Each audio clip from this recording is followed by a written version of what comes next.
Suddenly, the young man awakens in an unfamiliar world with a man watching him. Confused and dazed, his gaze reveals all of his astonishment. Crouched on the ground, he still doesn't move, showing all his mental confusion. The quiet and peaceful village reveals a different environment from what he was used to. The man beside him wonders where he could start the conversation. First, he asks the boy to listen carefully. Ignoring him, the boy simply begins to remove his clothes, feeling something strange in his body. That world was Iria, filled with swords, magic, and all kinds of monsters and demons. Due to the existence of such creatures, the world turned into a war zone where everyone fights for survival. The greedy place summons various people from other worlds across all dimensions. Moreover, that was the first place reached by the summoned Xenovis, the City of Beginning. It was there that he opened his eyes without having learned any magic or martial arts. To the warrior, the boy was a true classless. The protagonist introduces himself as Lee Sunman, while his new companion offers him some food. Hungry, the young man thanks the stranger for his kindness. As they walk, he receives a bit of drink. Quickly, the boy gulps down the canteen, showing gratitude for the help. The young man fills his mouth with the drink, but notices something unusual in the taste. Suddenly, he empties his cheeks,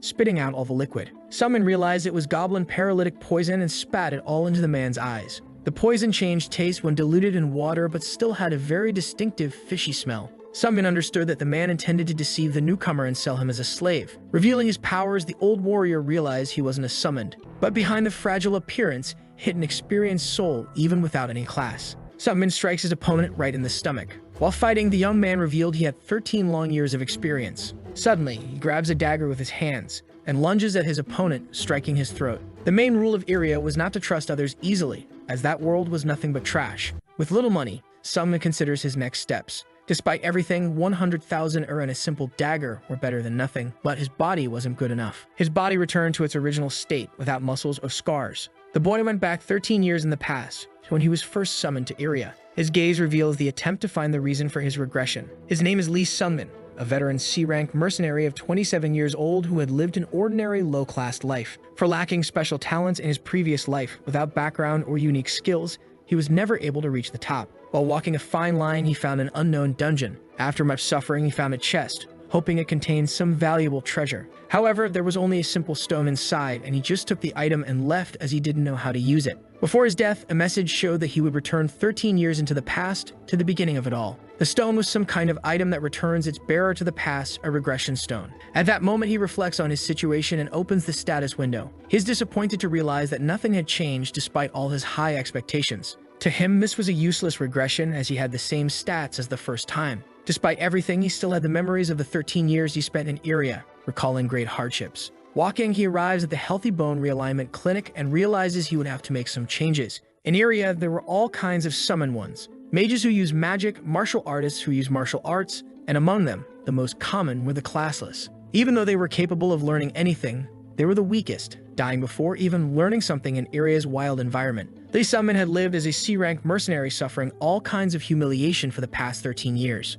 But in the end, he died having lived a poor life without any grand achievements. A very old man observes the young boy before him, who desired a skeletal remodeling procedure. Knowing the opportunities he missed, he decides to act different at this time, determined to become much stronger. With his plan in motion, the young man obtains the low-rank martial skeleton and the celestial cultivation technique. Even without skills or resources, Lee notices the transformations in his body as he leaves the establishment. The protagonist secured one of the 3 chances that could improve his pathetic status in Xenovis already 13 years ago. The martial skeleton caused a bodily modification that made it easier to learn martial arts. He was the first in Xenovis to undergo that procedure with an acupuncturist who created artificial skeletons. The conditions to receive a skeletal remodeling were to be classless and to have learned 0 skills. The Lee Sunman from the past couldn't receive it as he had already learned a skill, but in his new life it was possible. Knowing that the doctor would die soon, few classless individuals would have that same opportunity. In addition, he also acquired the true celestial cultivation technique, a technique that allows the accumulation of internal energy, the basics of a cultivation technique.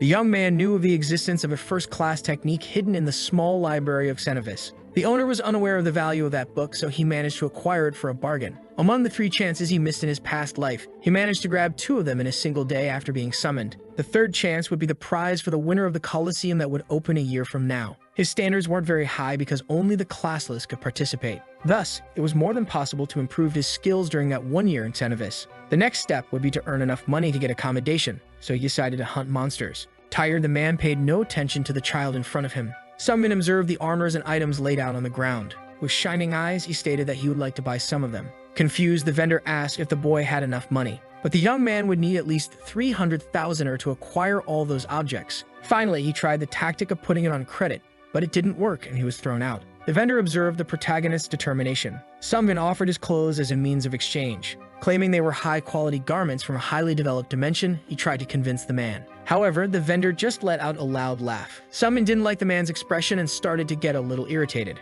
Determined, the vendor stated that he wouldn't sell the items cheaper just because he was classless. To him, that brat had no shame. Saying he didn't need his dirty clothes, he decided to put it on credit. The vendor liked his attitude, fighting desperately, even though he was just a brat. With foresight, he realized the boy wouldn't die so soon and would become a loyal customer. With his battle gear, the young man gazed at the dark forest. It was a good choice to buy armor, even if he had spent everything he had. He was happy to receive a favor from the vendor, thinking he was lucky in his new life. As he walked, the boy remained on high alert. In the middle of the forest, he thought about his next moves. Being in the hunting grounds made him remember 13 years ago, when he was just a defenseless youth without armor and without skill. At that time, he was a completely pathetic person. The system reported various acquisitions, such as the lightning step technique, a strong skeleton, and the destruction palm. In the distance, the sun began to set, changing the colors of the sky. Suddenly, something started moving quickly. Within the forest, a goblin tried to hide from the boy. But Lee Summon was already using the soul-chasing sword technique against the monster. With a single strike, the spear pierced the goblin's face with the movement one shot, one kill, which the goblin couldn't defend against. After hitting the target, the protagonist tried to rest a little. However, he felt a strong pain in his body. Looking at his hand, he noticed something strange. One shot, one kill throws the spear using the left hand for support, but his untrained hand could suffer burns. Smiling, he decided he would need to build up some calluses on his hands through training. Even if this was a useless regression, it was still a new beginning. In a dark place, a red smoke could be seen. Sitting on the ground, a mysterious young man used his powers. The magic enveloped his body completely as he sensed something strange in the environment. Sungmin returned to the simple lodging where he had been staying since being summoned to the world of Iria. Upon entering, he was greeted with a smile. Jack Achusi, the middle-aged innkeeper, awaited him eagerly. Carrying with him a newly acquired dimensional pouch, he handed over today's lodging fee. Jack found it strange to see such a rare item in the hands of a classless, but Sungmin simply replied that he got it for a good price. The old man, already used to eccentricities, didn't question much and inspected the goblin teeth and bodily fluids. Jack allowed him to stay for 2 more days, accepting the materials as payment. Still, he was impressed by the protagonist's persistence and considered him an incredible talent, for being a young man with no apparent talents who had arrived in Xenovis with no skills or class. Even after 2 weeks, he survived by hunting daily, always returning with something valuable to cover his stay. Jack says that a normal classless person wouldn't be as good as him. The innkeeper claimed that with that talent, he could become someone like Xian. Tired of the conversation, the young man turns his back and goes up the stairs, saying he needed to rest after a long day of work. Upon entering his room, he reflects on the man's words. He was just a determined boy, a survivor with no talent whatsoever. Opening the status window, he notices his newly acquired techniques. Even having started over from scratch, he carried with him the knowledge and techniques he had learned in his past life. He knew that although it was possible to reuse techniques just by remembering them, the ones he had mastered were second-rate. No matter how hard he trained with those martial arts, he still wouldn't be able to surpass anyone. Among them, only the celestial cultivation technique represented a glimmer of hope. It wasn't perfect, but it could take him further if combined with truly powerful martial arts.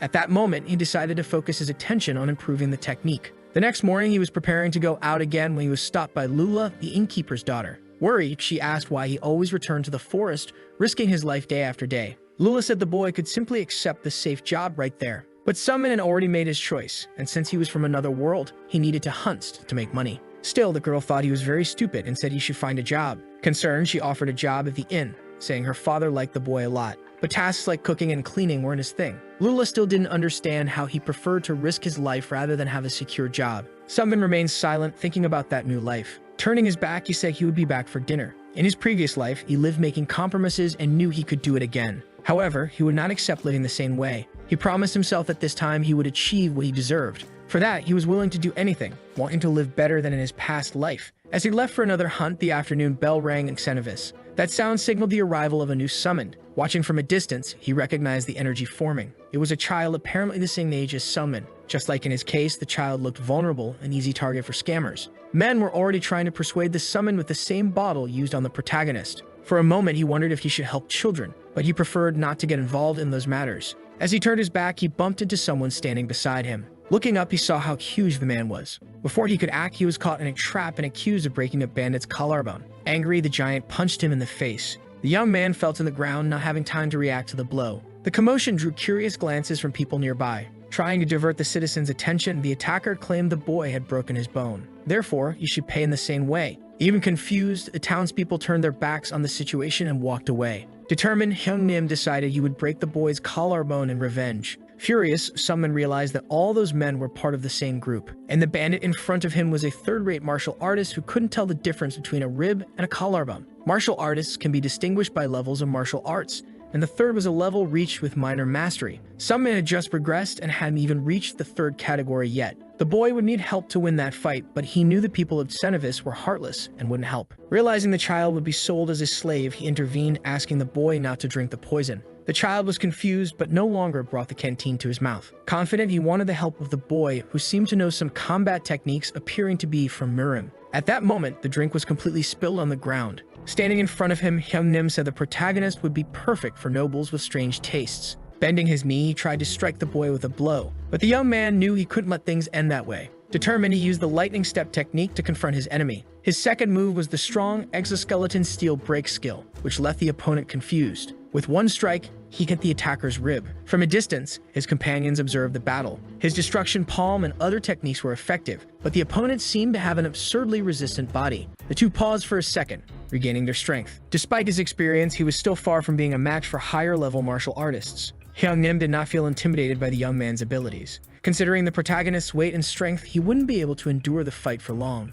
Meanwhile, the other henchman commented that the commotion would attract the guards. Determined, Lee Sunmin moved in for his next strike. From afar, the child watched the battle attentively. The fight forced him to use his spear, as he wouldn't win with his bare hands. Without wasting time, he grabbed his spear with determination. Suddenly, the child was by his side, asking him to repeat a phrase he had said earlier. Confused, the protagonist didn't understand the situation. Asking the child to wait 1 second, he tried to defend himself from the imminent danger. However, the boy stopped the giant's hand with a single touch. Using his powers, he launched Hyung Nim as far as he could. "I can't believe those insects of mine challenged you in such a rude way." The bandit fell on top of the pile of wounded bodies on the ground. The palm strike infused with internal energy was not a second or first-class technique. Lee Sunmin realized that standing beside him was a peak martial artist despite being his age. After the fight, Sunmin was surprised as the boy might be Wiji Hoyan, the little celestial demon. The demon cult has representatives from unorthodox sects who worship power itself. The strongest in the sect becomes the leader and is called the celestial demon,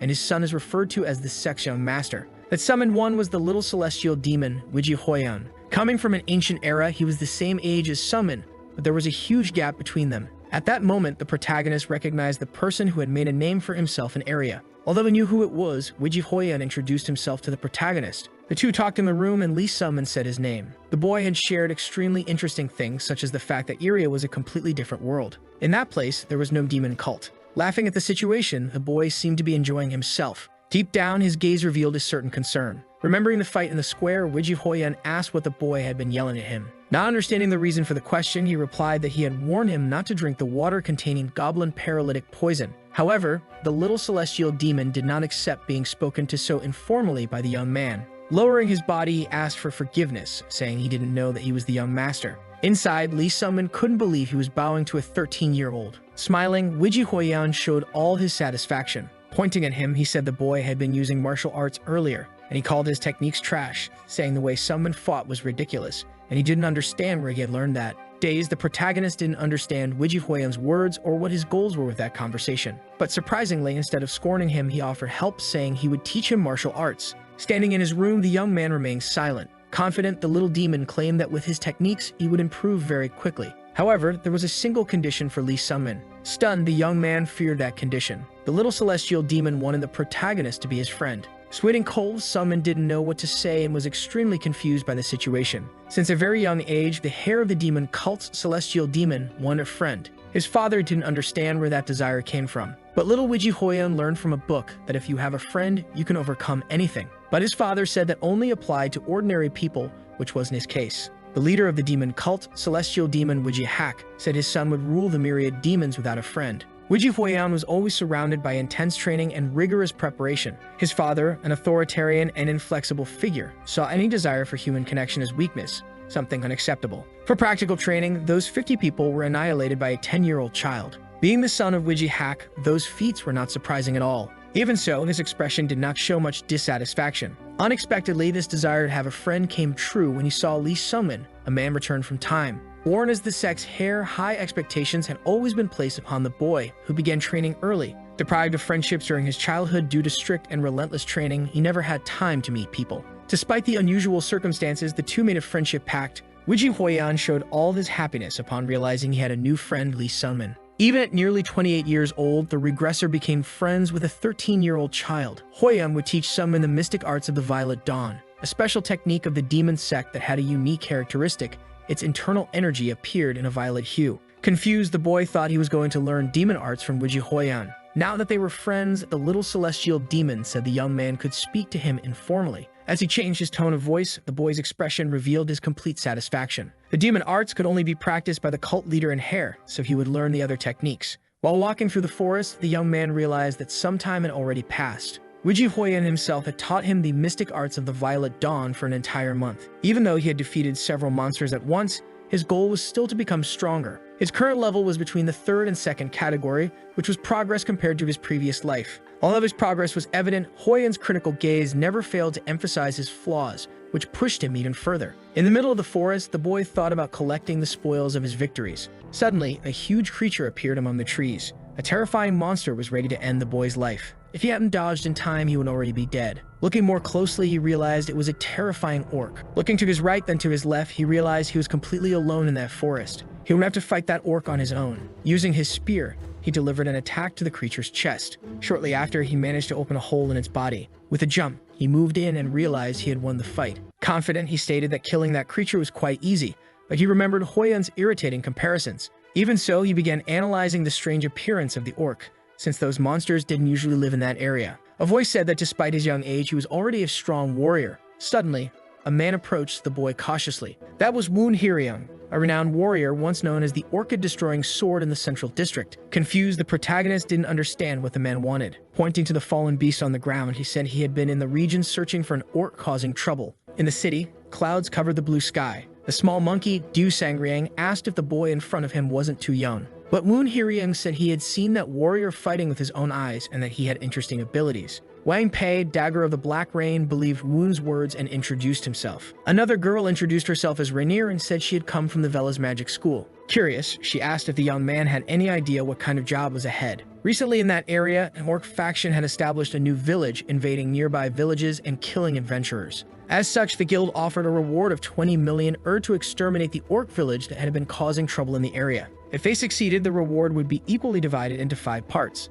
Reflecting on the proposal, the young man realized he would earn around 7 million. Although the reward was high, Sunmin was apprehensive about the reliability of his companions. Woon Hyeryung waited attentively for the young man's response. After thinking for a moment, he accepted the mission. Glad to have the boy on his side, the warrior said that thanks to him, everything would be easier. Despite being grateful for the hospitality, Sunmin had his reservations. Curious, he asked who the two seated people were. But they were just pack mules, a couple of nobodies without any class. When they realized the new soldier came from Murim, they bowed. The men were responsible for carrying the bags for the expedition and were paid with leftover money. After receiving some coins from the girl, they went out to buy apples. Rainier enjoyed the fruit as they walked. The group of adventurers approached the orc village. They estimated there were about 50 enemies in the area, but expected to face only 30. Du Sangriang was confident in the orcs' slowness and stupidity, planning to eliminate them quickly to secure the reward. The plan was to divide the group in 2. The young warrior would stay with the experienced swordsman, while the rest of the team would organize on another front. The essence of the plan was to lure the orcs out of the village and then divide and conquer. Rainier would spread their scent using wind magic, since orcs were very territorial. They would hide, waiting for the exact moment to ambush, while the mage prepared her attack spell. The little warrior and Woon would light the signal that would attract the rest of the orcs outside. That was the final plan, which seemed quite simple. Sunmin thought that for a small group, it was a reasonable plan, even though he knew it would be better to set a trap. Woon Hyeryung realized they were getting close to orc territory. From that moment on, everyone would have to be very careful and fight properly. The first group headed toward the destination. Tired, the so-called nobody carried all the gear on his back. During the journey of enemy territory, the young man reflected on the difficulty of the mission, especially for classless members. Seeing the man's expression, he remembered himself from his past life. Stopping for a moment, he became curious to know the man's name. The baggage carrier introduced himself as Brass. Skeptical about his ability to protect himself, someone warned him about the imminent dangers once the attack began. That's why he asked Brass to choose between running or staying with the group. He knew the leader wouldn't help at all, as he wasn't even paying attention to the conversation. Panting, Brass replied that he couldn't run. He didn't know what kind of punishment he would receive from the guild if he abandoned the mission, so he would have to protect himself. Spotting the village, Woon informed the young warrior that they had arrived. Avoiding patrols along the way, they observed the stakes among the trees. Now would be the perfect moment to light the signal. However, the young man asked to wait a minute and started searching for something inside his dimensional pouch. Confused, the leader didn't understand what the boy was doing. Suddenly, he poured some water so they could rub mud on their bodies, removing some of their scent. While rubbing his body with mud, Summon said he learned that trick from his master. Woon Hyeryung should camouflage his scent too. Listening to the boy's advice, he threw himself into the mud. Later on, the boy would make more mud so Brass could rub himself as well. In the middle of the forest, the signal flare was activated. The orcs noticed the unusual flame. However, the leader came up with the idea of sending the pack mule as bait. His plan was to send the man to distract the creatures, allowing for an attack from behind. Hearing them talk about him, Brass became desperate. The man definitely didn't want to die, but Woon assured him of his safety during the mission. Despite that, he warned that if he didn't do what he was told, he'd likely end up dead. However, it was nothing more than a mere joke from the leader. Meanwhile, the two awaited the next steps in the dangerous journey. The young warrior took responsibility to go first, demonstrating courage and determination. Understanding the boy's objective, the commander accepted the suggestion. The plan began to work, and 13 orcs were lured out of the village, being eliminated one by one without further problems. In the middle of the forest, the protagonist displayed all his skills with the spear, delivering precise blows and attacks while more creatures came out of the forest. As he fought, Summon reflected on why he was doing all this. But regaining his focus, he realized he needed to help the classless comrade. Even without understanding if it was just sympathy, he decided to protect the man from the imminent danger. There was no true friendship between them, they weren't even friends. There was only mutual identification due to the marginal position they both occupied. The creatures waited for the boy's next attack. Reflecting on something he had learned, he attacked with his weapon in hand. Even with his master's harsh words echoing in his mind, the warrior stayed firm in his mission. His thoughts took him back to when Wiji Hoyan taught him his techniques. His master taught him the only proper way to wield a spear. The young man mentally repeated the lesson about stabbing from a distance. With determination, he executed the soul-chasing spear technique, the third form called lightning split strike. With that, he defeated a large number of orcs that had been lured out. Alongside him, Woon Hyeryung fought relentlessly against those monsters. On the other side, a massive creature threatened to end Brass's life. Not knowing how to defend himself, the man simply awaited his end. Suddenly, the young man stabbed the orc with his spear, saving his comrade. With a smile on his face, he was grateful to have saved the classless man. The scene was one of war with countless orcs dead on the ground. The leader cut off the orc's ears while counting the total number of creatures that had been defeated. The ears would be used as proof of the hunt, assuming the other group had taken care of the rest. Throwing a sack to the pack mule, Woon ordered the classless man to collect everything. Now they were to rejoin the rest of the group. With an expression of admiration on his face, Brass thanked Summon for the help. Entering the forest, he went to fetch the luggage. The protagonist observed that gratitude poured onto his back. Meanwhile, the group eagerly awaited the arrival of the three. Despite the mud covering their bodies, the humor and relief were visible. The first part of the plan had worked. The leader said that thanks to the little warrior, they had managed to finish everything earlier. But the real problems were only just beginning. Suddenly, something was thrown toward the group. A dagger hit Renner precisely in the chest. Confused, the girl didn't understand what had just happened. The mage was using her powers to attack her friends. Noticing the danger, the warriors grabbed their weapons, ready for a new fight. The young man used his spear to prevent the enemy from advancing. Suddenly, he had a memory from his past life. Carrying a huge sack, the boy approached to receive a few coins. Looking to the side, he saw many people gathered in one place. It was an execution, but it wasn't something the boy was familiar with. The accused was a truly bold person, a mercenary from Murim. He had gone on a mission and killed all of his companions to keep the reward, but ended up getting caught. Attentively, young Summon observed the man's head stuck on a piece of wood. Returning to the present situation, the accused was the man standing before him. Surprised by the protagonist's reaction time, Woon Hyeryung praised his quickness. However, the boy already knew everything, having witnessed his execution in another life. Even though it happened 13 years ago, he still remembered the first execution he had seen. The leader said the boy's skills were impressive for his age after watching how he fought the orcs. The second category, martial artist, challenged the young warrior, saying he was still weaker than him. Even knowing it would be a tough battle, Summon wouldn't give up easily. Despite the level difference, the boy showed superior skill and movement reading. He anticipated the attacks and used the reach of his spear with precision. Observing the flow of his movements, he managed to strike the opponent. With his past experience and Hoyan's training, he would be a worthy adversary. Woon Hyeryung was impressed by the boy's abilities when seen up close. Even so, he knew the protagonist wouldn't last much longer in the battle. But there was a trap, because the boy had poisoned the leader. By mixing a bit of poison into the mud where he lay, he knew that without being injected directly, it wouldn't be lethal. That poison was enough to compromise his strength and stability. Now, Woo Hyeryung was at a disadvantage and would need to think of a new plan. Quickly, he threw himself to the side. Lee Sung-min realized that the man had made a risky move. As his hands trembled, the enemy tried to exploit the weakness by taking the carrier hostage. The commander declared he would kill the man with a single blow. Worried, the boy didn't know how to escape that situation. But Woo Hyeryung was sure that man was a weak point for the boy, who had grown sympathetic toward him. Standing still, the boy still couldn't move. Even nervous, the warrior did not retreat. Definitely, using the carrier as a hostage would not be a good tactic. For all those years, he had worked as a mercenary and only helped Brass because he remembered his own past. His gaze revealed all of his fury and rage. On the other side, Woon felt the poison spreading through his body. Internally, he battled his emotions, physical exhaustion, and moral dilemma, but he needed to stay grounded in reality. He knew he couldn't win in that state and had to conserve energy in case the monkey died. If he missed, he'd be giving himself to the enemy.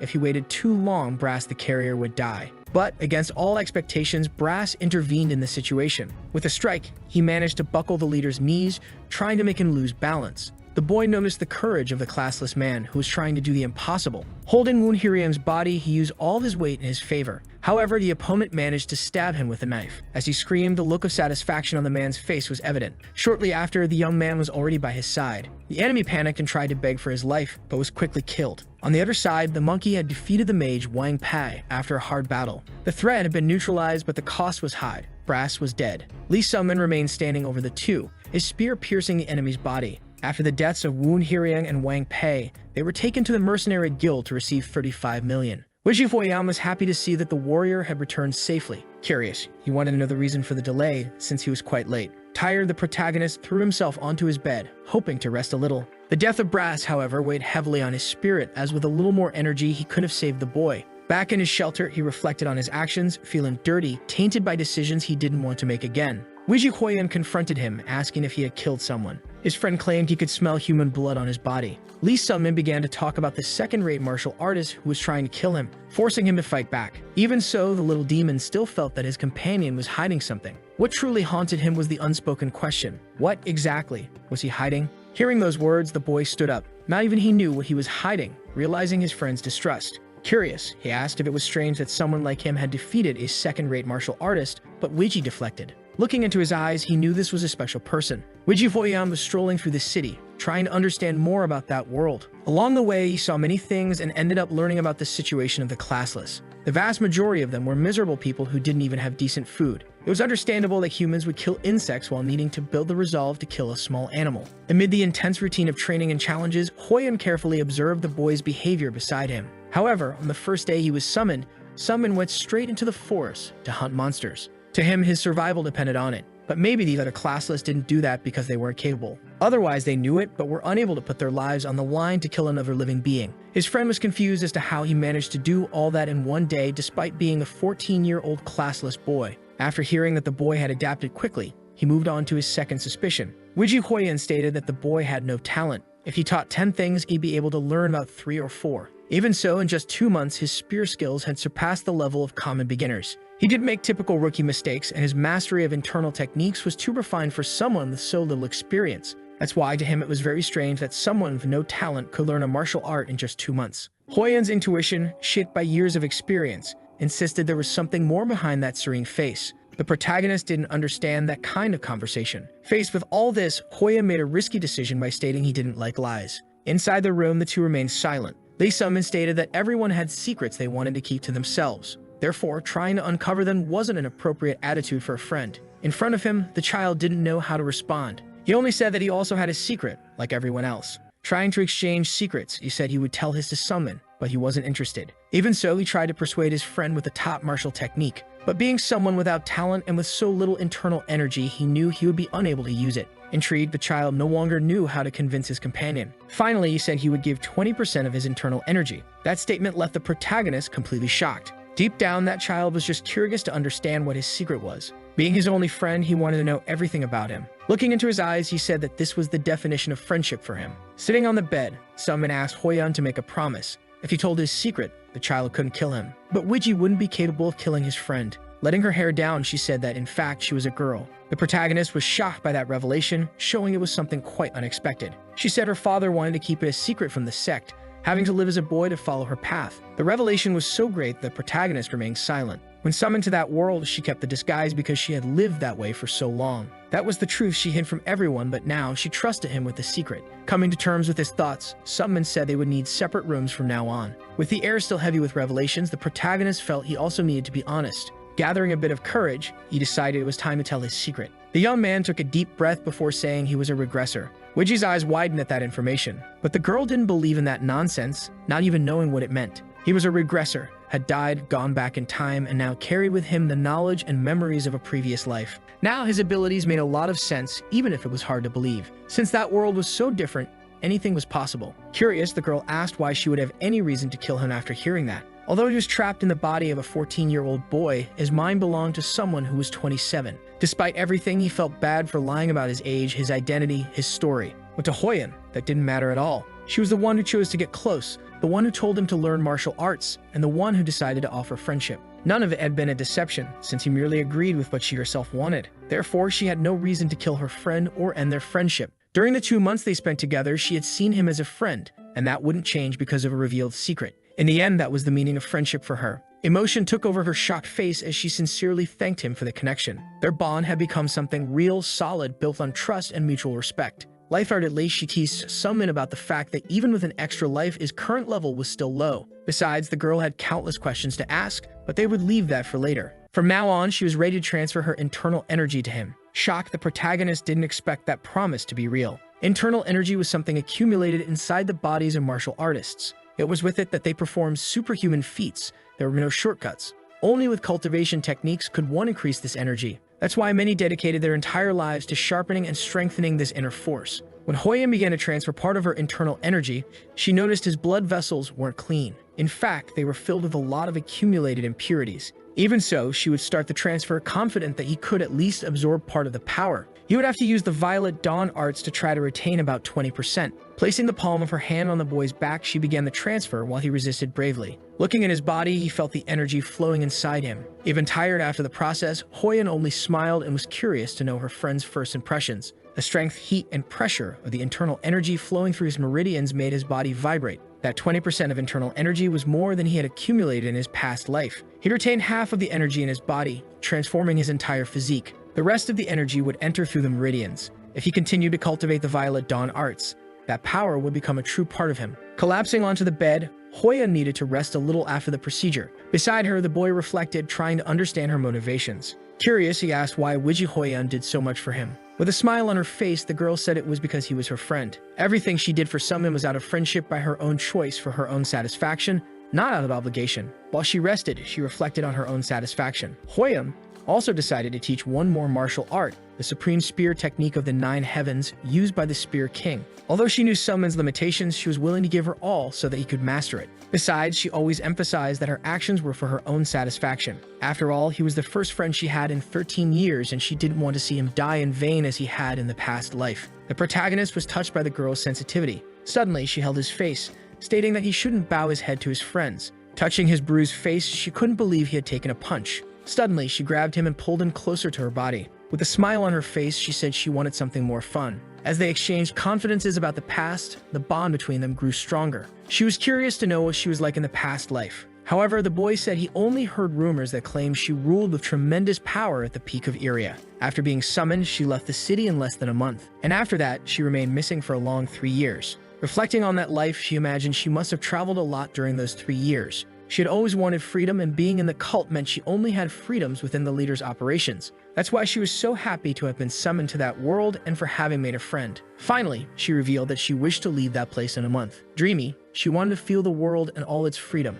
After teaching him the supreme technique, he would set off on a journey like in the past life. Now she wanted to know what Summoned's plans were. She was curious to know how her friend wanted to live that life. Hearing those questions, not even he knew how to answer properly. Remembering his past life and everything he had suffered, he didn't want any of it to repeat. Compared to his previous life, he simply wished to have a better one. To the girl, that was a very ambiguous thing to say. Determined, she wanted to find out what Lee Summoned's goal was. Resting his head on the bed, he said he wasn't sure about anything, but she would be eager to hear his goal when he eventually found one. In addition, she wanted to know about his past life in the smallest details. Embarrassed, the protagonist said he didn't have much to tell. Reflecting on that, Summoned also realized that in his previous life, he had never had someone he could call a friend. Hoyan was his first friend in all his lives. The night passed, and they talked about many things. Then a month passed quickly, without them noticing. Before her departure, the girl wanted to test how much Sungmin had learned in a month. It was the final training session before goodbye, and he needed to show everything he had learned. It was the moment to prove his worth with every drop of effort and every trace of the newly acquired energy. Hoyeon, on the other hand,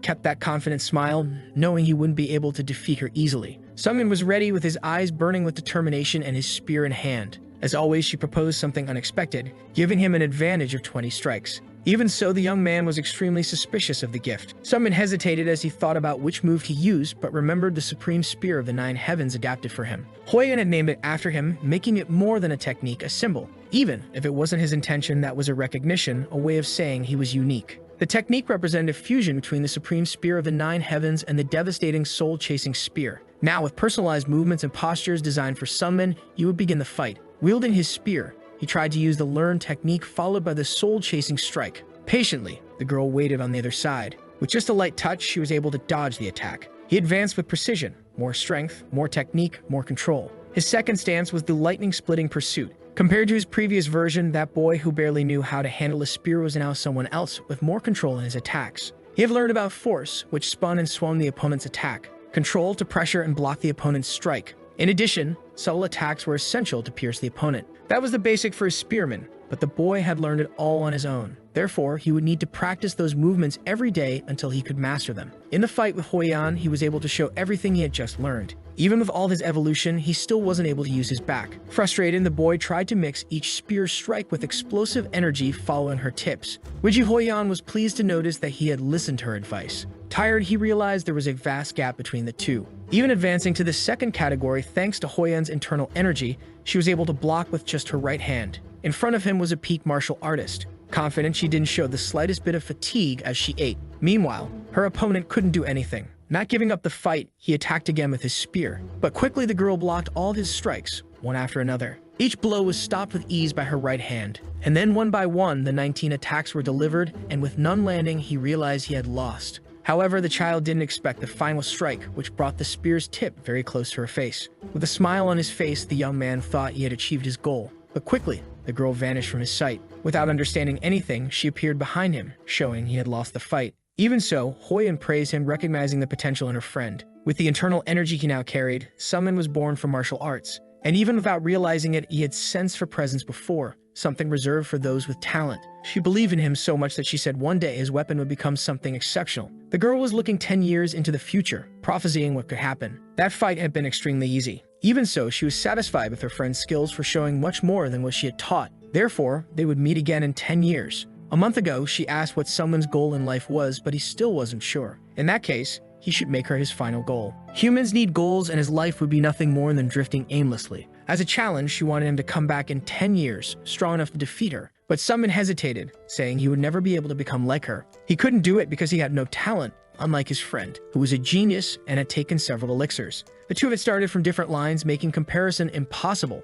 He was being swallowed by that old sense of inferiority from his past life. Hoyeon didn't hide her frustration, stating that she hated that. That inferiority complex from his past life was not a good thing. Suddenly, fury was written in the protagonist's eyes. He had nothing and was summoned to Irio with empty hands and no talent. He had risked his life fighting a boar in the mud, living a lowly life until the day of his death. Hoyeon pointed out that he had learned mystical arts and become a second-rate warrior in just 3 months. Even after receiving his second chance, he refused to aim high, to have a goal, not allowing himself to dream. In every way, she tried to make her friend open his eyes, but he only got angrier. Hoyeon was shocked to realize how angry he was. The protagonist couldn't believe he was getting a lecture from a 7-year-old child. Then, and even reluctantly, Sungmin accepted the challenge, making her his goal, piercing her heart with a spear. Frightened, Hoyeon declared that wasn't what she wanted, because she didn't want to die. To her, friends didn't kill each other. After the euphoria passed, Sungmin agreed with the girl. Suddenly, his expression turned into pure shyness, but the girl teased him again, leaving him completely irritated. In the end, they sealed the deal, and 10 years from now,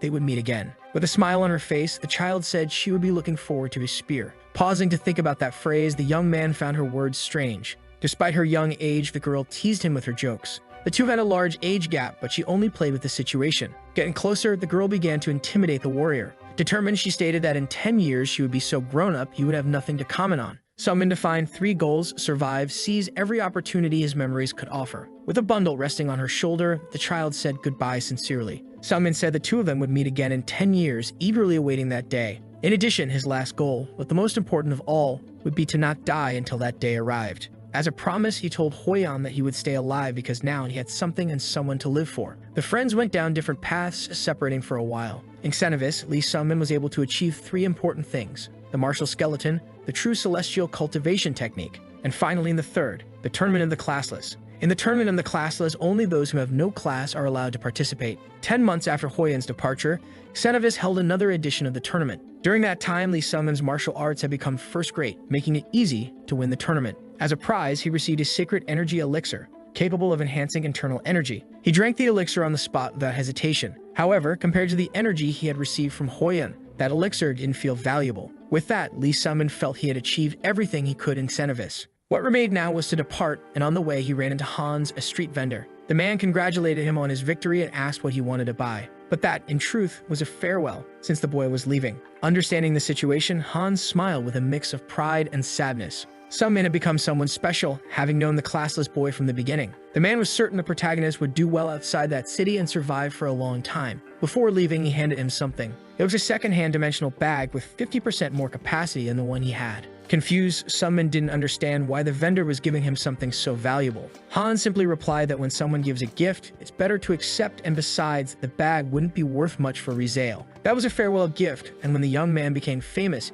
he could repay it 100 times over. He wanted Sung-min to spread across area that at the start of his journey, he owed a lot to a simple street vendor. With gratitude in his eyes, Sung-min thanked him for the kind gesture. Before leaving, he returned to the inn where he had been staying. He was surprised by Lula, the innkeeper's daughter, who worked at the place. Quickly, she noticed that the boy was leaving. It wasn't too hard to guess since he had left the room way too tidy. Talking to the boy, she said her job as an employee was to tidy the rooms. The protagonist realized how grateful he was for all the time he had spent at the inn. The girl knew that everyone summoned to the city ended up leaving one day, and she was already used to it. When he said he had to leave, her expression showed a bit of sadness. She didn't want to believe Sung-min was leaving so suddenly. Before he could go, she wished that he would die a horrible death in some random place. Angry, she left, stomping her feet on the ground. Jack, the innkeeper, and her father noticed his daughter's fury. The two men were left confused, realizing how unpredictable women could be. Jack apologized for his daughter, saying she was still very young. But the protagonist wasn't shaken by the situation, as he had a lot of maturity within himself. The man gave him an old cloak, one he had used when he was young. The cloak contained temperature retention magic and sword magic, making it very useful despite its simple appearance. Sung-min thanked him once again, and Jack advised him to get the cloak adjusted, as it was too big. He concluded by saying Sung-min had been the best classless person to ever stay at the inn. Emotional and with tears in his eyes, he asked the boy to be careful out there. Wearing the cloak, the boy left the inn. However, he stopped walking for a moment when he heard noises coming his way. At the moment of departure, Lula was shouting Sung-min's name and running toward him. Turning around, he saw the girl standing behind him. Tired, she had run to him and was breathless to say what she wanted. As she rested a bit, she caught her breath. Lowering her head, she said she took back what she had said earlier when she wished he would die. Sweat ran down her face as she wished for him to live a long life and not die. Impressed, Sung-min couldn't believe the girl had run all that way just to say that. From the bottom of her heart, Lula wished for him to live a long life, and when he grew tired, to return to that city. Thanking her for the words, he smiled at the girl, admiring her kindness. Before he left, she confessed that at some point she started looking at him differently. She didn't know exactly why, nor did she understand the feeling, but she believed she had started to like him. After confessing that, the two remained silent until Sung-min said he had already figured that out. Worried, Lula didn't want him to die, and he asked her to be at ease. And so the two said their goodbyes. Realizing they would be apart, the girl broke down in tears. In his past life, Sung-min had taken 3 years to graduate from Xenovis, and in this life, it took only 1 year. If before he had no good memories of that place, this time he left carrying precious ones. Looking back, he wondered if he would be able to return to Iria, and with those memories, he departed, carrying with him the one promise to never die. Lee Sung-min reached Mount Mercy as a very young practitioner. His next step would be to choose a type of prohibition, and to avoid dying, it was something he had to do. In his memory, Hoyan had asked where they would meet again, admitting she didn't know the geography of that world very well. Thinking of a place, the hero decided they would meet in Behenger. There were still 9 years left until the promised day, but the question now was different. Where should he go? He didn't need to rush straight to Behenger, considering returning to being a mercenary, but that would mean living the same life. This time, he wanted to do things differently. He needed time to train, to truly grow. The Mountain of Mercy, the god of trials and tribulations of Iria, came to his mind. It was said that in that god's territory, it was possible to increase training efficiency hundreds of times. Besides, he was sure that Mount Mercy was nearby. Decided, he chose what his next step would be. Upon finding the mountain, he immediately began training under the prohibitions imposed by a priest. He received 2 of them. The first was the prohibition of weight. Everything became heavier: his body, his clothes, even the objects in his dimensional bag. Even the bread felt like lead. The second prohibition was even crueler. Upon tasting the bread, the boy immediately became ill. Suddenly, the taste of food was something different, totally disgusting, making him vomit. That was the second prohibition he received, which affected his sense of taste. In truth, you don't lose your sense of taste, but everything that enters your mouth tastes disgusting. Not just the taste, but also the texture of the food. You could even feel the body fluids of a squirming insect. At that moment, he was weak upon realizing that he wouldn't be able to eat or drink anything. Reflecting, the protagonist thought about giving up, believing he didn't meet that mission. If he went straight to Behendra and became a mercenary, he'd probably reach rank B quickly. That would already be better than his past life. However, he still thought a lot about Wijihoyan. Remembering the girl, he tried to force himself to eat the piece of bread. He tasted all the worst flavors in his mouth, but he didn't give up halfway. Even while cursing Mershi for that terrible prohibition, he decided he would try. Beside him, the goddess whispered in his ear, considering him an insolent human. Suddenly, the warrior sensed the energy circulating through his body. Turning around, he couldn't see anyone, thinking it might be an illusion. A week passed, and during all that time, the weather became increasingly merciless. Still, he could try to hunt and spotted a deer ahead of him. Grabbing his ring, he hid and waited for the perfect moment to strike. Suddenly, he sprang from hiding and launched himself at the animal. However, as he got closer, the creature turned out to be so cute that he couldn't bring himself to kill it. Frozen, he was unable to act. Thus, the deer hopped away, grateful for being spared. Lee Sungmin's journey was becoming more and more difficult. The protagonist didn't know how much longer he could endure the mountain. Tired, he set his spear down and reflected on his current life. Without enough nutrients, his only food was bread and water. On that mountain, he had to fend for himself, finding clothes, food, and shelter while bearing the prohibitions. In addition to the extreme temperature changes, the orbs were strong and fast as well. The weight prohibition kept him from hunting, and even if he managed to, the taste prohibition kept him from eating. With his body weakened, he intended to train there for at least 2 years, but was already reaching his limit in the first week. While he reflected, he noticed an unusual presence approaching. Then something unexpected happened. A woman appeared before him. Not recognizing that face, he wanted to know who she was. On that mountain, there was a prohibition that prevented practitioners from hurting one another, so perhaps he wasn't in danger. However, the woman had a prohibition that kept her from speaking. She could only communicate using gestures. Sungmin quickly realized that the woman carried the voice prohibition. Suddenly, the same deer he had seen before appeared dead before him. Using a stick, the woman began to write something on the ground in Area's official language. She had been watching him for days and knew that, at this rate, he would soon die, so she had come to help him. Despite his gratitude for the help, Sungmin was suspicious, wanting to know what she wanted in return. But the woman didn't expect any kind of repayment for the gesture, showing she was simply a kind person. That woman who had appeared out of nowhere helped him completely. She had introduced herself as a kind person, and every time he was in trouble, she appeared again. One day, he wanted to know her name and was surprised by her answer. He was shocked to learn that it was Baksogo, a legendary figure he knew from his past life. She was known as Baksogo, the Lightning, famous for her exceptional mobility, fast as lightning itself. But what truly shocked him wasn't meeting a future celebrity. He knew that in the future, 8 years from now, she would be murdered, killed by Wijihoyan, the little celestial demon. On Mount Mershi, practitioners received severe prohibitions every 6 months and couldn't harm one another. Sungmin tried to understand the mystery behind Baksogo's death, wondering if it had been an incident inside a dungeon. Beside him, the woman observed his thoughts carefully. Suddenly, a boy was startled by the woman's appearance, as she used her fingers to write something directly on the stone. She was observing his condition and showed concern, thinking he might be starving again. Even with her high level in martial arts, her prohibition also prevented her from using sound transmission to communicate. Confused, the boy noticed something different in her body. That was her new prohibition after a year and a half on the mountain. It prevented her from feeling her left arm. Just like him, who had lost his sense of taste and bore intense weight on his body, she too faced limitations. Baksogo felt sorry for the boy's hardships, especially that he had lost the joy of eating. Curious, he asked about the prohibitions of other practitioners. Then she decided to introduce him to the other mountain dwellers who had been training there for over half a year. Without time to think, Baksogo vanished like lightning. Startled, the protagonist wondered how he'd ever be able to keep up with the woman's speed. Even without the weight prohibition, he wouldn't be able to go as fast as her.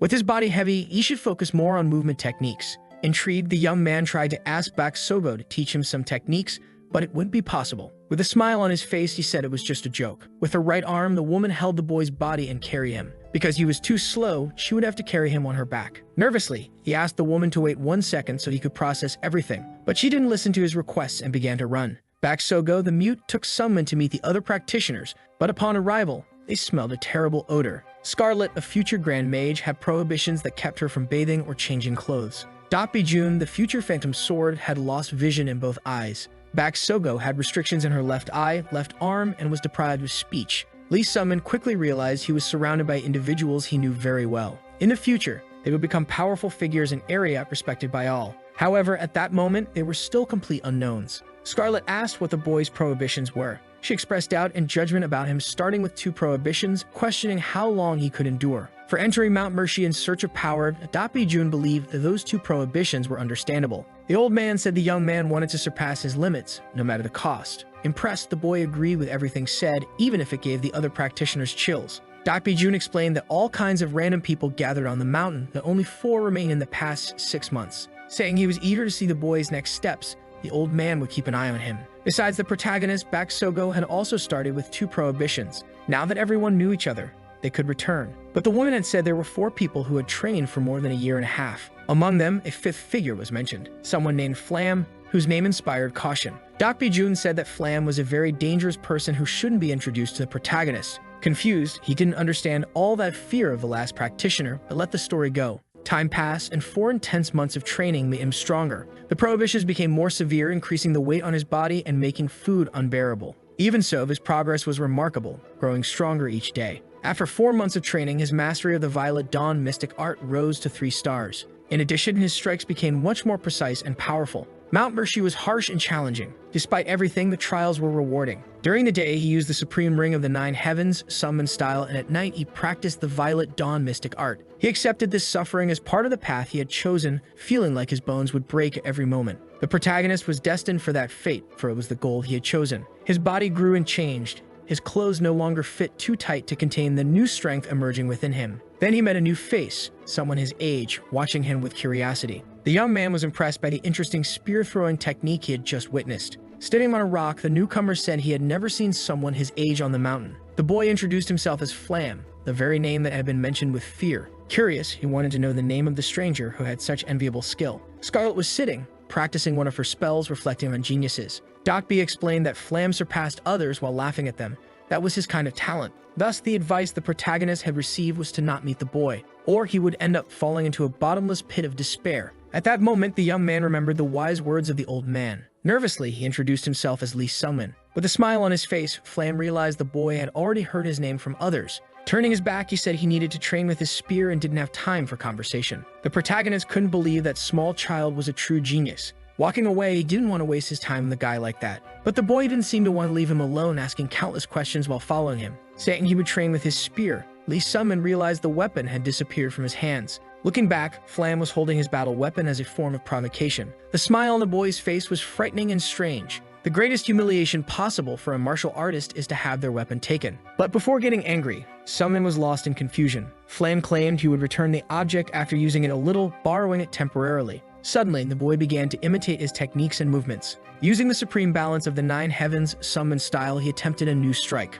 All of a sudden, he perfectly remembered the technique used by the protagonist to cut down a tree. Wielding his spear, he unleashed thundering blows in the middle of the forest. With a fluid movement, he copied exactly the technique Sungmin had created and refined over months. Realizing the destruction caused, he admitted it was a very good spear technique. Lee Sungmin looked very frightened when he realized the boy had been able to use a spear technique he had seen only once. With a smile on his face, Flam watched his companion's reaction. With a burst of laughter, he realized he was better than Lee Sungmin. At that moment, the protagonist became hopelessly embarrassed. Flam didn't understand why so many people came to the mountain to train hard, since he could easily surpass them all. Even so, none of those people were like him. Confused, the protagonist paid attention to every word the boy said. Calling back Sogo, Scarlet, and Jun weird, he claimed he could copy all the practitioners' techniques. Even so, not even Flam knew why he was that way. While others seemed talented in Sungmin's eyes, Flam shone like a sun that outshone all the stars. In that way, how could the protagonist ever hope to reach geniuses if he was just an ordinary person?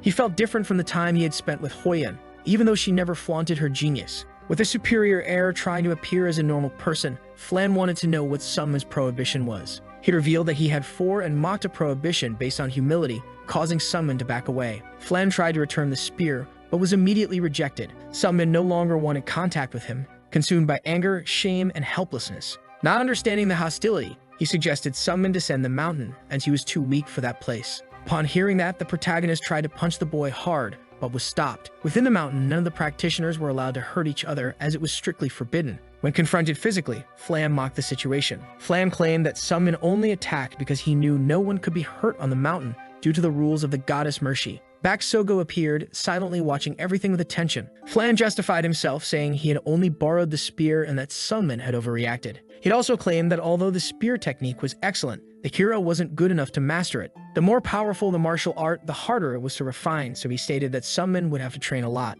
On that mountain, the greater the prohibition, the greater the blessings granted by Mercy. Therefore, the boy explained that pushing oneself to the limit was the only way to evolve faster. Suddenly, he was prevented from speaking due to his prohibition. Behind him, Bak Sogo seemed genuinely impressed by his audacity. However, it was already too late, and the protagonist had already understood his next step. Overcome with intense emotions, Sungmin ran toward the temple. Meanwhile, Bak Sogo tried with all her might to use her voice to call out to the boy. But her prohibition prevented her, making her unable to speak. The echo of the word talent resonated in her mind like a hammer crushing her self-esteem. Meanwhile, the young man cried out desperately for the name of the goddess Mercy. A growing sense of inferiority spread, and his frustration turned into despair. Upon hearing his name, Mercy appeared, ready to speak with that human. Holding his spear, his body was full of determination as he said he wanted to add another prohibition. Lee Sungmin was in an unknown space, enveloped by a divine aura. Before him, the entity he had called manifested, Mercy, the goddess of prohibitions. That space belonged to her. It was her home. Curious, the protagonist wanted to be sure he was speaking with Mercy. But it was indeed the goddess who appeared when the boy called her. With curiosity, she asked if the young man wanted to add another prohibition. He already had the prohibitions of taste and weight, which were already very difficult. Despite everything, he was determined to endure another one. Mercy had doubts about the motivations of the human in front of her. His soul was marked by returning through time by being a regressor. The eyes of a god can see through a mortal's causality. All mortals are destined to die the moment they are born, and going against this is the essence of causality. Those who defy the law and break the limits of their own destiny are called transcendental beings. Although the boy was not a transcendental being, he distorted the limits of causality and even after dying returned to the past. All existences are bound by the law of cause and effect. It was not natural to have defied death, as his soul would suffer tremendous karma in the process. Even so, nothing would affect him while he was alive, but after death, he would suffer for millions of hours. That was the true meaning of going against the law, but it didn't seem to concern the protagonist, who appeared indifferent to death. In front of him, Bak Sogo looked extremely irritated by the young man's actions. She realized that he had added a new prohibition, even with two other terrible ones. As he trembled, he noticed how he had made the woman worried. His expression revealed a certain astonishment upon hearing the young man's words. Curious, she asked what kind of prohibition had been added. Now he would have to endure the prohibition of heat and dreams. Prohibitions of senses and abstract concepts were even more severe. The first deprived him of any warmth. Cold took over his body even under the sun or before a fire. The second turned sleep into a land of nightmares, where the most painful memories repeated without respite. His dreams were haunted by his parents, childhood horrors, anxiety, and everything bad. Sleeping no longer meant resting comfortably, with no more solace in body or mind. Bak Sogo realized how terribly insane that boy was. His actions were extremely reckless, and even if he managed to reach a high level at his age, he would suffer terrible consequences. As she argued with him, the young man tried to say something. With a sad expression, he claimed he had no talent whatsoever. His growth was slower than expected, disproportionate to the number of restrictions he carried. The disharmony between talent and skills made Bak Sogo wonder what kind of guy he really was. Lee Sungmin had a goal that was hard to reach with his talent. Therefore, it was through Flam that he realized what had to be done. To stand beside people with talents beyond common sense, he too would have to do something extraordinary. At that moment, the woman understood the young man's motivations. The two remained silent, exchanging no words. With a smile on her face, she realized that the young man's goal was grand. Bak Sogo also wanted to become the strongest person in the world, understanding his feelings. Confused, the boy paid attention. In the past, he had asked her to teach him movement techniques. Even though she said it was just a joke, the woman was determined to teach him. Handing over a book, she showed that it was the secret manual called Shadowless Soul Flight. The martial art was both a movement and a mystical art, and the book contained everything she had learned about locomotion techniques. Turning its pages, the boy realized how incredible it was. Even without knowing why she was passing on her precious teachings, she understood that he wouldn't give up on his goals. From now on, he was to call her senior sister. With a sweet look, the woman revealed she felt sympathy for the young man and cared about him. Moreover, she always considered herself a kind person who helped others.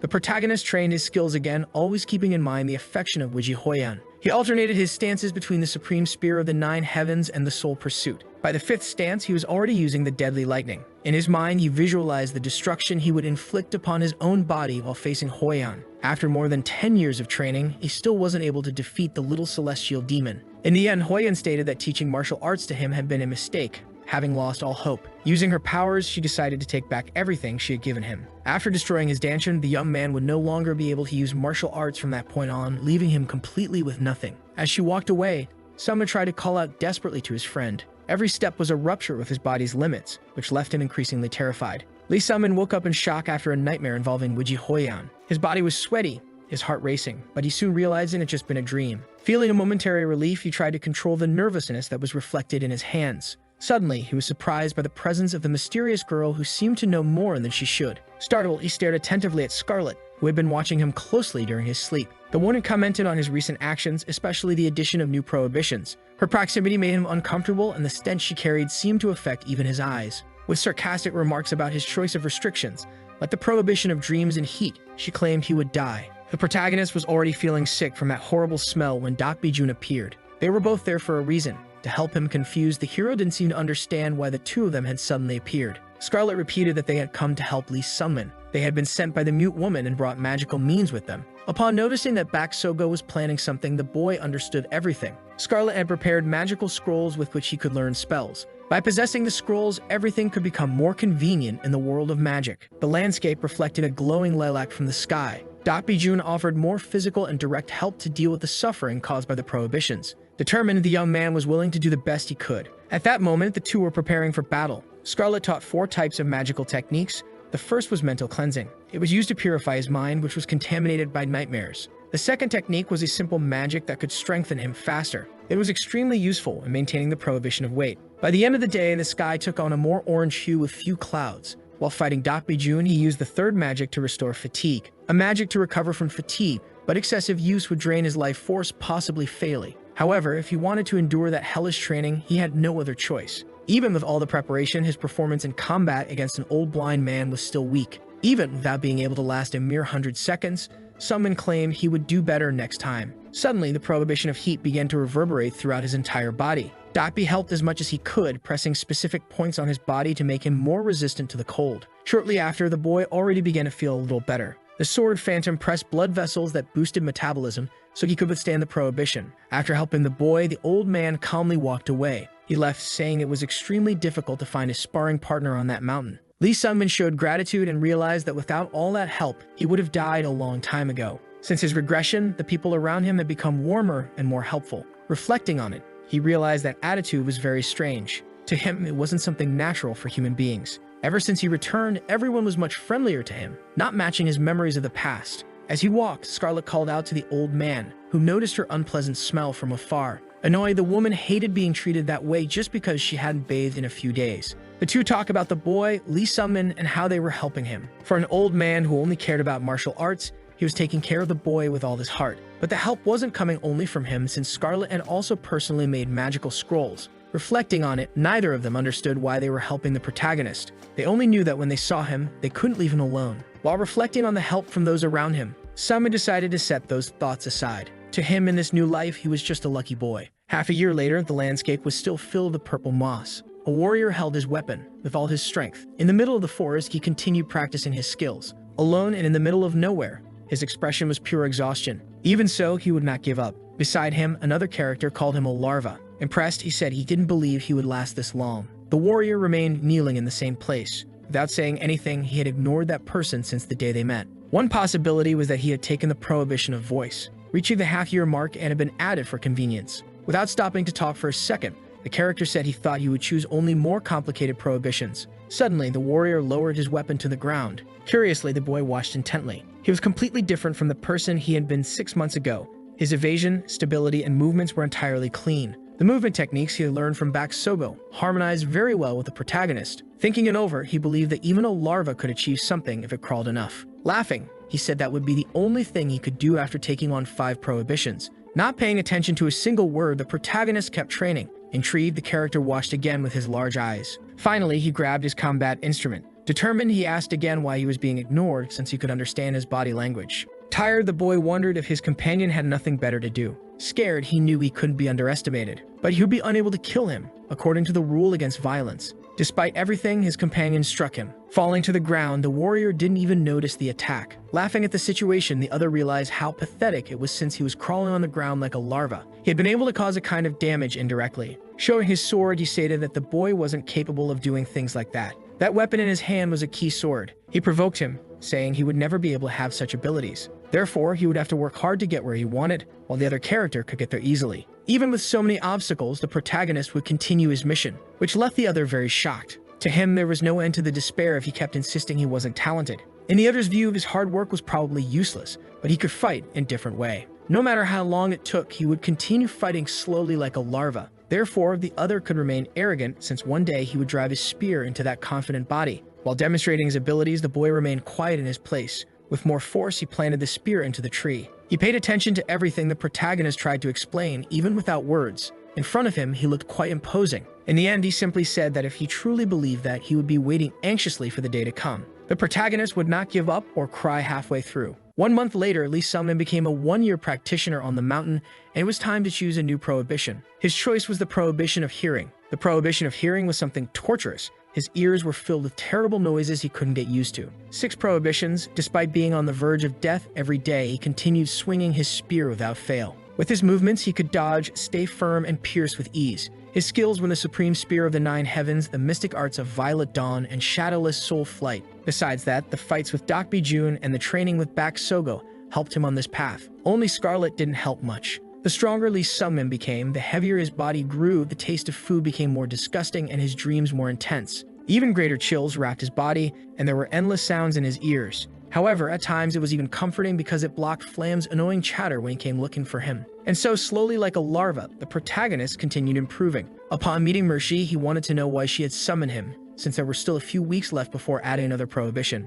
Yes, she turned to the practitioner and congratulated him for overcoming his test. Confused, he didn't understand what that conversation was about. Suddenly, Flam appeared in front of him. The protagonist was terribly startled. Mershi explained that Flam's existence itself was a test. At that moment, he began to understand everything. Bak Sogo, Scarlet, Dak Bi-jun, all of them had become strong and respectable people in area. Even so, he had never heard of Flam, and he couldn't be a nobody due to his enormous amount of power. Though it was strange, he didn't know that Flam didn't truly exist. Flam explained that he used his extraordinary power as a test to drive the practitioners into despair. Even the most talented looked at the character and fell into complete agony. Now they were worried, losing their minds and running away from Flam. But the protagonist was different. Despite having no talent, he threw himself into an even harsher trial and made Flam his goal. That was a very reckless way to deal with a problem, but the boy hadn't been able to drive him to despair. Therefore, his recklessness was something favorable. Mershi asked the warrior not to reveal Flam's identity to the other practitioners, or he would face the wrath of God. In any case, the young man would continue training on that mountain. The reward for overcoming the test would be delivered the day he left the mountain. If Lee Sungmin offered his soul to Mershi, she would grant him a power impossible to obtain even with 100 years of training. However, he refused the offer and preferred to keep crawling slowly, training hard.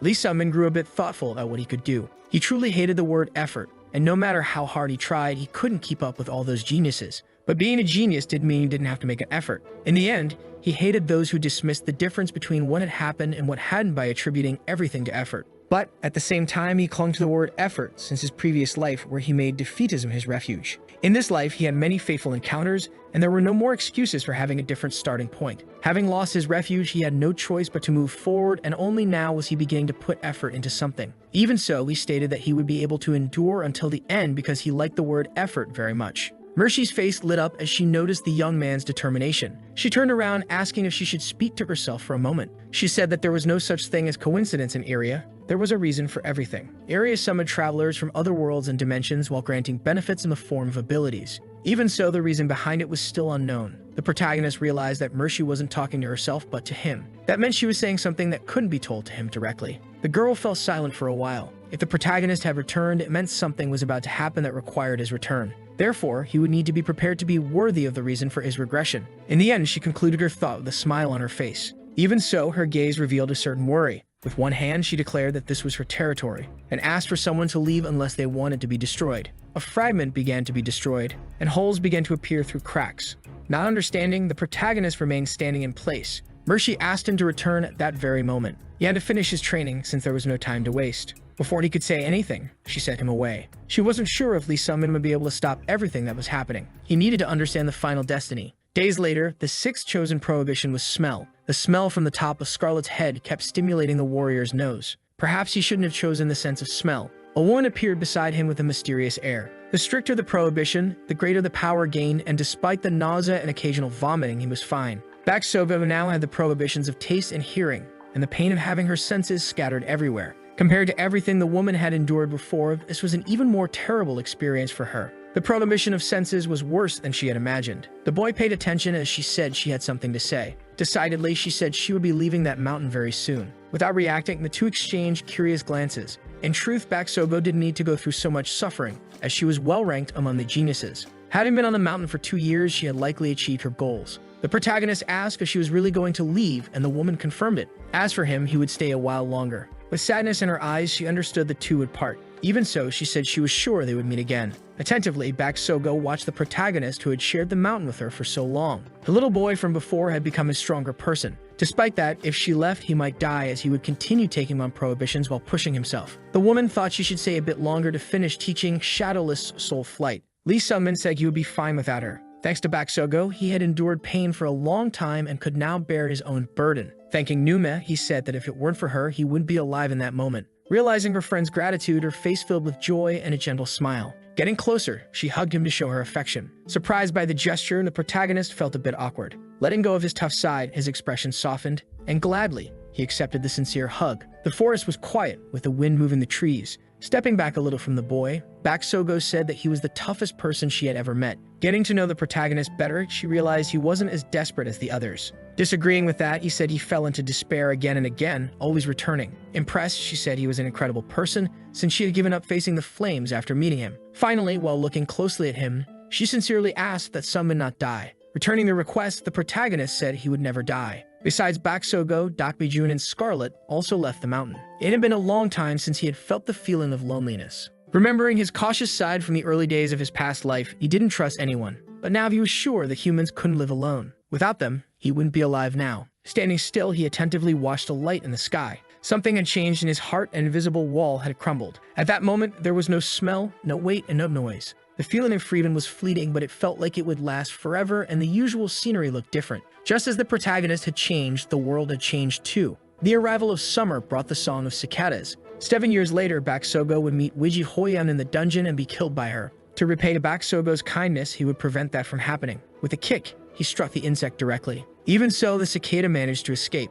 Cicada larvae spent 10 years buried in the ground before becoming cicadas, so he had 7 years to prevent the disaster. In 7 years, he might be very strong or not. Despite that, he was determined to make sure it didn't happen. Even though the level of his martial arts had increased day by day, it still wasn't enough. He wanted more and increased the intensity every day, even stopping sleeping. The secret to being able to move even without seeing isn't anything special. The protagonist had to sharpen his other senses and remember the surrounding terrain to endure the prohibition of sight. The world had become dark, and the only sense Lee Sungmin could still rely on was touch. After a week, he was able to move little by little, and the only thing he could hear in the dark world were noises. At some point, the noises began to sound like the singing of cicadas. With the sound of the cicada's song, he didn't notice time passing and just kept swinging his spear. His body began to use martial arts automatically, and he started to think more. Being a larva, he wished to become a cicada. After singing while on the ground for a short period of time, they desired to become cicadas. However, that wasn't enough for the protagonist, who wanted more and more. Confused, he didn't know what he wanted to become or the reason for his regression. The season changed, and the temperature of the wind felt different on his skin. Yet his daily life hadn't changed, and he simply spun his spear around.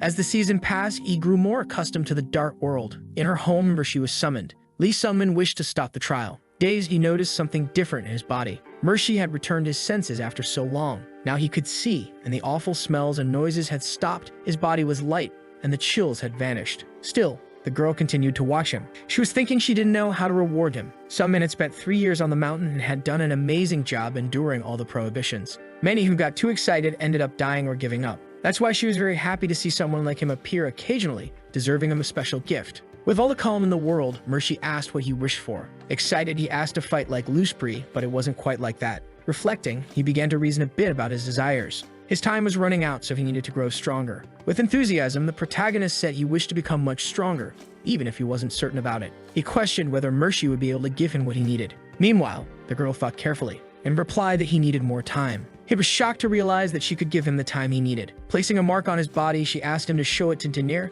who would be waiting for him in Dremor. Denir was the god of time and would test him. As a friendly tip, she warned him to stay sharp since Denir's trials were much harder than hers. In the end, everything would depend on the protagonist, who would face a very dangerous fate. With a smile on his face, he replied that he liked everything just the way it was. Having decided everything, they could now proceed so he could receive the reward for enduring 3 years on the mountain. Happily, he said that Mercy was a very generous goddess, bringing his reward if she placed a man in a suit and tie in front of him. That was Neville, a negotiator from Erebreza, and he was delighted to meet the protagonist. He asked Mercy if that man was her recommendation as a new member. Even so, the man said he wasn't sure if the boy was qualified to join the guild. The goddess asked Neville to take a closer look. He apologized upon realizing that the boy was extremely qualified. The man had merely observed the level of his martial arts. At Sunman's age, his level of martial arts would be respected wherever he went. The two began talking about the great guild Erebreza. A guild specialized in brokering deals, requests, auctions, and information. They could get whatever their clients wanted. Curious, the warrior asked if they sold elixirs and martial arts manuals, and Neville confirmed. The guild had the great healing elixir of Sheilin and the cherry blossom sword technique from Mount Hua's League. Erebreza specialized in that type of negotiation, selling other varieties of rare items. Mercy wasn't a member, but she could buy some goods from time to time. A brokerage guild, the god as a client, was quite strange. Extending his hand with confidence, Neville asked if he would join the guild. Having nothing to lose, the warrior accepted the proposal. Handing him a paper, he asked him to sign at the bottom. Now he was officially a member of Erebreza. Neville snapped his fingers and gave him a house gift. The protagonist's appearance changed completely, making him more presentable, with new clothes and a more modern haircut. Neville took his leave and told the young man to consult him if he had any questions. Mercy asked if he liked the gift, and Sunman said he was satisfied. Becoming a member of Erebreza was a great achievement, so he should be happy. The protagonist stated that his first destination would be Behenger. However, the goddess warned him about his objectives. She told him not to forget what she said when she was talking to herself. As he walked, the young man remembered the words that said there was a reason for the regression. The young man was so lost in thought that he didn't notice the approach of some fierce animals. Even with monsters in front of him, he didn't show despair. He was interested in understanding what wasn't a coincidence. While fighting the enemies, he wanted to know who had planned those events.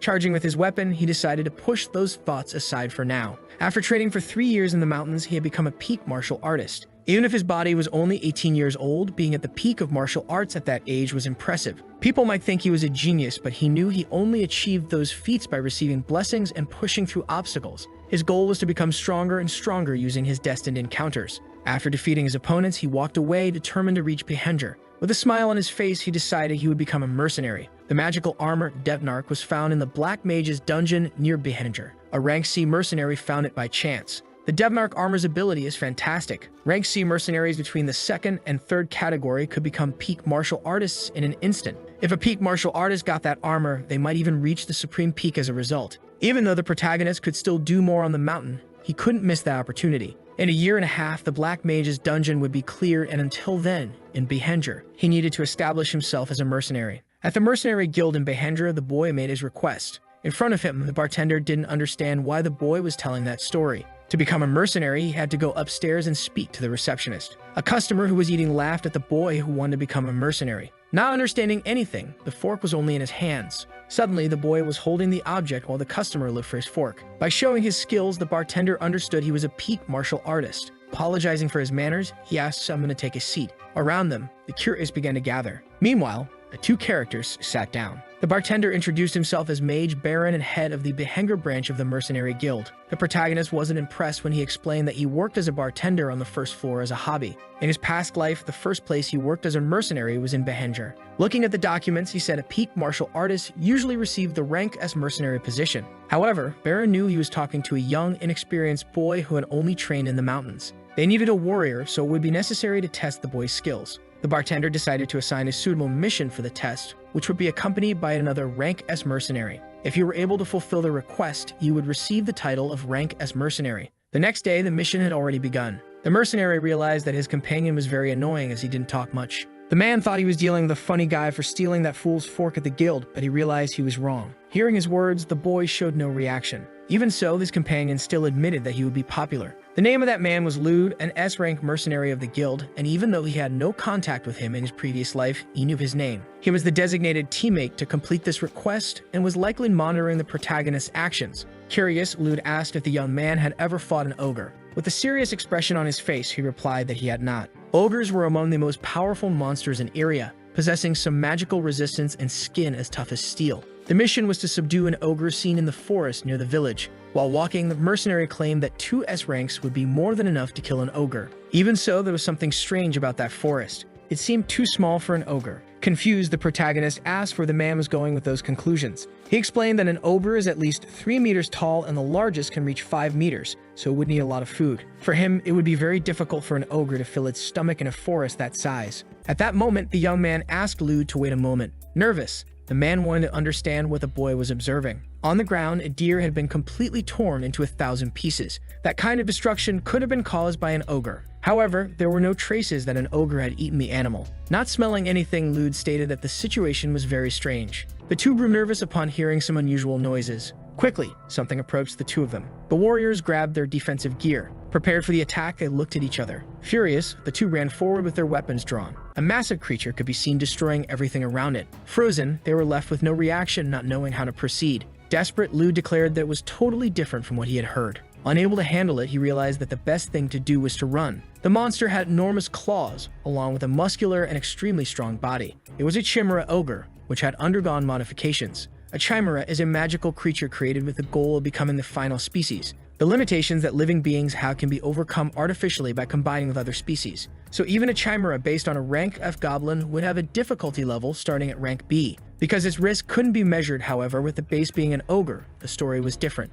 Not even its S-rank mercenaries would be able to handle it. Sweet and cold, the protagonist showed a bit of nervousness. Meanwhile, the giant creature continued destroying trees. Debris flew through the surroundings, but someone decided he couldn't run. Suddenly, the ogre charged toward him. The punch was already very close to his face. The mercenary Lu continued his escape, warning the young man of the imminent danger. Seeing that giant hand coming his way, the protagonist became fully alert. Determined, he jumped and dodged the monster's strike. He used the shadowless soul flight technique combined with untraceable steps. Realizing the boy's courage, Lude watched everything from behind a tree. Impressed, even he couldn't understand how he had moved so fast. He knew that place wasn't Mershi's mountain, and the weight prohibition that slowed him down no longer existed. In that case, he would be able to defeat the monster with ease. His second stance was again the shadowless soul flight, combined with shadow dance. As he climbed the monster's body, his movements were noticed. Getting closer, he used the supreme spear of the 9 heavens. Upon striking the creature, he unleashed the soul-chasing killing blow. Lee Sunman realized the difficulty he was facing as he noticed the ogre's skin seemed impenetrable.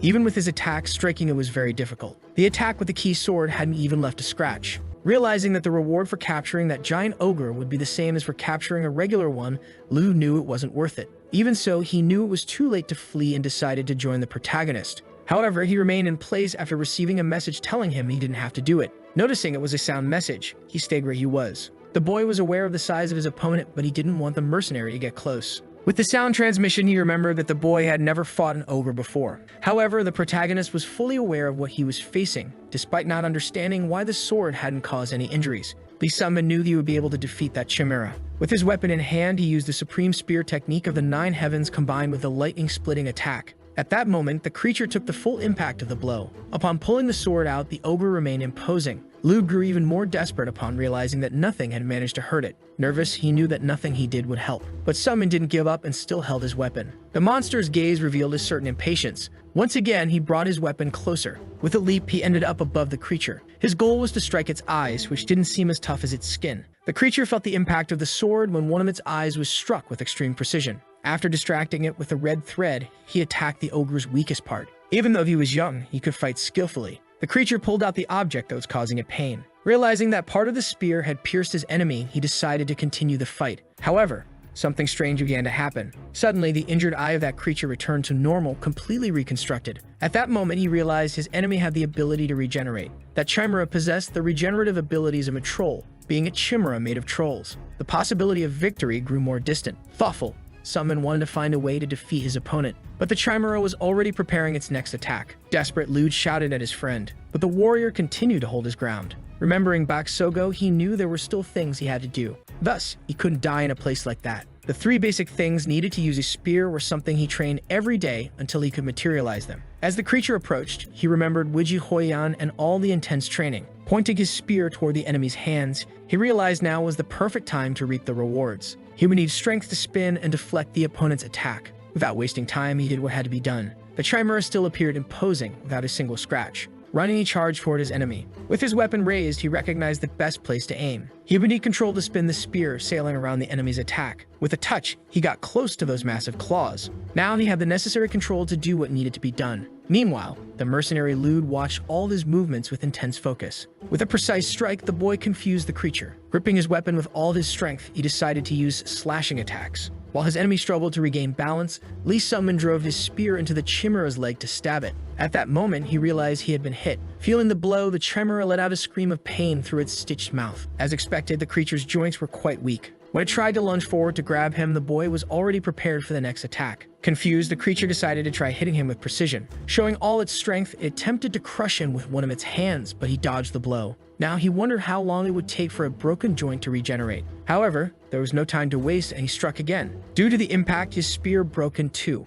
Even so, he managed to hit his opponent, who dropped to one knee. With the spear embedded in its body, it wouldn't be able to regenerate. Realizing his strike had been accurate, Lee Sungmin revealed a smile on his face. With the weapon still in hand, he managed to hit the creature's arm, preventing it from being able to move its legs and right arm. Now the chimera rested one of its hands on the ground as it felt the pain from the impact. Determined, the young man needed just one more strike. He activated the supreme spear of the nine heavens, Sungmin style, along with a lightning-splitting strike. With extreme precision, the chimera was hit. Totally wounded, it could no longer stand, but it still had one arm left. With its massive claws, it tried to strike the protagonist. However, the chimera was too slow and couldn't reach him. Feeling no weight at all, he realized how fast he had become after leaving the mountain. The hero could hear the chirping of the cicadas, the same symphony from Mount Mercy. Getting closer to his enemy, he realized he didn't want to become a cicada, that on the mountain, he was a larva. He knew he hadn't trained for so long just to become a coconut candy or something like that. Despite all this, the protagonist still didn't know what he wanted to become. At that moment, he managed to strike the chimera's eyes, causing it to fall to the ground. With his weapon in hand, he realized he didn't want to have regrets after having experienced all of that in his past life. He would keep moving forward as he prepared for his final destiny. The mercenary Lude was completely stunned by the scene he had witnessed. With extreme rage, the boy drove his weapon into his opponent. While watching, he was shocked by the strength of that young man and asked what he was. The boy's expression of exhaustion showed all his effort. Looking at his calloused and injured hands, not even the boy himself could answer the question of what he was. Even so, one thing was very clear to him, that he was definitely not a larva. The mercenary Lude didn't understand his words and thought he was a very interesting young man. Meanwhile, a cicada could be seen on the ground. The warrior showed a gentle smile on his face, realizing that the cicada's song had stopped. Confused, the bartender didn't understand anything. While observing the giant chimera, the mercenary Lude explained everything that had happened. Defeating a chimera ogre was an SS rank achievement, but there were no precedents to grant that rank right away. Even so, the warrior was satisfied with the S rank. The subjugation reward for the chimera ogre was 27 million urs, along with an S-rank insignia. The chimera ogre's body was delivered to the mercenary guild for investigation, providing a reward of 20 million. Handing over the reward to his companion, Lude said everything should go to the warrior, who received a total of 47 million urs. Walking through the streets, he felt victorious. To him, that was a huge amount. In his past life, he had risked everything to complete missions, but the most he had ever received was 1 million urs. Therefore, he didn't know what to do with so much money in his hands, until a thought came to his mind. Looking at his weapon, he had a brilliant idea. In an establishment, the conversation continued. The bartender was curious to hear the details of the mission. Lude said the boy was excellent, but the man would have to see for himself. With his staff, he touched his head. Suddenly, he saw everything that had happened inside the forest during the time they were away. His expression showed a mix of surprise and admiration. The mercenary Lude stated that the young man deserved to receive the SS rank. Decided, the man realized he should suggest it, since he couldn't make the decision alone. Noticing that the boy had reached the commercial peak even without a class, he was sure Zeon would be interested. Meanwhile, the protagonist stood in a slightly dark place.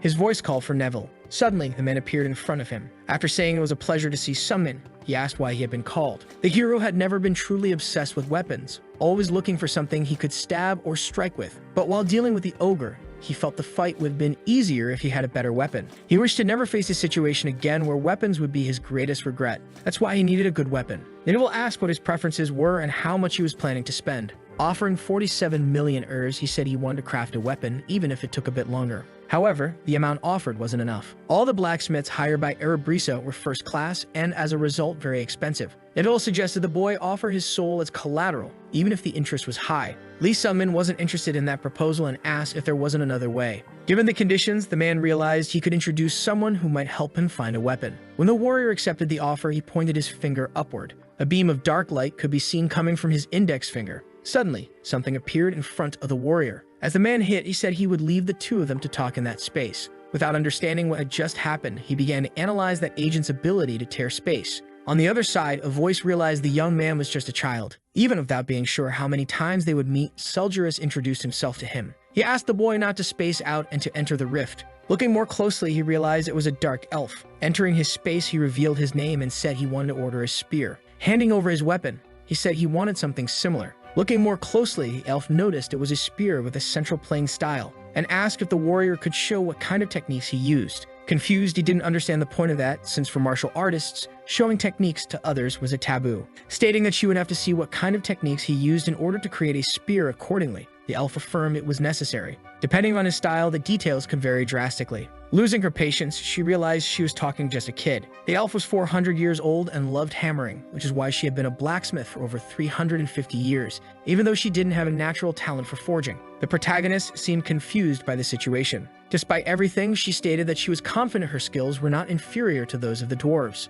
Hearing those words, the warrior remembered a bit of his own past, and he thought the two of them were similar characters. After her outburst, she didn't understand why she was saying all that to a child she had just met, so she asked him to look for the dwarves and request a weapon from them. However, Lee Summon was determined to show his martial style. After being convinced so quickly, she found it strange that he hadn't left. The boy said he was convinced upon hearing that her 350 years of experience were real. Face to face, the elf was still at a loss for words. Laughing, she realized the boy was too naive for trusting others so easily. Even so, he didn't feel intimidated. Turning her back, the elf realized he was great with words. Anxious, she suddenly changed her expression, while the boy waited patiently for her. Although she was the calculating type, she decided she would create something better than he could afford with the money he had just because she liked him. With a smile on her face, she realized he might become a regular customer. The weapon would take a few months to be completed, so the protagonist just needed to relax and wait. Sitting on his bed, he meditated for a while. His battle with the Chimera Ogre had been his first real fight as a supreme master at the martial peak.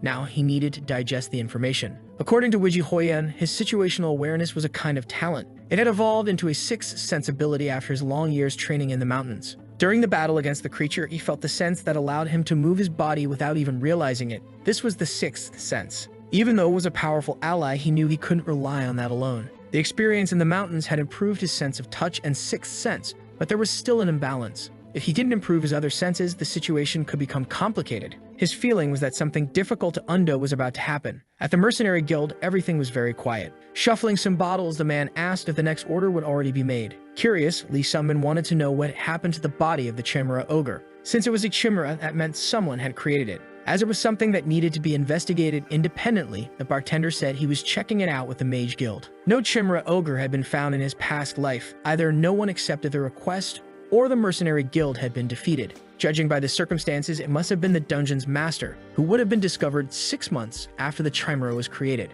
Maybe in his past life he had retrieved the chimera, but now that the boy had killed it, the future could change. At the Behanger Mage Guild, a voice said it was a pleasure to meet the young man. A mage cast a few spells while being observed. He introduced himself as the Dark Mage Kim Jong-yen. At that moment, he was investigating the chimera. Lee Sung-min introduced himself as the person who had killed the creature. Realizing the boy was Korean, he asked if there had been a portal crisis in his world. It was a portal that connects to another dimension and allows monsters to come out of it. Leaving that subject aside, the mage realized the boy came from a different dimension than his own, but was happy to see another Korean. Returning to the main topic, his expression changed. That was not the only reason for his happiness, but he wouldn't reveal his intentions just yet. Seriously, the boy said he would like to see the chimera's body. To obtain the Devmark armor, he would need more information. The mage decided to share a bit of what he had discovered. The creature was not completely dead, so there was no way to uncover all the details. The dark mage who created the chimera was probably someone at the rank of great mage. Additionally, that thing's mouth had been sewn shut, and it was created with a fierce hunger to test the chimera's performance.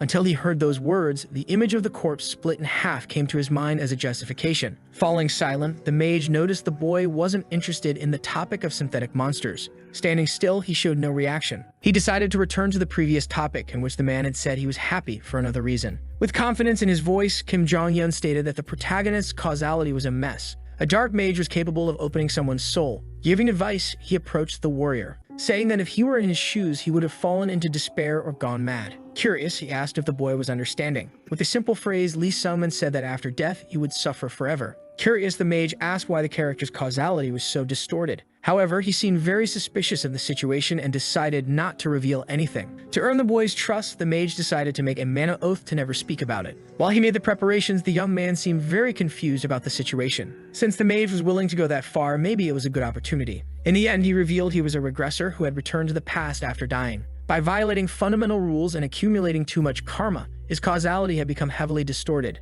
Determined, the mage revealed one more thing to the protagonist. Anxious, he waited for his words. The man began by saying he was very peculiar, and that not only was his causality distorted, but he was as well. Without finishing the sentence, the words echoed throughout the place. Lee Summon felt some pain in his ears. The mage realized he couldn't say what he wanted. It would be impossible to tell the boy anything. He seemed extremely confused. If he said anything, he would end up dead. Kim Jong-un's face was covered in blood from the words he had spoken. He knew the boy's life no longer belonged to him. Shocked by the information he had received, the boy didn't know how to react. Apologizing for not being able to say anything, he asked him to come back another time. Without understanding what had happened, Summon was extremely confused. At that moment, he remembered a situation he had lived through with Mercy, who tried to annihilate anyone who invaded her territory. Turning his back, he left the place, but a voice called out to him. Turning to see who it was, he saw a woman. Getting closer, she recognized him from the mountains of Mercy. Despite that, the boy didn't seem to know who the person walking toward him was. Angry for not being recognized, she said her name was Scarlet Lizard.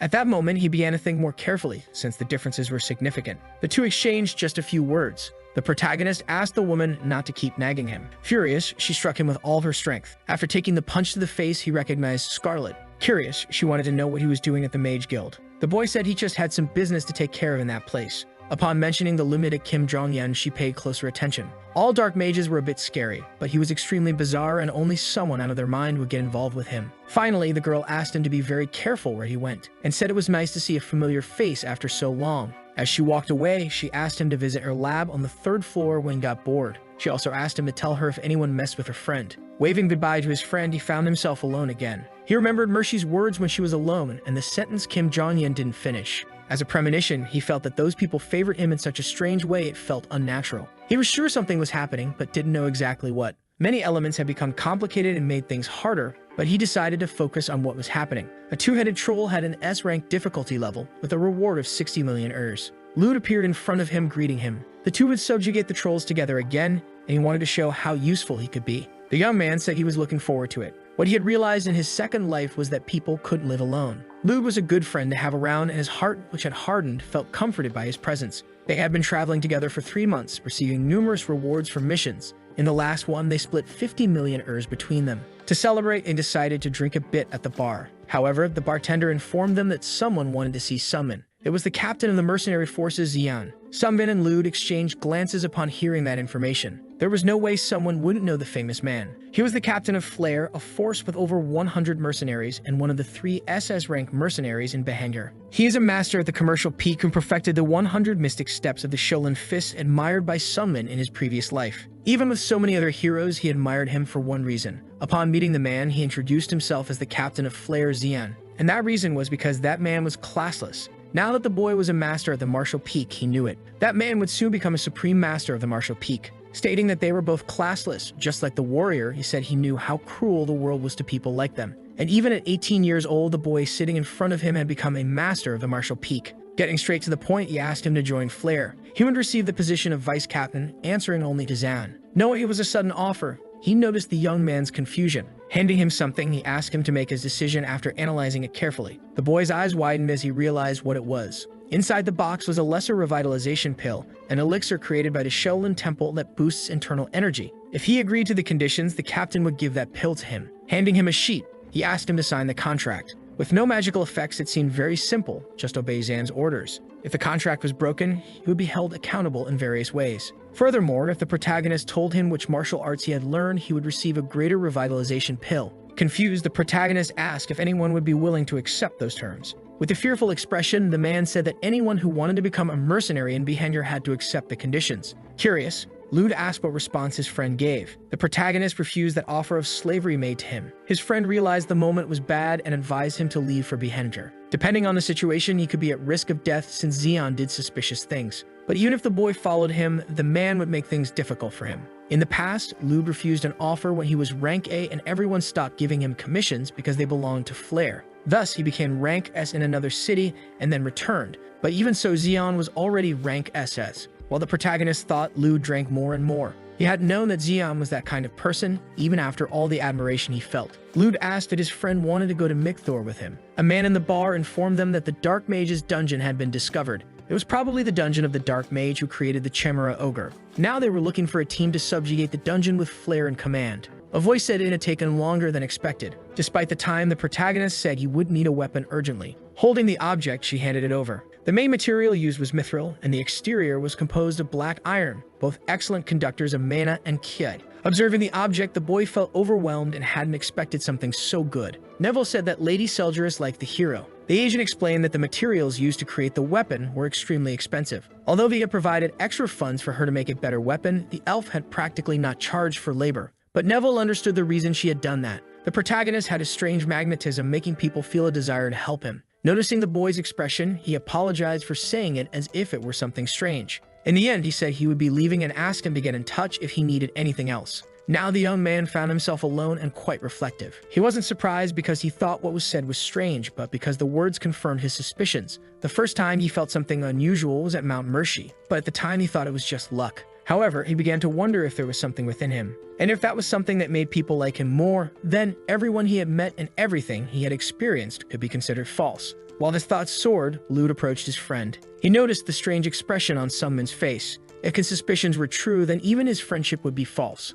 Hugging his companion, he asked if he was worried about the dungeon raid. At that moment, he remembered. In the end, his concerns were confirmed when the future changed because he had killed the Chimera Ogre. Thus, the guild began searching for the Dark Mage, and the dungeon was discovered 3 months earlier than in his past life. Furthermore, something else had completely changed. Xian is happy to see the rising star who was joining them on the raid. Upon noticing the boy's presence, he stated that it would be a very easy raid. The mercenary corps of Flair had not participated in the expedition because they were on another mission during his past life. Now he could participate since it was moved forward by 3 months. Xian noticed that Lude was accompanying him. Smiling, he asked the two of them to be very careful. That dungeon was a very dangerous place, and there was no way to know when or how they might die in the end. After receiving the orders, everyone walked in a line. Lude noticed the threat made by the captain when he said he could kill them amidst the chaos of the expedition. For a moment, the hero considered joining the expedition because of the situation, and in the end, he joined due to the terrifying skills involved. It had been 3 months since he returned from the mountain, but he hadn't made any progress since then. To break the status quo, he would need the magical armored Devnark, which could turn a third-rate warrior into a master.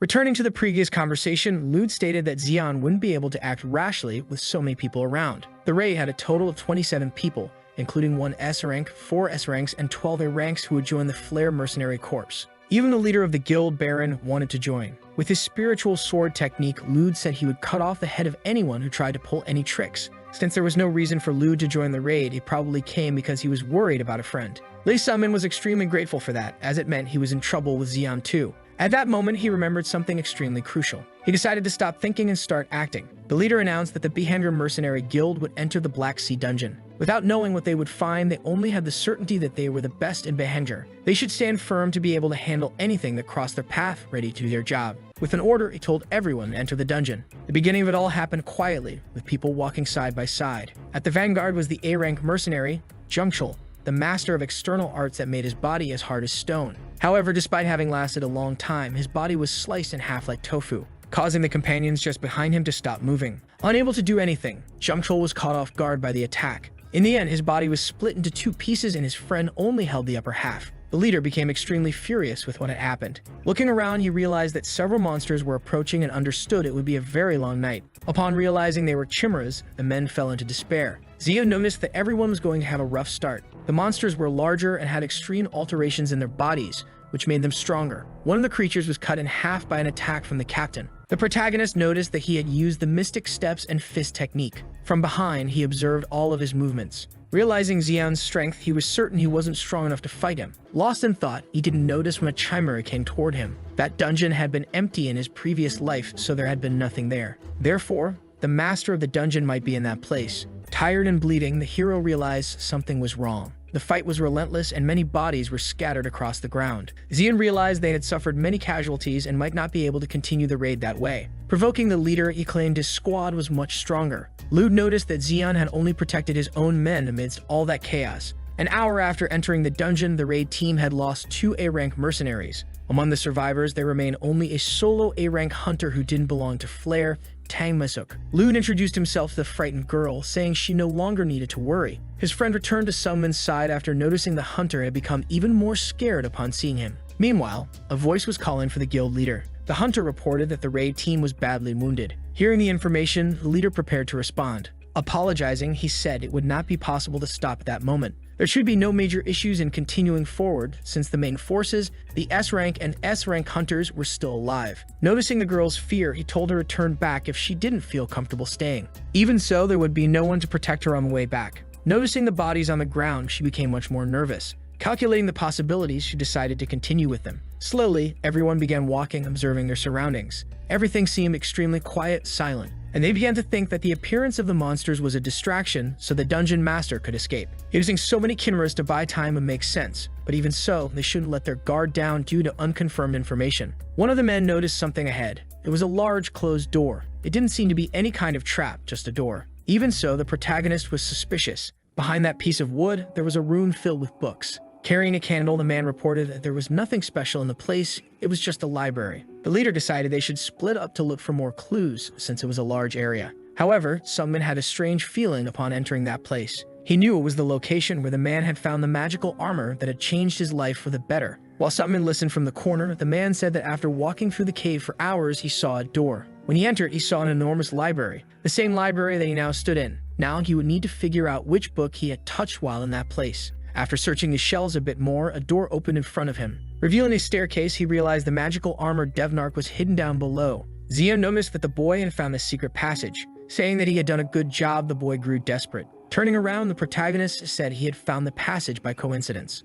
With a strange expression on his face, the captain said he liked people like him. At that moment, Lee Sungmin became increasingly shocked by his reaction. Suddenly, the man punched him in the stomach. The protagonist rolled down the stairs. Zia knew that if he couldn't have the boy on his side, he had to get rid of him as he would be a threat due to his talent. Baron was in another room with the captain's subordinates, so no one would interfere. However, Lud appeared at the top of the staircase, showing he was still there. He had used the spiritual sword technique to get rid of the subordinate guarding the entrance. The man was sure Zeon had been waiting for the perfect opportunity to reveal his true self. Besides, Lud knew he would be the next to die after Sungmin. Suddenly, his friend was thrown down the stairs. Zeon couldn't believe those two thought they could defeat him. The hero knew his chances were slim, especially if the other members of Flare helped. Even so, his gaze showed he wouldn't give up so easily. With urgency, he grabbed his companion and started running. Without understanding anything, he simply said they had to reach the lower level as quickly as possible. The magical armored Devnark, which boosts the user's abilities, would give them a chance at victory. Quickly, the two reached their destination.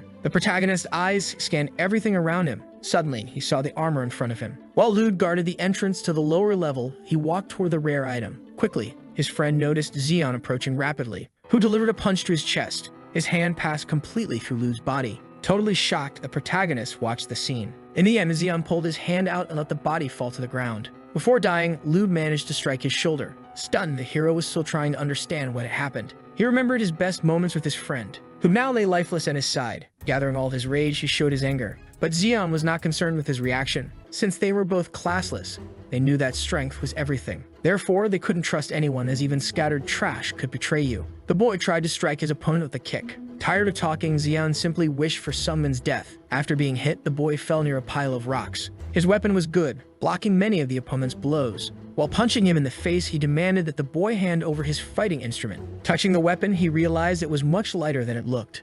Observing its components, he noted it was made of mithril. Suddenly, he sensed something strange around him. Pieces of the armor began sticking to the protagonist's body. Upon receiving the Devnark armor, he began to recover all his strength. Zeon realized that it was magical armor. Now the protagonist seems stronger than ever. Afraid, Zeon notices a dark energy surrounding his body, unable to tell if it was dangerous within his aura. Sungmin waits for the perfect moment to begin his attack. At that moment, the magical armor was already fully on his body. Standing still, the two stare at each other for a while, until an explosion occurs. Not knowing what that dark energy was, the man doesn't understand why it suddenly disappeared. With a punch, he hits his enemy, asking to fight again. Confused, the protagonist realizes there was no change in his physical or internal energy. Regardless, Zeon declares that the boy had done a good job so far in dodging his attacks. Even so, he would be the next to die. Upon seeing his fallen companion, he realizes the situation is complicated. A hand approaches his body, deciding to finish him off. The mystical creature defends him from the attack. For obtaining the Devnark armor, he would have to pay a huge price.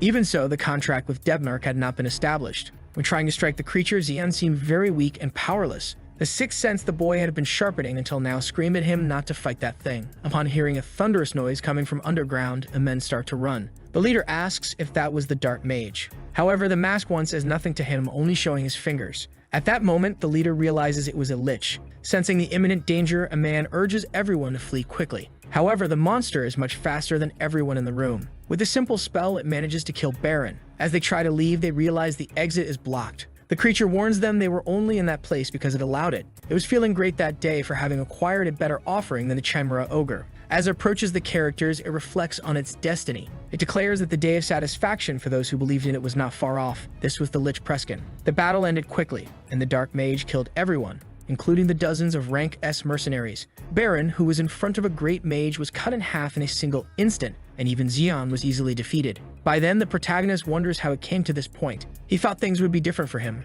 compared to his past life. That he would no longer be a larva or a cicada because he had become something else. With sad eyes, he watches the body of his friend in front of him. The protagonist realizes he was mistaken and was still just a larva. The creature was extremely terrifying. Meanwhile, the protagonist is chained to a wall. The Lich welcomes him to its workshop and asks the boy not to waste his energy as he won't break the chains easily. Letting out a frightening laugh, it watches him try. The monster makes a strange confession. It says it wishes to become a woman. To it, women are so incredible that they are capable of achieving something extraordinary that many alchemists can accomplish in a lifetime. Because of that, it tried to become a woman in every way, but got lost in magic and offered its soul and flesh to obtain eternity. Eventually, it ended up finding its answer. Even if it couldn't give birth, there was still a way to create life. Hearing those words, the hero seems stunned. To the Lich, that was a perfect day. The companion it once met, whose karma was a mess, had become a monster. If it used someone like the warrior, a person with distorted karma, as an offering, it would probably be closer to achieving its dream. Holding the boy's face, it reveals its intentions.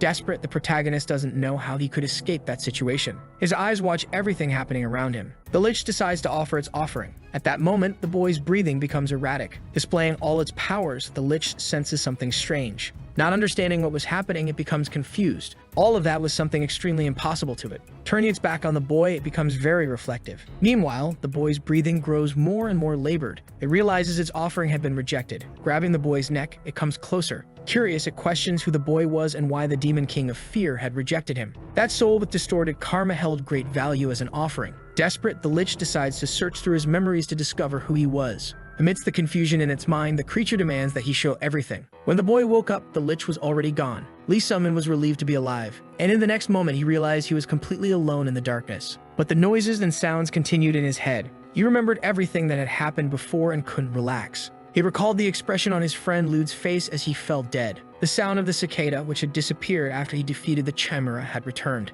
However, he was soon able to move, not because of his experience in this life, but due to his willpower as a third-class mercenary in his previous life. Moreover, he had made a promise to his friends and could not die. While his eyes bled, he repeated the promise he had made to himself, trying to gain strength. The hero was used to this kind of situation. Regret, shame, and self-pity were things he could only feel after surviving. While standing still, he receives a telepathic communication. Lloyd, the master of the Tower of the Golden Mage, was trying to ask for help. The man was far below where the protagonist was at that moment. Revisiting memories from his past life, he remembers the disappearance of that master. The man states he needed the warrior's help. He was seriously injured, unable to move, and asks the boy to get him out of that place. Curious about the Lich, the boy informs him it had disappeared. However, the boy was still a little suspicious of the man's words, unsure if that was a safe place. Swearing by his mana, he promises the boy would be greatly rewarded if he helped. Meanwhile, the boy continues descending. After some time, he at last arrives at the location where his presence was requested. Claiming to be lucky for managing to contact the hero,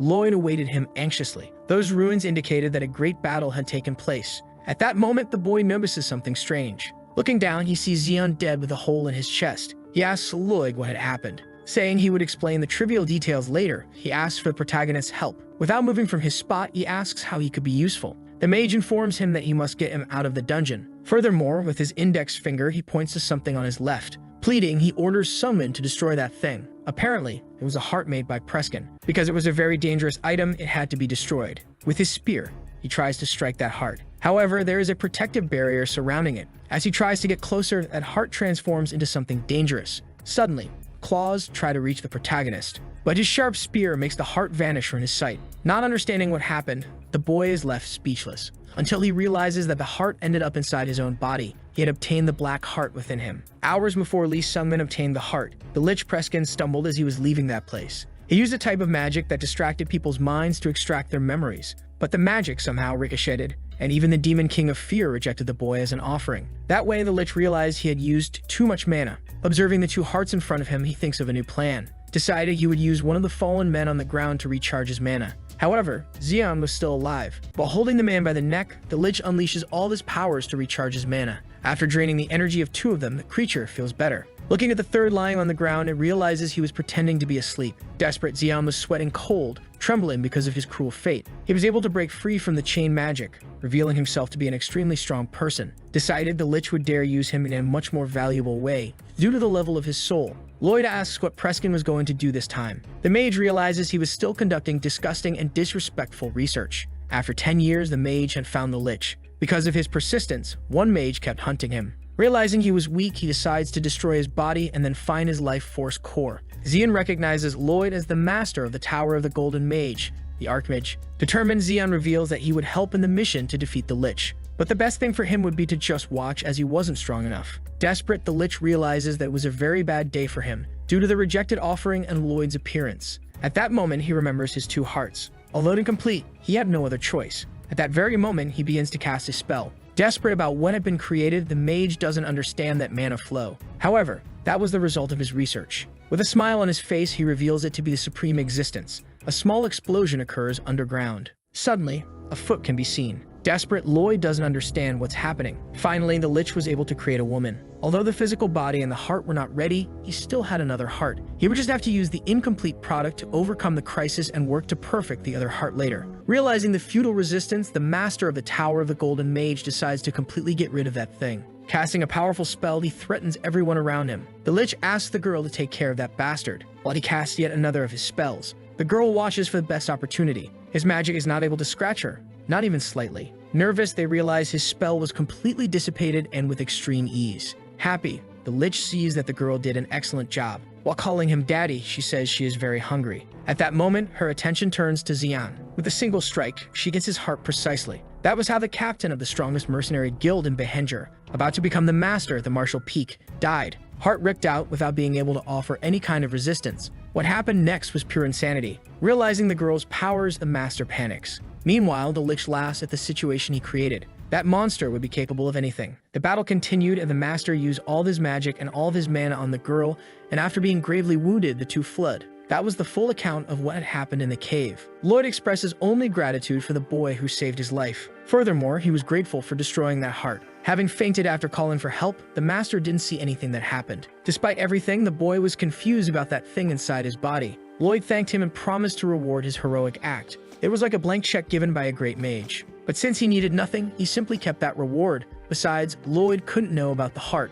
Preskin was the master of the Black Magic Tower, but another execution order had been placed on him because he acted against the rules. The person who accepted the mission was the master of the Golden Magic Tower, Lloyd. At the end of a 10-year pursuit, there happened to be a chance during a raid. However, in his previous life, he died in the cave. Since the raid was originally going to occur a few months later, that's how he disappeared. Someone who was supposed to be dead was now alive due to the boy's regression. And furthermore, someone who should be alive is now dead. The boy feels extremely guilty for the death of his lewd. He was like a frog in a well, where the hero of his world was Xian. To them, there were many monsters that could be easily killed, and what he thought was the sky was only the exit of a well. There was always someone whose sky was much vaster than his own. Now he wonders what level Wijihoyan had reached. When he was on Mercy Mountain, the protagonist became aware that he was just a worm. Therefore, he would not despair over what he couldn't have, crawling little by little like a worm. As he walks, a voice calls out to him, apparently happy to see him. Kim Jong-un states that most of the raid team died, but the boy returns safely. Noticing his armor, he realizes it was an unparalleled artifact.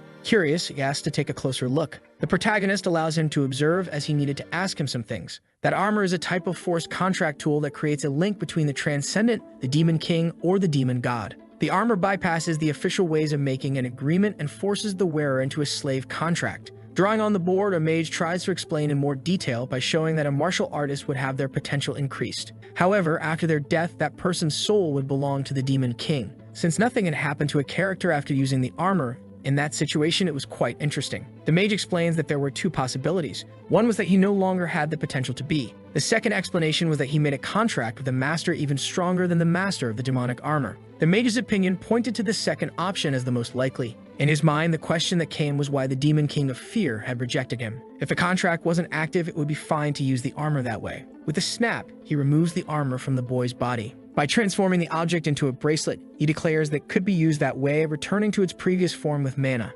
Continuing the conversation, the protagonist states that he was offered as a sacrifice to the Demon King by the Lich. It was extremely remarkable that the boy was able to maintain his sanity even after facing him. With a smile on his face, he asks if he understood where he was going with that. The boy questions whether his soul was at a higher level than the Demon King of Fear, but he couldn't answer his question. At that moment, everything starts to become extremely clear. Moreover, he mentions that his body absorbed something strange and the mage already knows it is a dark heart. Even so, he states that he didn't feel any different energy inside him. Prescott researched the ultimate form of life and his heart was the product of that desire. Therefore, that bracelet could result in something that is on a different level compared to the demonic armor. Apologizing for not being able to give a good answer, the mage says that if it's a god, maybe they could give a more suitable response. At that moment, he remembers Mershi's words, who told him to go to Drimor in search of Dinir, the King of Time. Perhaps Dinir, the god of time, would be able to answer his questions. Thanking Kim Jong-un for his help, he says goodbye. As a warning, the mage says that he likes him very much and could be sought out anytime.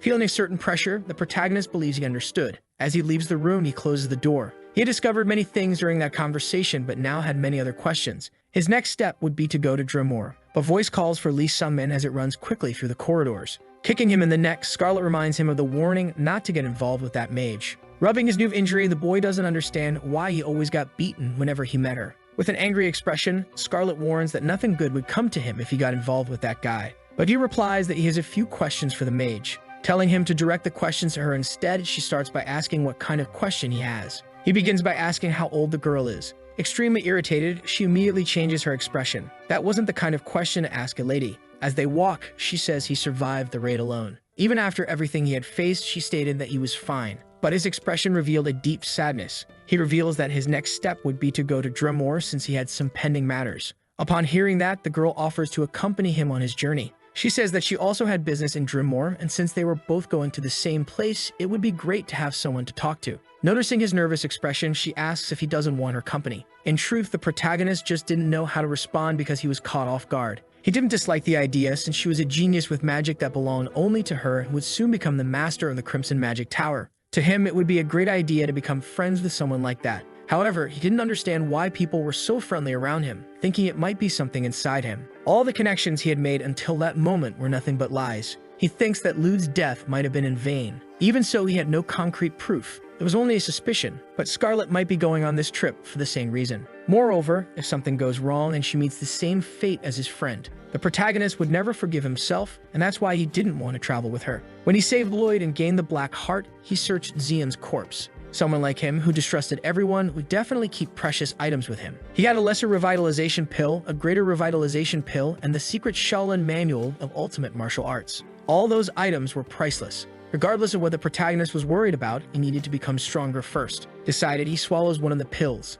Anxious, he waits for the changes in his body. On top of his bed, he begins to meditate calmly. However, when he stands up, he feels no change at all. Normally, when someone takes an elixir at the level of a lesser revitalization pill, internal energy emerges within the body. Since no major change occurred, he realizes it might be a fake item. At that moment, something begins to shine in his stomach. To sum it up, his internal energy increased exponentially, and the pill was not fake. When taking an elixir, the internal energy that is acquired explodes, and the person must circulate the energy in order for it to become theirs. Without doing anything, the protagonist managed to absorb all the internal energy from the lesser revitalization pill. It wasn't difficult at all, and he made all the internal energy his own. Therefore, what happened might be related to the heart inside his body. At that moment, he turns to a small box. He takes the greater revitalization pill in his hands. He was able to perfectly absorb both the internal energies of the lesser and greater revitalization pills. He was nearly on par with the martial arts master at the supreme peak in terms of internal energy. The only plausible explanation for the absorption of all that energy would be the effect of the dark heart.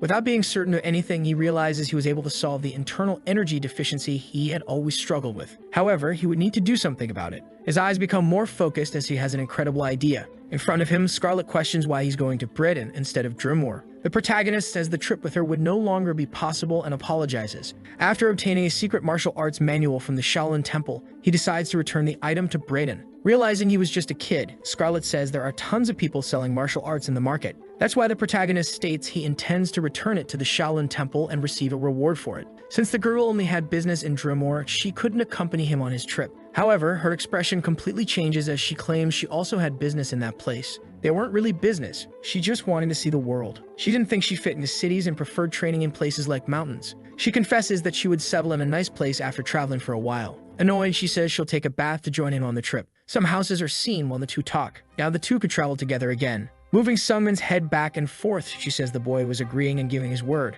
After receiving blows from the woman, he decides that she would be his travel companion. The departure was scheduled for a week from then, and the boy tried to see it as something positive, since he would have someone to talk to along the way, and it would be less dangerous. A mysterious girl approaches, asking who is in front of her. In the dark night, the two characters stand still, watching attentively. Confused, they don't really understand the situation. The girl starts to transform, saying that after meeting him, she felt very strange. Her hands take the shape of something giant and grotesque. Curious, she asks who that boy was. Some time ago, while walking through the forest, the Lich thought that Lloyd was a truly strong person. He knew the word genius had been invented to describe someone like him. If he hadn't awakened the girl in time, he wouldn't have survived. That child was his greatest creation. Meanwhile, the girl seemed to completely ignore him. He calls to her as he realizes what she's doing. He wasn't able to control the girl properly since she had been awakened in a hurry, and he realized she didn't follow his orders. The only thing he was sure of was the obedience seal, which guaranteed that the girl wouldn't attack. Wiping his face, he said she would need to go to the place where she was awakened to retrieve the Lich's heart. That mission would be crucial for her survival. The girl was supposed to get the heart and return to the same place.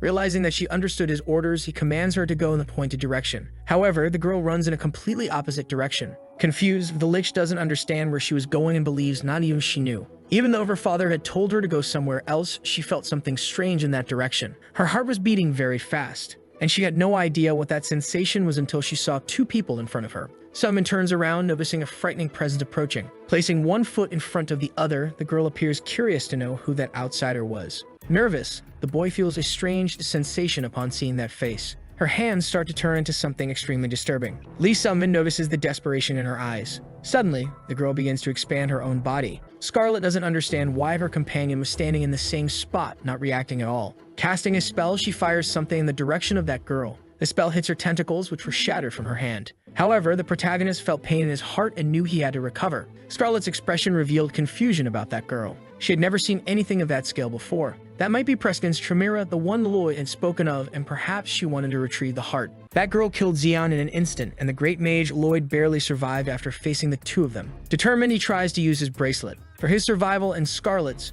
he would have to manage to use the armor. Suddenly, energy is released and the suit forms on his body. Meanwhile, the girl is already preparing her next attack. With her dark tentacles, she tries to get closer to the protagonist. Wielding his weapon, he notices the strike and turns in the right direction. With a leap, he needs to get closer to that child. In every possible way, he tries to inflict injuries on his enemy. Her attacks were not conventional, and her fists were much stronger than the Ogre Chimera's. If he hadn't increased his internal energy with the elixir, the situation would be in serious trouble. Meanwhile, Scarlet asks Sungmin to get out of her way so she can cast a spell. Her body is thrown back with force as she casts a fire spell. The girl had already noticed her movement and tries to escape, but she is hit and feels extreme pain. Scarlet says she felt a great magical resistance coming from the child. Even if she could neutralize most magic, hers was still somewhat special. Standard resistance didn't work because she placed an enchantment to create her secret magic. However, she didn't expect a strike come in her direction. Quickly, the protagonist places himself in front of her. Burning everything around, he protects her. Thinking for a moment, he reflects on the situation. Remembering Xian, he realizes it might be the mystic fists of 100 steps.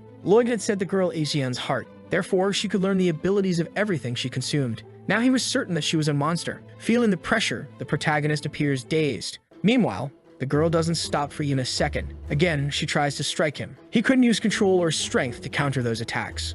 As they fought, the girl says she had asked him something. Curious, she wanted to know who he was. While defending himself, the protagonist thought only about escaping that place. Ready to cast a new spell, Scarlet tried to draw the girl's attention. After hitting her in the face, she says she should spend her luck more wisely. Provoking the girl, she says she made her really angry. Upon hearing those words, the child changes her expression completely. Her gaze notices something unusual. Suddenly, hands grab her feet, preventing her from moving. It was the spell cast by the red-haired girl. Meanwhile, the protagonist approaches without the girl noticing. With a strike, he tries to hit her face. At that very moment, the girl frees herself from those hands by cutting off her own legs. Confused, the boy is shocked by what his eyes are seeing. After mutilating her body, the girl begins to fall. However, she quickly transforms her body through new magic. Without them realizing, her legs were already back in place. The two were infuriated by this, realizing the fight would be long. In a short time, she was able to regenerate both her legs. Even the burned parts have been regenerated. For Scarlet, that situation was extremely irritating. The exceptional regeneration ability had a mana limit.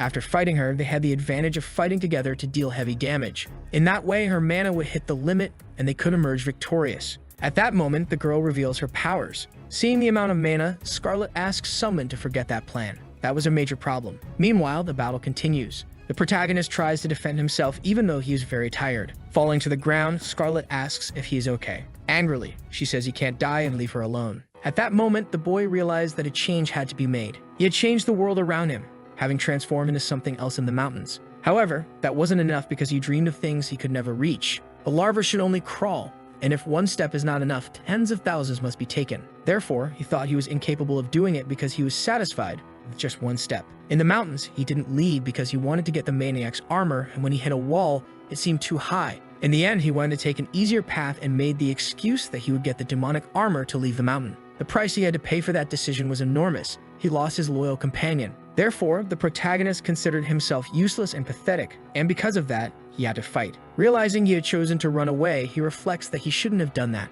The heavy weight of the spear he hadn't felt in so long, the static noises and the cicadas. He only wanted to be side by side with her. He wanted to change his destiny by all means. In the end, he just didn't want to die. He had a dream too big for a larva, but even so, he didn't want his life to end. All of that was very hard to do. In that case, if he managed to gain possession of something he didn't deserve, he shouldn't have taken just one step. While reflecting on his life, his sword became increasingly powerful. By realizing he wanted more, he managed to strike the enemy with precision. Suddenly, the spear pierces the girl's arm. Protecting his friend, he wouldn't let anything happen to her. Irritated, the girl wants to know who that figure in front of her was. Meanwhile, the spear continues destroying her body. Scarlet listens attentively to her companion's words. With blood all over his face, he says his name is Lee Sungmin. At that moment, an arrow hits the girl. Revealing her name, she says she is Ain. With the spear in hand, he does not lower his guard. After being hit, a bit of blood comes from the girl's mouth and her body is also wounded. Suddenly, she turns and begins to flee. After the intense battle, the warrior is extremely tired.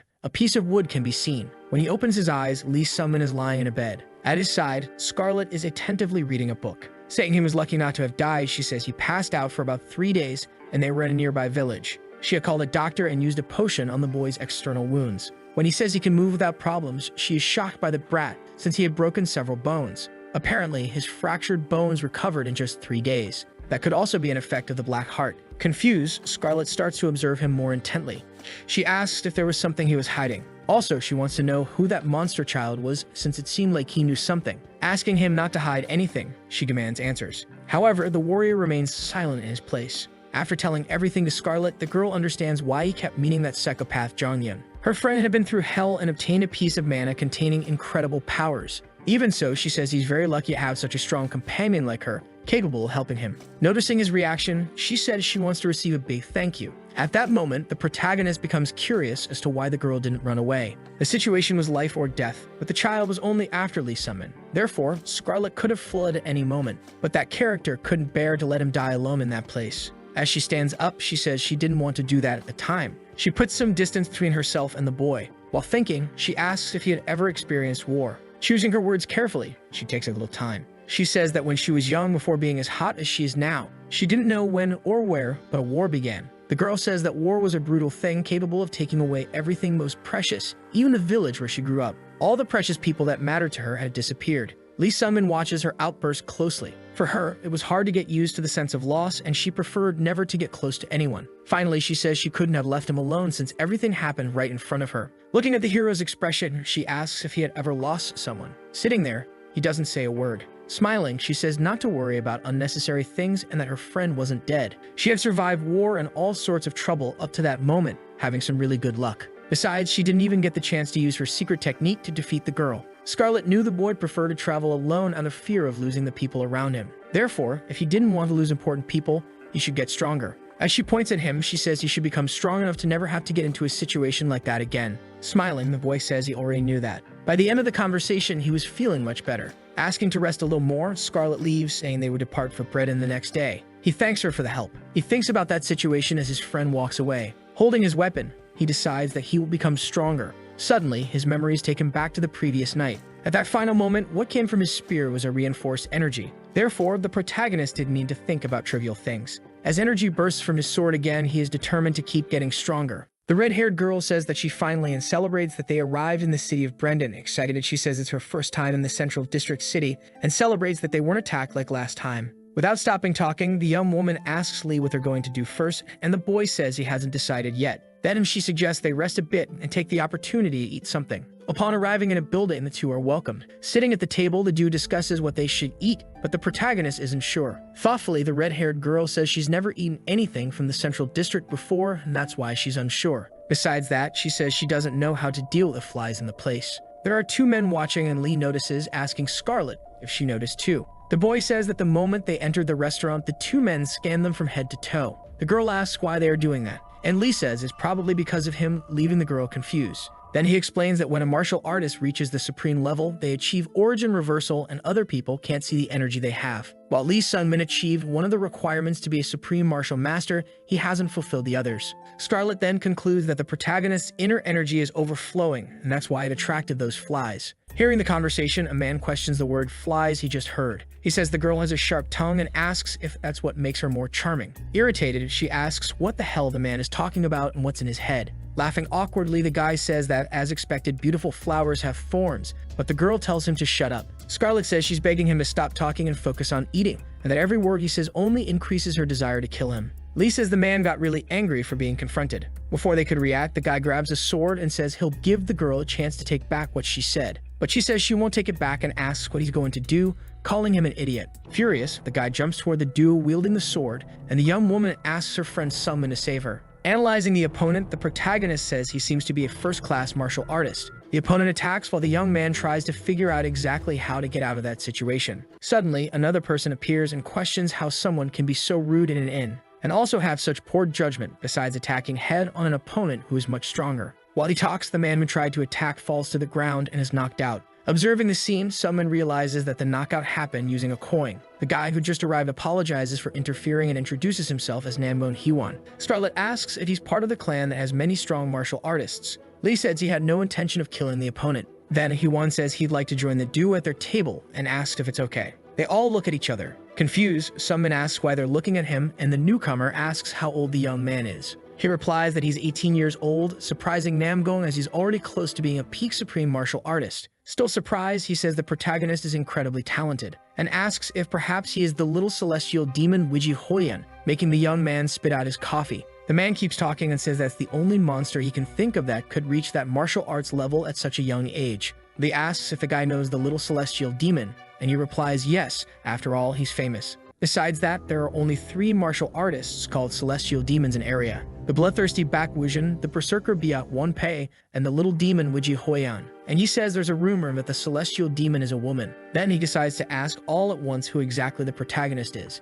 He introduces himself as Lee Sungmin, and Namgon says he's never heard of him. Curious, the boy asks what else the guy knows about the little celestial demon, and he says he already told everything, and that if he wants to know more details, he'll have to ask around. Then Hwon asks to fight Sungmin. The proposal surprises the boy, and the guy says he has no bad intentions, and that he just feels competitive when facing a strong martial artist. Lee says that if it's a friendly fight, he accepts, and the answer makes the martial artist happy. However, he makes another proposal and says that just fighting is boring, suggesting they bet something. Thoughtfully, the protagonist asks if he wants to bet something, and the guy says something not too serious, and he suggests that the loser becomes the winner's brother. After accepting the fight, the two men go to a battle center and decide to begin the duel. Sungmin says he doesn't know if he'll be able to meet the expectations of his new friend, but he laughs and says the young man is too humble. Analyzing the opponent, the protagonist notices that the energy around him has completely changed. Then he concludes that his opponent is quite strong and is at least at the level of a peak martial artist, or maybe he is a peak supreme martial artist. Both prepare for the battle between them, and Namgon makes a few movements.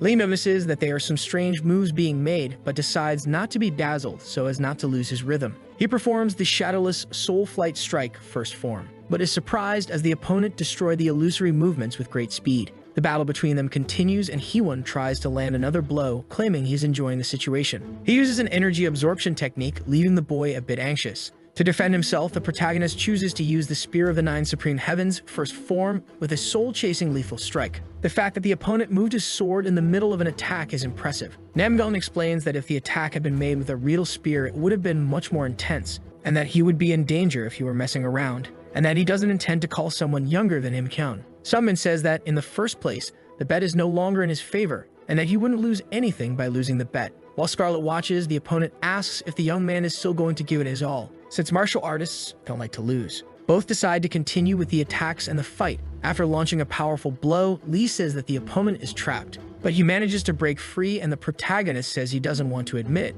but the opponent's energy control is better than his, so he decides to use his internal energy to push the opponent away. The power of the Spear of the Nine Supreme Heavens is unleashed. Many movement images begin to appear to deceive the opponent's eyes. Lee knows that even though many images appear, there is only one real one, and he needs to find and face it. However, Namboon overpowers the boy and declares that he won the duel. With a sword to his neck, Subman says that he lost, but he knows he still has a long journey ahead. Laughing, Huon says the boy was very skilled in their fight, and that the difference in skill between them isn't that big, and that the boy's spear technique is incredible, but that the advanced techniques weren't very effective, and that he believes the young man hasn't had many chances to use them against martial masters. He goes on to say that the boy still isn't used to controlling internal energy, and that because of this he's taking more damage from smaller attacks. In conclusion, the guy says he's saying this from experience, and that the young man can quickly fix these problems by fighting more. Namgong says that now that they're brothers, he hopes the young man can go with him to a place, the Shaolin Temple. Surprised, Lee says he was actually heading there.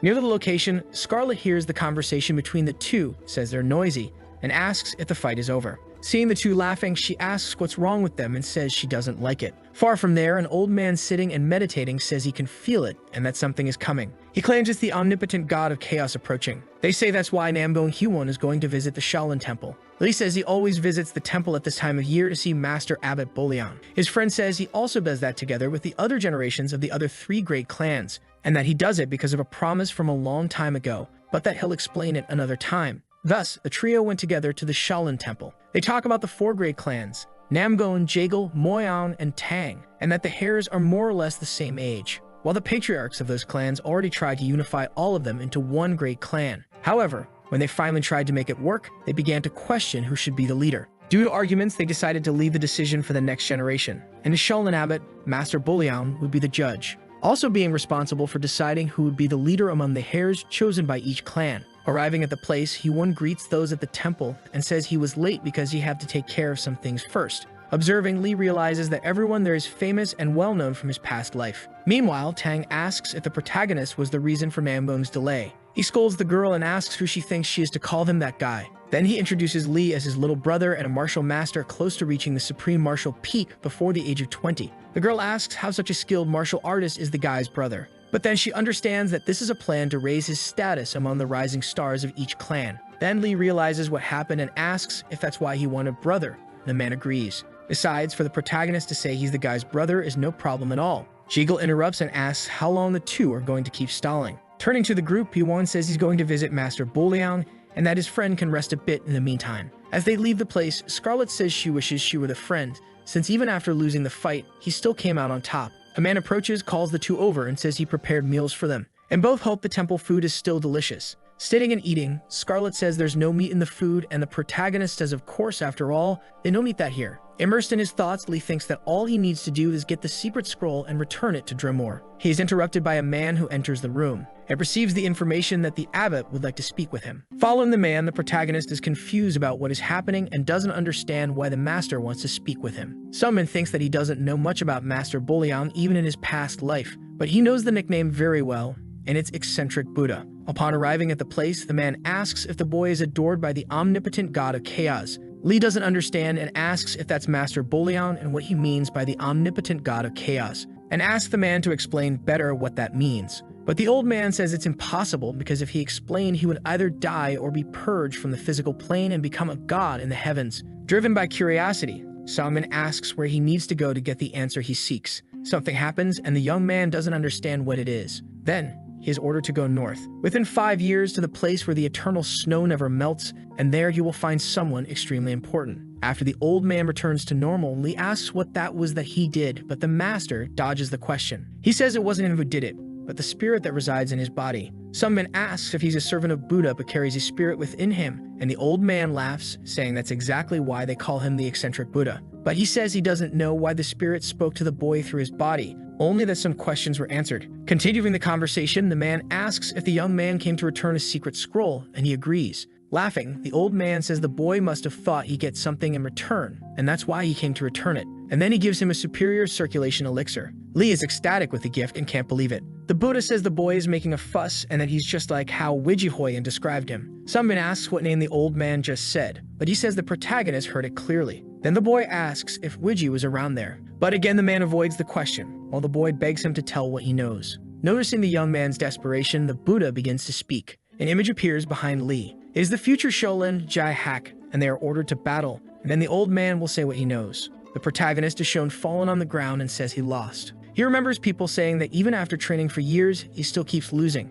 in a pathetic state. The young man says he can't say anything, not even to the voices in his head. Lee thinks that he lost to Namgong, but at least he managed to have a duel. While against Jai Hack, it was as if he were being made a fool of, and he had never even heard the man's name in his past life. The Buddha asks Hack what he thought of the opponent, and the man replies that the boy still has much to learn, concluding that the young man still needs more experience even though he has good spear techniques. Adding that he also doesn't seem to know how to control his internal energy properly, and because of that, he can't manage large amounts of internal energy. Touching the boy, the Buddha says that's why his internal energy will be unbalanced. Annoyed, the boy asks what the old man is doing, and he says the brat should just let him do it already. With a piece of wood tied to his foot, the old man orders the protagonist to walk, but he can't. Then the Buddha says it's hard to move like that, and that's the current state of the boy's body. They explain the difference between intellect, energy, and physique, and that even if the boy has an advanced intellect, the energy is trapped in his body. Thoughtfully, Lee believes that his energy increased because he used elixirs, and his intellect as well because he learned to transfer energy to the weapon. The Buddha continues his lesson to the boy using the stick tied to his leg as a way to teach him something. Eager to learn, Sunmin asks how he can fix this imbalance between intellect and energy in his body, and understands that he'll need to undergo a body restructuring, and that this will probably be the easiest way. Decided, the old man says that Jai Hack will help the protagonist with martial arts. Thinking, the Buddha says that if he left the boy like that, he would suffer, and that goes against Buddhist practices. And that besides that, a child he likes asked him to help when he arrived there, referring to Wijihoyan. Later, Sunmin and Hack are walking, and the golden man asks what the boy was thinking about after the fight. The protagonist says he believes he's become a little stronger, and that he managed to reach the martial peak after years of training and hard work, and also recently learned to do something incredible. But even so, he lost to him and to Namgong Hiwan. Hack asks if the newcomer isn't being a bit too hasty, and says it's rare for people to reach that level at 18 years old. In his opinion, he says the young man just had bad luck having them as opponents, and that he is called the future Shaolin even though he still has a lot to learn. Lee concludes that his starting line compared to Hack's is completely different. But the man continues and says he couldn't defeat the little celestial demon. Surprised, Sunmin asks if the new friend has fought her before, and the man says yes, when she came to the temple. Curious, he asks why Wijihoyan came there, and that it sounded like pure arrogance from a 17-year-old girl. However, no one was able to reprimand her, since the girl's presence was so overwhelming that people simply accepted her request. Hack says the result of his duel with Wiji was shocking, and that he literally couldn't do anything, losing in a much worse way than the opponent he had that day. Doubtful, Lee asks how strong Wijihoyan might be now, and the man says he can't say precisely, but he believes she has already surpassed the supreme martial peak. Curious, Hack asks what Sunmin's relationship is with her, and the boy says they're just friends, and that his only goal is to reach her level. Then Hack says now he understands the boy's urgency, concluding that what the boy lacks most is experience, but over time he'll be able to fix that. Advising him, the man says that the young one will still face many defeats and despair before he reaches her, but he'll be ready. Lee says he's already used to despair, especially feeling desperate, but even so, it's not easy to get back up. That he thought he was finally catching up to the girl, but he's still far from getting there. And while he was still crawling, Wijihoyan had already flown far ahead. Determined, he begs to be allowed to fight Hack again. Later, the protagonist appears with a swollen face and says he plans to stay a little longer at the Shaolin Temple. Upon meeting Scarlet and Hiwan, the two don't recognize the boy and ask who he is. Then, upon finding out their friend fought Jai Hack, Namgong is stunned. He says that Master Buliang has gone senile, and didn't let him fight the man when he asked. Curious, Sunmin says that even though his opponent is strong, he's never heard of him and wants to know more information. Hiwan explains that even though the 4 clans are known throughout Iria, they are still weaker than the 10 great sects. Then he explains about the 3 main rising stars of the orthodox sects, being Chui Gul, Chung Myung, and Jai Hack as the leaders. He also explains that all the sect leaders are focused on training their disciples, and they are the secret weapons that should never leave their sects. Namgong asks if his friend will stay at the temple, and says he wanted to introduce him to his clan. But Lee says he'll get in touch with his brother about it later. Scarlet says that if the boy is going to stay there, then she will also have to say goodbye. Not understanding, the protagonist asks where his friend is going, and she says she doesn't have a destination in mind, she's just going to travel. The young woman says she liked the place, but doesn't know how staying there would help her. Tickling her friend, she asks if he's sad about being separated from his great friend. Then, speaking seriously, she asks why Lee tries so hard since he trains every day and still keeps getting beaten. She asks if the boy will survive without her. Then she puts a bracelet on the boy's arm and says the object is connected to her soul, and that no matter where he is, whenever she wants to see him, the bracelet will send a signal, and that she also gave the item to Bak Sogo. Before leaving, the girl says her friend should train a lot so that next time, he'll be the one to save her. Watching the scene, Namboon wonders why things like that never happened to him. The next day, both Scarlet and Heewon say their goodbyes. But before they leave, Lee calls out to his friend, asking why she's so kind to him. Not understanding much, the young woman gets a bit tired of that topic again. She says that they've already talked about this before, but since her friend is so worried, she'll tell him again. Scarlet says that for some reason the boy caught her attention since they first met, and that she usually doesn't try to get close to people, but she became interested in the young man. However, after traveling with him, she realized the boy is really nice, concluding that she always feels like cheering for him when she sees him working hard. The girl says she likes to tease him and notices that her friend is very sincere, and also very handsome. Laughing a lot, Lee asks if something bitter, leaving her confused about what's going on. But she finishes by asking Sunmin not to live like a weakling, and that he must always walk with his head held high. The young man agrees with her. Later, Lee focuses on his preparation and says he has decided that while at the temple, he won't use the spear or the demonic armor, and that he will leave behind his weak mentality and equipment. He also decides to set aside the superior circulation elixir that Master Buliang gave him. He remembers the Buddha's instructions saying he will find a person of extreme importance in the place where the snow never melts. Thinking, Lee remembers that he and Wiji Hoyan agreed to meet in 6 years. Sungmin says that the important person from the prophecy is definitely Bak Sogo, but knowing he only has 5 years, he wonders how far he'll be able to get by then. Jae-hak approaches and asks if the protagonist abandoned the spear and armor and why. The boy responds that it would be inappropriate to use those tools during training. Hak explains that martial arts are a study about how to use the body, but what really controls it is the heart. He continues, saying that the heart fills your body and becomes the necessary energy. He asks the boy to pay attention to what a Shaolin is like, and to experience it for himself. Lee thinks he still hears the sounds of cicadas,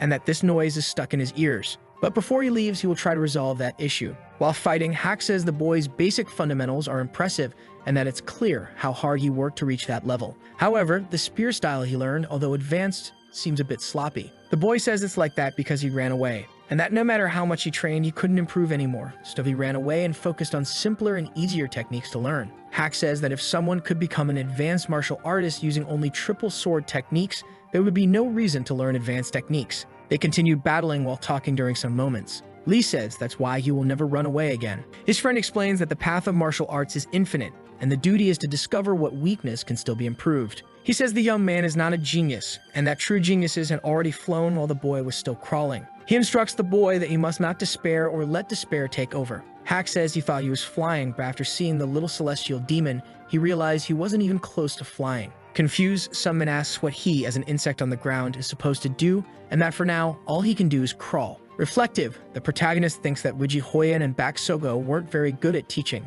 because they could only teach from a genius point of view, concluding that Jae-hak is a better teacher, since from birth, he was taught by countless monks, learning more than 72 different martial arts. While he tries to attack Hak, he gets punched in the mouth, and the man says the boy's senses are confused. Besides that, he's still not used to energy circulation and needs to improve that. After all, the boy's understanding ability is still weak, and for that reason, he needs to work even harder. Lee says that on that day, he realized how insignificant he was, but he didn't run away. He continued training the Supreme Spear of the Nine Heavens as if there were no tomorrow. He also trained his internal energy circulation, but it didn't go well. After all, it was difficult. He worked on his 5 senses and finally managed to balance them. Sungmin says that whenever he felt that way, he trained even more. Time passed, and so did the seasons. He was never able to surpass Jae-hak, not even once. So he decided to observe the Shaolin and learn from him. Watching, the protagonist thinks that the world is immense, and he is tiny, and that he wants to be in the sky, flying, seeing everything from up above in the vast world. Someone approaches, interrupts the young man's thoughts, and asks if he'll be able to get out of the well or not. It's Master Buliang arriving to speak with the young man. He says that Lee is different now, surprising the boy. The Buddha says that with martial arts, the boy could live peacefully inside the well, but asks what his real goal is. Sungmin says he wants to see the world, and the old man says anyone can do that. Lee then says he wants to fly and see the world from above. Buliang says that's quite an ambition, and that he's far too small to talk about that. The protagonist continues, saying he wants to dream, but flying isn't a dream. Questioning him, the master asks what the young man has learned over the past 6 months, and he replies that he has learned how to crawl the right way. After saying that it's a good start, the old man says it's time to learn how to walk. Time passed, and Lee has now been at the temple for over a year. Now the young man is 20 years old and has decided to ask Jae-hak a question. He asks why helping isn't a burden. The protagonist says one of his biggest flaws is being weak, even though he has become stronger through training. Sungmin says that helping him probably doesn't contribute much to Hak's growth as a martial artist. But the man replies that he doesn't understand why the boy thinks that way since the duels between them were very helpful. He continues saying that thanks to those confrontations, he was able to review everything he had already learned, and that there are no limits to what can be learned as he aims for a much higher place in life, asking if the boy doesn't share the same dream. After the answer, it started to dawn on Lee why he had asked such a question. He thought that maybe he was still stuck in his past life. That's why he still doubted people who were kind to him. Despite everything that had happened, he was still afraid to move on to face certain situations. But he still thought that all the kindness others showed him was because of some unknown charm. Upon hearing Hak's question about the dream, the boy became pensive. He said that now his true goal was not to get better at martial arts, nor to be recognized by Wiji Hoyan, but instead to stop running away from himself. Approaching the master, the protagonist asks what more he knows about the blessing mentioned earlier. The old man says that he finally found the courage to ask about that subject. Lee recalls the first time he saw Master Boliang and asked about the being who was helping him. Then he reflects on whether he had been asking not about the being itself, but about the effects of the blessing. The Buddha says it's been 2 years since the boy arrived at the temple and asks why he's asking about that now. Sungmin says he was afraid to face the truth, that it used to haunt him, but now he doesn't want to run away anymore. Boliang says he liked that expression on the boy's face, and says that among the many effects of the blessing, there is one that makes others feel more compassion for you, but that this blessing only changes the way others see the boy. The statement confuses him, and then the master explains that basically this blessing only helps with people's first impression of him. If people don't like the boy, they would abandon him. With that, he concludes that all the relationships he's built so far are genuine. Lee thanks him, and the old man says that if he wants, he can remove the effect of the blessing, and from then on, no one will have a good first impression of the boy. That way, he could form honest connections without feeling guilty. Listening carefully, the boy says he accepts that option. Sometime later, Sungmin reunites with Hyewon, and the man asks if he's decided to become a monk. But he makes a little joke, saying that so far he still has hair. Since it's been a long time since they last saw each other, Namgong suggests they get together for a drink, and then throws an object toward his brother, telling him to think fast. The boy manages to catch the object but says it was a mean prank. Hyewon says his friend has gotten stronger over time, and congratulates him for reaching the supreme peak. Then he says that Lady Moyeon married Jaegil Taeryung,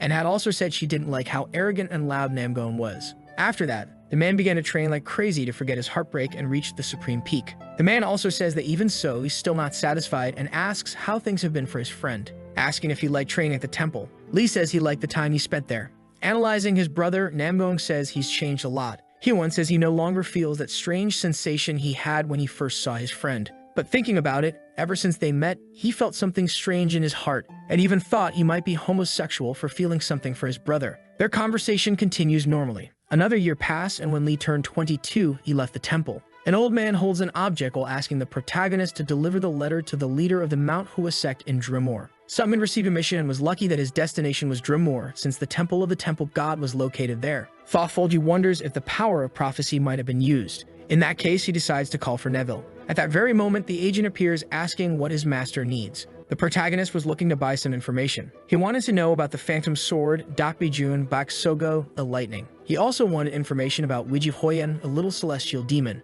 Regarding Baksogo, she's been doing good deeds and missions to help the needy. Thanks to that, she ended up becoming a bit famous, and it's been a week since she was last in the great city of Rubes. As for the Phantom Sword, Dakbijun, he's been spreading his name through challenges. He's on a journey seeking duels against martial artists from prestigious sects and has even gone to the Mount Hua sect. Looking into the crystal ball, the protagonist reflects on what he just heard. Since his destination was also Dremor, he might meet the man on the way. However, there was still the matter of the information on the little celestial demon. Eagerly awaiting Neville's answers, Sungmin puts a smile on his face. Wiji Hoyan has gathered some followers due to her great strength and charisma. In total, there are 20 followers, but all of them are at least at the martial peak or above. So many groups are on alert. For example, the Blood Celestial Demon, Bakmujin, is the governor of the northernmost region. Wiji Hoyan's group is marching north toward his territory, and they are about to face off. Neville says he believes that the Blood Celestial Demon, who has ruled the area for a long time, has a better chance of winning the battle. Despite his certainty, the hero disagrees. For him, the victory will be Wiji's.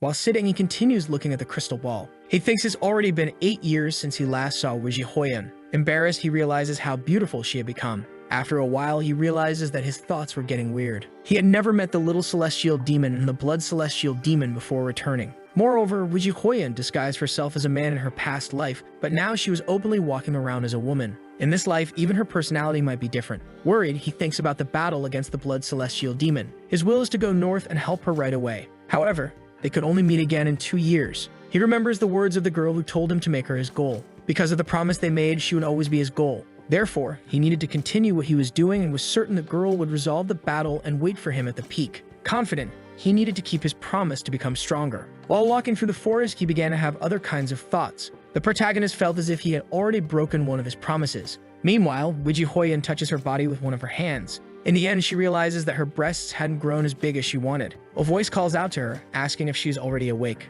A man says it would be better for her to rest a bit longer. Turning to him, she asks him not to call her Miss, since she doesn't consider any of them her subordinates. She wouldn't stop them from following her, but they shouldn't expect anything from her. Thus, the two continue walking side by side. The girl notices that everyone is looking at her with intrigued gazes. She hated those looks full of expectations and remembers the people who looked at her when she was the young master of the demonic cult. Missing Sunman, she says she could kill all those damn worms. However, someone asks if she is the little celestial demon. brightest appears in front of her, saying the girl seemed full of energy to fight him. She replies by saying she'd like to know how strong her fellow blood celestial demon is. Placing one of her hands on her chin, she realizes her colleague was very unlucky to be the only one found so easily by her. Noticing the girl's arrogance, brightest wonders if she has enough skill to defeat him. Before the fight begins, she shows unusual curiosity by asking with which hand he held his fork. But it was just a provocation, warning that she would leave that hand intact. In the Mount Hua sect, the low vegetation covers some parts of the place. One of the guards asks what the protagonist's purpose was for entering that place.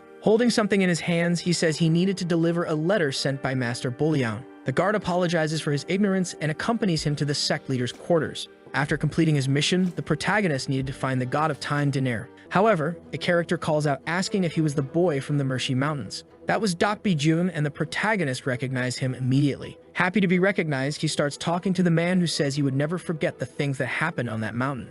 He explains it was the period in his life when he suffered the most and would remember everything until the day he died. Even so, he doesn't understand how he was recognized so easily, since he was under the vision prohibition at the time. The old man explains he remembered the internal energy the boy exuded. Enjoying the conversation, the two continue face to face, until Jun asks the young man to go resolve his matters in the sect. That way, they could talk more later. Impatient, the sentinels wait for him with looks of fury on their faces. The boy walks away and the old man remains seated on that rock, leaning on his sword. He seems very thoughtful about something strange. His hands appear to tremble incessantly as he holds the sword's hilt. He kneels down, realizing something strange within his body. A monster appears behind him, that child created by the Lich Preskin. Inside the Mount Hua sect, a person says, "It is a pleasure to meet the colleague." The sage Sunhat introduces himself as the sect leader. Li Sunmin also introduces himself, saying he came to do a favor for Master Bullion. While handing over the letter, the man says the leader of the Muram Alliance has renounced his position, so Master Bullion would now be a leader.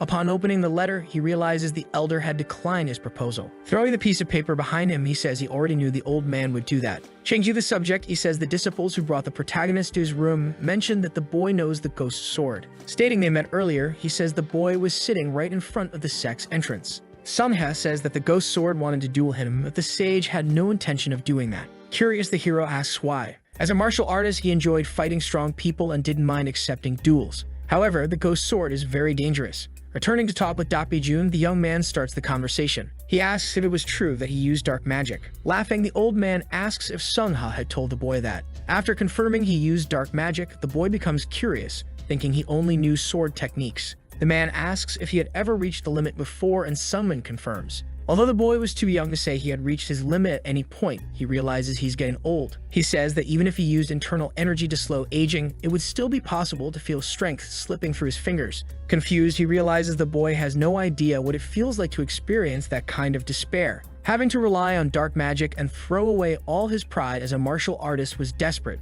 Showing his shame, the old man remains silent. In the end, he orders the boy to get out of his sight. He didn't want him to see that side of him at all. Sunman decided to leave silently, since he wasn't in a position to say anything and preferred to leave it alone. He went looking for Dinir's temple, which Mercy had mentioned, and stopped in front of a shack. Upon entering the house, he saw the god of time, Dinir. He was very confused to realize that it was just a simple child. Confused, the boy asks if the protagonist was sent by Mercy after realizing he was quite problematic. Probably he had crossed the boundaries of time to be in that place. As expected of a god, Dinir was able to sense that right away. With a more formal introduction, he says he is the god of time and that's why certain things were obvious to him. Naturally, Dinir would feel uncomfortable near someone who had broken the rules of time like the hero, who disturbed the flow of the world. Not understanding his words, the warrior asks what he meant by that. For not living this life as if it were his last, doing the same things, eating the same food, meeting the same people. The god explains that each small change made could cause an even bigger one, like a snowball effect. Luigi stopped dressing like a man and ended up facing the blood celestial demon, which never happened in the past life. Furious, Dinir states that the mere fact of his existence was enough to distort that world. Moreover, there were many differences in events, which would continue increasing more and more with no foreseeable end. His mere existence was distorting the order of the world. The protagonist says he chose to return when he awakened something inside himself. Even when asked, a god of time wouldn't tell him anything. The gods are neither omniscient nor omnipotent.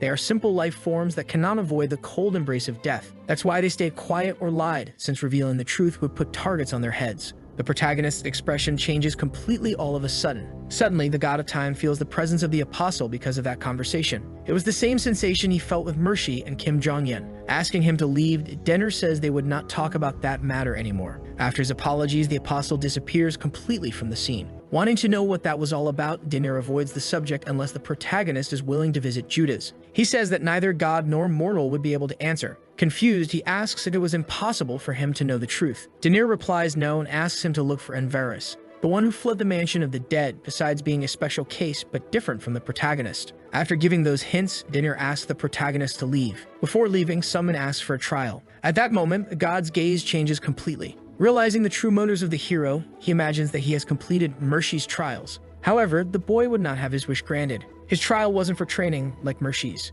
Everyone who went through Dinir's trial would be capable of ending the protagonist in the blink of an eye. Moreover, they all went insane and died. The protagonist leaves the shack after being expelled by the god of time, who told him to get lost and get his head straight before coming back. He chose to return and rest as he suggested. However, the atmosphere in the village was the worst. Dapijun ambushed the Taoist Sungha that same night and killed him. Returning to his memories, he realized that the ghost sword and Sungha never fought in the past life. The following year, Dapijun faced Wiji Hoyan in a dungeon and died there. Originally, that's how everything happened and things had changed because of Sunman. While walking, he arrived at the Mount Hua sect before he realized it, but a man ordered him not to proceed. The formation of the inescapable web was initiated from that point, and the guards were chasing the ghost sword, who had used low sorcery to assassinate the sect leader after his request for a duel was denied. Therefore, the protagonist could not proceed on his path. Desperate, one of the subordinates states that Sunman was seen talking with the ghost sword yesterday. Upon realizing he could be an enemy, everyone takes a combat stance. Because of the regression, Sungha had died and the ghost sword was being hunted. But the protagonist didn't know if he should take responsibility for that, nor did he understand his own feelings. Even so, he needed to defend himself and meet with the ghost sword immediately. While fighting, a voice calls his name, saying it was quite the coincidence to meet the young man in that place. Kim Jong-un explains that the encounter must be the work of fate. Stopping the fight, a mage says he knew that young man very well. The area was under quarantine, but the boy kept getting in the way by insisting on entering. Everyone thought he came to help the ghost sword. Curious, Kim Jong-un asks if that was true, and the protagonist gives no clear answer. Meanwhile, the two remain standing face to face. Decided, the mage says he will accompany Lee Sungmin on his journey. Shocking everyone, he asks them to let the two pass. Asking them to trust him, he explains that at the slightest sign of threat, he will be able to cut off his head. The protagonist thanks the mage for his help. Now he asks for an explanation about Dapijun. However, the character changes the subject and says he expected something unusual. Lying in front of them, a dead body reveals the use of low sorcery. Vital Drain was the name given to the ability that absorbs a target's energy. Thus, it was no wonder they called him a demonic sword. Dapijun was responsible for that, and now it wouldn't be just the Mount Hua sect that would go after him. The entire era would want his head.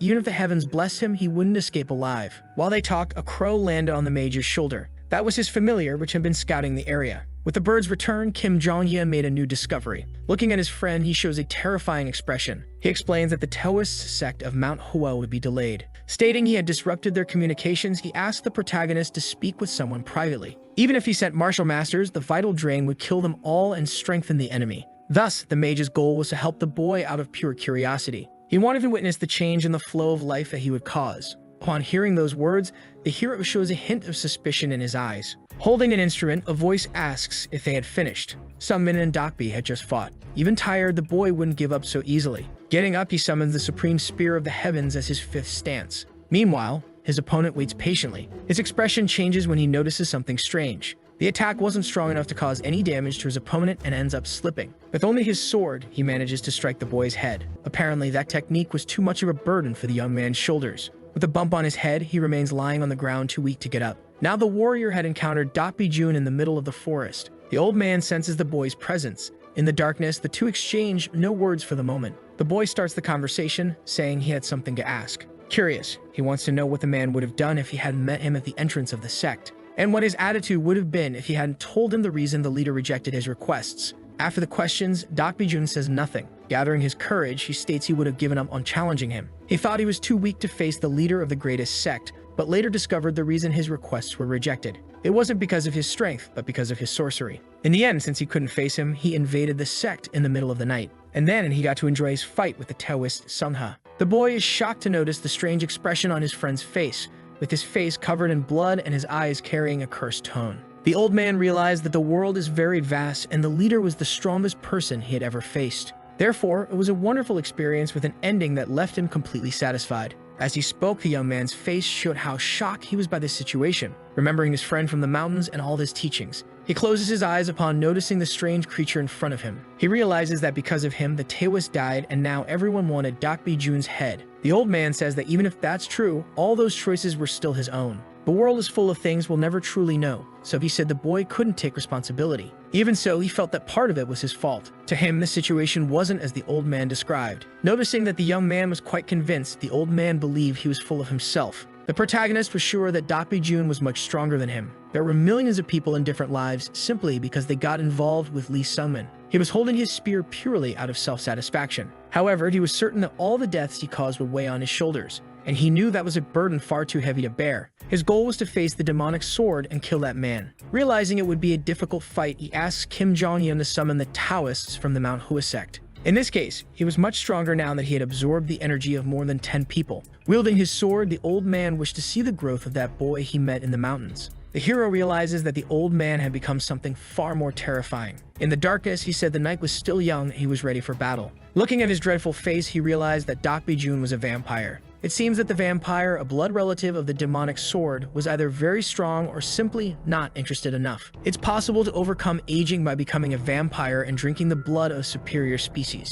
Even so, he was still an old man. While the two fought, their abilities were displayed. Jun was very skilled and knew how to defend against high-impact spells. However, just because the demonic sword is weak as a vampire doesn't mean it is truly weak. It's a combination of the power of a transcendent vampire master, and one could not lower their guard. In the first place, there was no reason to be careless. The vampire rushes in, aiming to strike his opponent. With the soul-purging assassin strike, he tries a new type of attack. Losing his balance, the sword wobbles in the old man's hand. Suddenly, he drives the weapon into the ground. Meanwhile, Sungmin leaps forward with a giant jump. He tries to thrust the spear at Jun, but with all his agility, the old man dodges the blow. Sensing the boy's intention, he charges toward him. Desperate, the boy realizes how fast the vampire is. He grips his spear with extreme strength and spins it around himself. Quickly, the old man tries to strike the boy, but he evades. Without his opponent noticing, he manages to pierce his chest with the spear, causing him to lose balance. Confused, he can't follow the boy's movements. He had learned very well the new technique of Lee Kang-won and Bak Sogo. With blood in his eyes, the boy points his weapon at the enemy. Not letting the moment slip by, he grips his sword with one hand.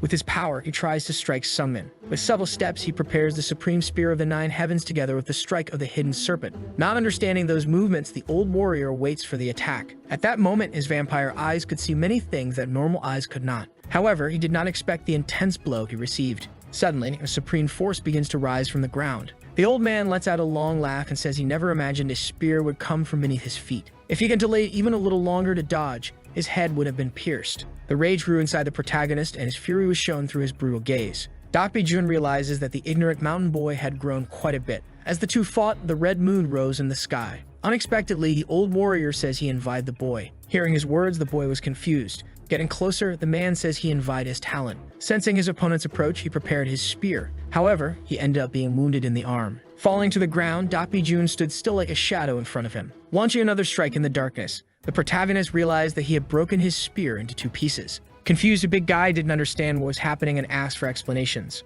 At that moment, the vampire paused the battle for a moment and began to tell his story. After descending the mountain, he became desperate with the body he had. He didn't want to grow old at all, he wanted to do more and go further. but his old body held him back. He wielded a sword for 50 years and thought that one day he would be the best in the world, but that was too big a dream. His body no longer allowed him to fight, and he had to find another way to overcome his aging. So he chose to become a vampire. Laughing, Dakbiju knew that Sungmin was waiting for reinforcements. Eager, he wanted them to arrive quickly so he could drink everyone's blood and regain his youth. Upon hearing that, the hero gathered all the anger he had inside. Wielding his ring, he unleashed all his power. The boy truly respected that friend. Seeing his movements, the vampire got excited that they hadn't yet reached the peak of the fight. He realized that fighting that boy would be much more fun than he had thought. When a martial artist reaches their peak, they can diffuse their own energy into a weapon. This is called energy sword. Such energy exponentially increases destructive power, and someone proficient can cut steel like a hot knife through butter. If one is able to surpass the peak, the energy takes form, being called enhanced energy sword.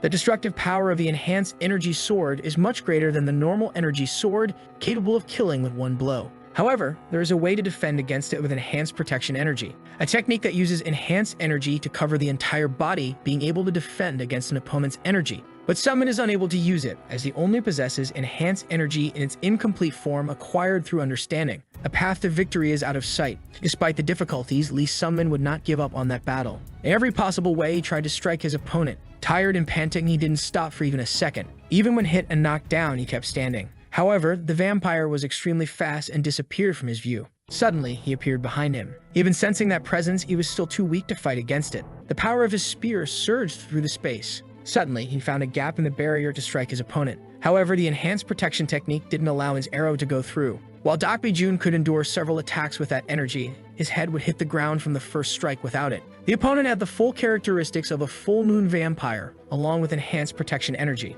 Not to mention the massive difference in skill between the two. When he gave thanks for the miracle of surviving this long, his spear struck only air and a fatal opening was left. In a battle between masters, even the smallest opening means death. In an instant less than a thousandth of a second, Lee Sungmin instinctively felt that it was his last moment of life. However, the boy was still alive. The demonic sword backed off despite the perfect opportunity in front of him. Only after seeing that psychotic smile did Lee Sungmin realize the demonic sword was toying with him, thinking that was extremely infuriating. For 4 whole years, he had trained with the Shaolins. Lee Sungmin's martial arts stabilized as he fought Jai Hack daily, progressing to the supreme peak. It's extremely rare for people of Sungmin's age to reach such a level. In short, the protagonist is by no means weak. The problem is that he encountered people far stronger than him. Meeting geniuses he would need several lifetimes to catch up with, combined with the memories of his past life, created an inferiority complex. His life would have been easier if he had focused on being mediocre, living in a mediocre world. His training with the Shaolins allowed him to overcome that complex.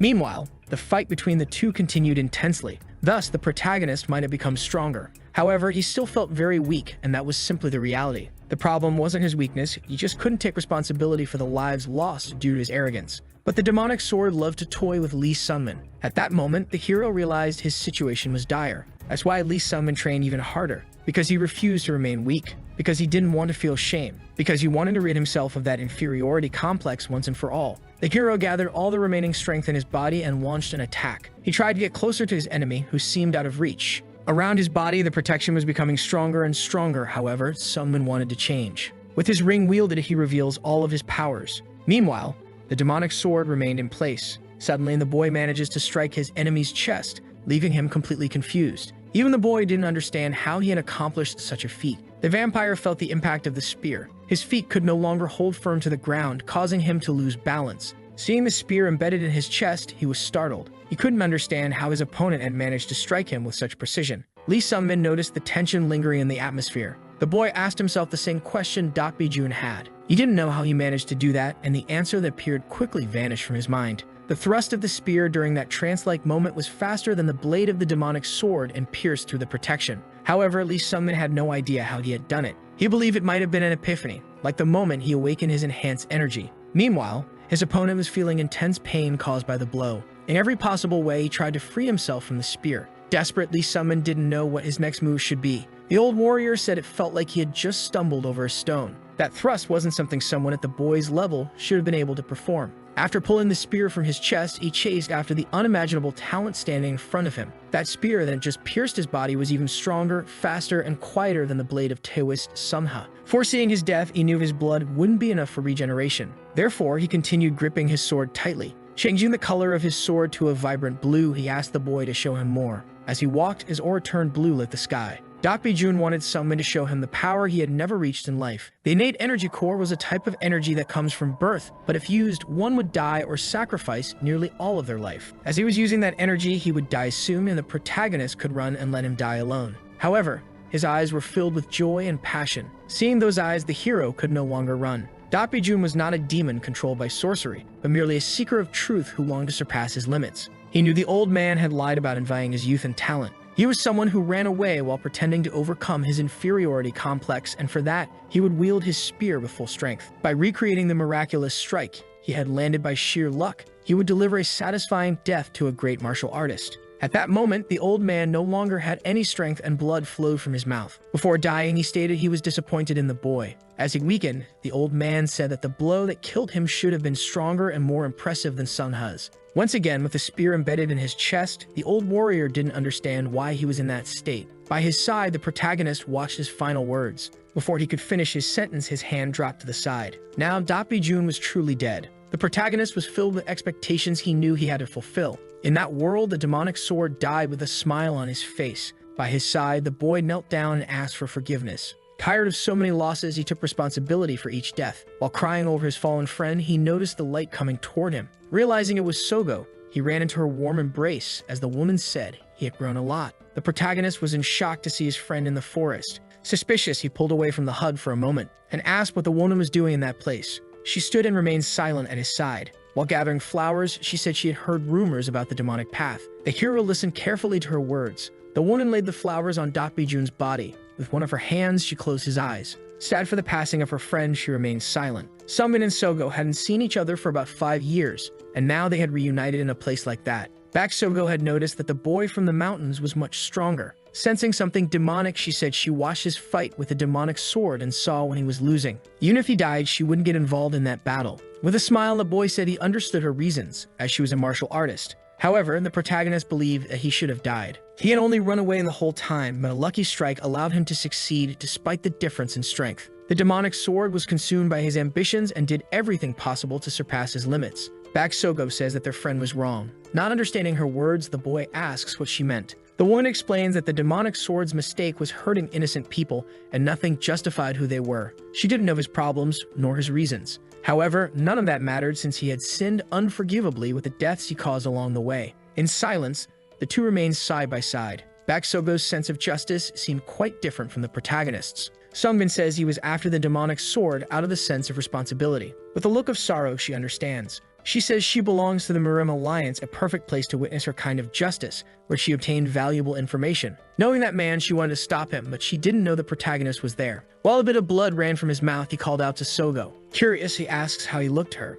The woman says Sungmin looked very different, several levels above compared to their last encounter. Finally, she says she was happy with that change. Realizing she had left a mission unfinished, she needed to leave. When she mentioned that, Lee Sungmin's attention turned completely to that mission. Sogo was chasing the little celestial demon, Wiji Hoyan. Upon hearing that name, the warrior's pupils widened. Leaving, she says she could no longer give any details. Without making any promises, she says the two would meet again soon. Before Sungmin could say anything, she disappeared. Alone, he reflects on Sogo's mission. Most likely, she had been killed in his past life because of that mission. Joining the Mirim Alliance in pursuit of her own justice wasn't a belief easily shaken. At that moment, the boy realized he would be unable to convince her. After the elimination of the demonic sword, who had used low sorcery, rumors of a young hero began to spread. The hero who killed a vampire at the Supreme Martial Peak during the full moon, nicknamed the Demonic Spear. Upon returning to the shack, a voice sounded very surprised. Confident, Lee Sungmin asked the God of Time to grant him the trial, even if it means his death. Shocked by the determination of the man before him, Denner is left speechless. The warrior's only goal is to complete that trial. Observing the character more closely, he seemed well prepared. It looked as if he had arrived like a madman. The pain he was about to experience in the trial was unlike anything he had ever seen or felt before. Determined, the protagonist didn't care about anything else. He orders Denner to begin the trial once and for all. Sensing the young man's anguish, the God of Time gives a small smile. Decided he would begin the trial at that very moment. Suddenly, the two are in a very different space. That was the world that resides within the protagonist's consciousness. The training done in that place would not affect Sungmin's brain in any way. In that place, only his mind would be trained, and it would be impossible to use benefits like the status window or any abilities. To leave that place, one must train using only memory and talent. Until the sand in the hard glass ran out, he would remain in that world. However, that trial would last a century. Unable to regret it, he would stay in that empty space for at least 100 years. The god of time realized that the young man's behavior was worthy of punishment. He might remain there for longer than a century. De Niro explains that he could stay as long as he wished. Once the sand completely fell, he would have two choices. The first, to end the training and return to the real world. And the second, to flip the hard glass upside down, adding another century to the total time each time it was turned. Even so, there would be no turning back after flipping the hard glass, and he would have to stay there until all the sand fell. Out of every 10 people, 3 survived, and all the others went mad or died. Many make it through the first 100 years and become confident and flip the hard glass. But during the second 100 years, they begin to go insane. Thus, the god of time needed to know how long the protagonist could last. Those were De Niro's final words before he disappeared and the century began. At first, he felt fine, having a chance to grow stronger with infinite time to do so. No matter how much he moved, he didn't get tired, didn't feel hunger, and didn't sleep, and it didn't take long for that to become suffering. He missed hunger, tiredness, and thirst, and above all, he missed pain. But no matter what he did, he felt nothing. He never imagined that not feeling pain would end up causing more pain. Upon realizing his situation, he was in utter despair. That wasn't just pain. He didn't know if he was doing things right, and there was no one there to correct his mistakes. Wiji Huyen, Bak Sogo, and Jai Hak weren't there. Even if he launched his spear in a way that seemed wrong, he wasn't sure of anything. Every time he thought all his suffering was for nothing, he nearly went insane. Lee Sunman needed to be sure he was doing it correctly. In that way, he found himself completely lost. There was no answer for him. And when he thought most of the time had already passed, he looked at the hard glass and realized that not a single grain had fallen. Meanwhile, his body stood before the sun god. De Niro was already thinking of a way to get rid of his body, knowing he wouldn't pass the trial. However, he felt something strange and peculiar. When he looked ahead, he noticed something very common as his pupils dilated. Sweating cold, he realized he was dealing with a complete madman. Only 10 people had accepted that trial in the past, and all passed the first century easily. The protagonist reflected on having less talent and less willpower than all of them. Consequently, his thoughts led him straight to the past, remembering the reason he hadn't given up. In the end, he was just a larva and couldn't be angry about crawling. When he was on the mountain of Mercy, the hero accepted to keep crawling until he surpassed the geniuses. Even if he was heading toward a wall, he could destroy it and make his own path. His training with the Shaolins was nothing, needing to recover and move on.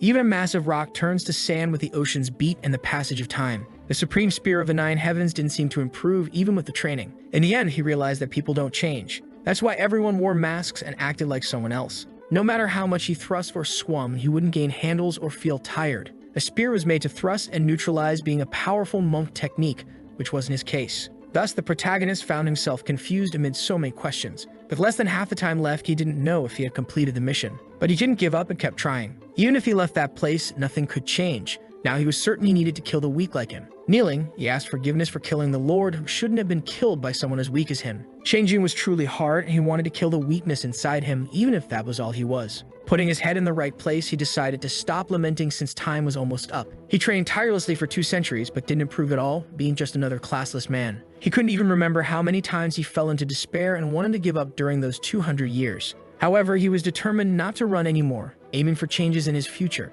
With weariness on his face, he turned the heavy hard glass once more. That was the weight of his hesitation. By turning the object, another 2 centuries began. The protagonist's expression revealed his pain, which ran through his entire body. When he came back to his senses, much more sand had fallen. He had probably gone insane for a good while before pulling himself together. He had felt that countless times before, but probably felt disgusted by his own weakness. Having all the time in the world, he saw no problem as long as he didn't go permanently mad. The 100 years that passed that time were much better spent, feeling like he was advancing in some direction, even if slowly. This time, he would train the mystical art of the Violet Dawn and the flight of the shadowless soul. Once he set his goals, he managed to feel good for a few moments amidst those centuries. Thus, another 2 centuries passed, and he didn't improve at all, just as he had expected. Following his goal, he added another 3 centuries. The first century felt like hell, but it seemed way cooler now. At that moment, he believed he had gone mad for living in that place. In truth, he wanted to aim a bit higher after noticing some improvement, trying to replicate the attack that killed the demonic sword. But obviously, he couldn't replicate those movements perfectly,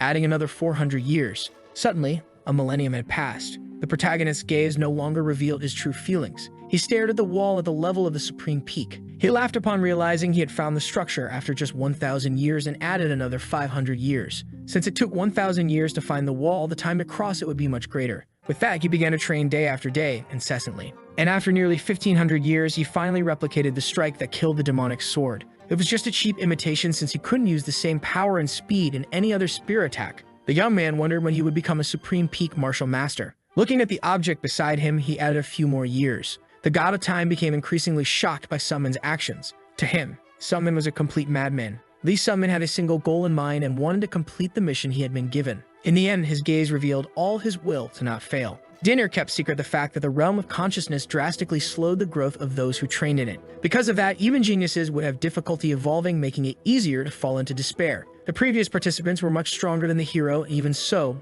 no one endured more than a millennium. Amazingly, that young man had lasted a very long time. In the end, he trained for a long 2100 years. Upon returning, Rainier was curious to know how he had endured for so long. Realizing his weakness, a bit of blood dripped from his nose as a side effect. His brain overloaded. It wasn't easy to receive 2100 years of memories all at once. Rainier was confused to realize that the warrior went insane several times but managed to recover. To the god, an airhead like him should have given up due to lack of talent. At that moment, he thought that might have been the reason he managed to endure 2100 years. The other participants were like eagles, flying freely through the skies, but birds don't usually walk, let alone crawl. Lee Sunman not only crawled from the beginning, but still had weights on his back. He got used to being knocked down and getting back up continuously, experiencing despair countless times. All that anguish he felt made him immune. The god of time was truly shocked by the figure in front of him. Even so, he knew that wasn't the only reason. The protagonist's body was very heavy, since he hadn't had one for 2 millennia. The last one who survived for 1000 years couldn't even remember how to speak. Daenerys gave him his memories up until now, which would help fill the void. Suddenly, the protagonist received a full load of memories. His face changed, remembering extremely important facts. He still remembered that pathetic version of himself, but even so, he was grateful. The trial of the god of time only trained Sunman's mind and couldn't alter his physical body. But thanks to the memories and personalities he acquired during the trial, becoming stronger would be easy. From now on, the hero wanted Rainier to take care of him. He had no roof to keep over his head, so he would like to stay in the house until he got used to his body. Having been isolated for 2100 years, he needed some help to recover. Irritated, the god of time said he should do whatever he wanted. A year later, at the Sheldon Temple, vegetation surrounded the entire region. Meanwhile, a practitioner trained tirelessly without rest. Jahank was stunned to hear a voice he had known a long time ago. Beside him, Sunman was curious to know about the man, but his expression showed all his shock at seeing the boy next to him. Determined, the protagonist had the perfect plan traced in his mind. Confused, the warrior didn't understand what had happened to him. Apparently, a lot had changed during all that time. Jahank had heard the rumor that Lee Sunman was the one responsible for defeating the demonic sword. He didn't believe that killing a great martial artist, who had eliminated the leader of the Mount Hua sect, was just luck. The hero reached the supreme peak in the middle of the year, and the fighter showed some curiosity about his newly acquired skills. Even trying to deflect the subject, it took him a while to say what he really felt. Looking into Sunman's eyes, it seemed like he had lived ridiculously longer. Meanwhile, the two remained silent for a while. Suddenly, the warrior gripped his weapon more tightly, showing his intentions. At that moment, Jahank wanted to duel against Sunman, but the boy was already ready for that kind of fight, stating that was the reason for his appearance. As they positioned themselves, a voice told them to stop immediately. The old man said that if the two fought, the Shoalin could have its future destroyed. Listening to Master Biliam's words, the men stopped. Intrigued, the old man noticed how the boy had improved his martial arts. The reason for the protagonist's return was because he was curious to know how close he was. With determination, he tried to get as close as possible to Wiji Hoyang. Biliang stated that the girl's talent must have already allowed her to go much further. Jahank waits for the old man's thoughts to conclude. He states that Hoyan should be far ahead of Sunman, thinking of her 17-year-old version. However, the protagonist already expected that kind of answer, so it wasn't a surprise. He never imagined that his current power could come close to hers. However, the realm of consciousness allowed him to greatly increase his strength. With that body, he was determined to reach another level, with 2 months remaining until the dungeon opened. Jahank asked him to stay the night, but the boy left after retrieving the demonic armor and his spear. He had to learn more about the Black Heart, prevent Bak Sogo's death, find Inveris, and recover his martial power. With so many tasks to complete, he needed to be as efficient as possible. His first task would be to find Inveris, an existence with completely messed up causality, but different from his own. The master had escaped the embrace of death, so he should ask him for help. Determined, the protagonist searched for the master who could answer his questions. Based on Erebus's information, the merchant known as Inveris was seen in the Forest of the Sleepers. That place was known for driving everyone insane due to the spectral screams. No one knew what was inside that forest, as everyone avoided the monster-filled region. To him, there was no way a simple merchant would come to such a place. While ordinary humans would go mad from the scream, Sunman found it no different from a mosquito's buzz. Turning his back, nothing in that forest could fully affect him. Suddenly, something strange appeared behind him. Startled, he threw a punch with all his strength. With strikes, he destroyed the monsters he encountered along the way. Meanwhile, mysterious people observed from a distance. Curious, They wanted to know how he managed to defeat monsters so easily. To them, he was a supreme peak martial master, not from an unorthodox faction, since he had no demonic energy. Realizing they couldn't defeat the boy, they looked for reinforcements, but some men had already found those curious onlookers. With a simple question, he wanted to know if they knew someone named Inverus. Afraid, the men drew their weapons, trying to defend themselves from the outsider. With a strike, a dart was thrown straight at him. Dodging the attack, the protagonist didn't understand the reason for such aggression. Even so, the men were not intimidated and fought with all their might. One of them created an intense flame that headed toward the young man, but he didn't seem to care about anything, knowing he could endure it all. The man was shocked to see Eddie replicated his attack by simply waving his hand. Approaching, the boy tried a new kind of approach. He just wanted to talk, showing that they didn't need to be afraid. His gaze completely intimidated the man. However, he explained that they were deaf and that he had to write something on the ground if he wanted to communicate. At that moment, the protagonist realized the reason for the exaggerated reaction. Thus, they began to converse with writings on the ground. Without anyone noticing, a warrior fell from the sky. With all his strength, he landed his feet on the ground. Shouting, he called the two of them bastards for their actions. They shouldn't share information about the tribe with an incomplete outsider. That man was the tribe's powerful elder. Shortly after, the young man realized they weren't deaf, but his only objective was to know about Inverus. With anger in his eyes, the elder stated he wouldn't tell anything to an outsider. Confused, some men realized he had no choice but to fight. Standing over the man's body, he tried to speak with those men again. Frightened, they still couldn't believe he had managed to defeat the elder. Realizing his quest might be related to the tribe, he asked them to show him the way. That tribe lived in the forest of the sleepers and used a drug to deafen themselves, making them immune to their relentless screams. Soon after, they arrived at the tribe filled with wooden structures. To some men, that place didn't seem pleasant at all. A man introduced himself, saying he was the tribe's chief named Kazuya. Now the two of them looked at each other, trading barbs and thinking about their next steps. The chief was a very strong man, a master at the supreme martial peak, having gone through origin reversal. Irritated, the old man wanted to know what the boy was seeking so desperately, having killed an elder and threatened two youths. He kept insisting he came in peace, with no intention of killing anyone. Even so, it made no sense to stand still against someone who wanted him dead. His statements left the master speechless as he processed everything that had been said. Forgetting the past, he realized that many of his men would die if they tried to stop him. Thus, he would be welcome as a guest in the village. Suspicious, the protagonist accepted that kind of treatment without lowering his guard. The peace agreement between the two was sealed. Thinking about his goals, the boy asked if the old man knew Inverus. But he is informed that the man had left the forest 2 months ago. Despite the information, they had no idea of his whereabouts. Before leaving the village, Inverus was certain that someone would come to the tribe seeking information about him. His final request was to guide the visitor to a certain place. Suddenly, after walking for a few minutes, they arrived at another part of the forest.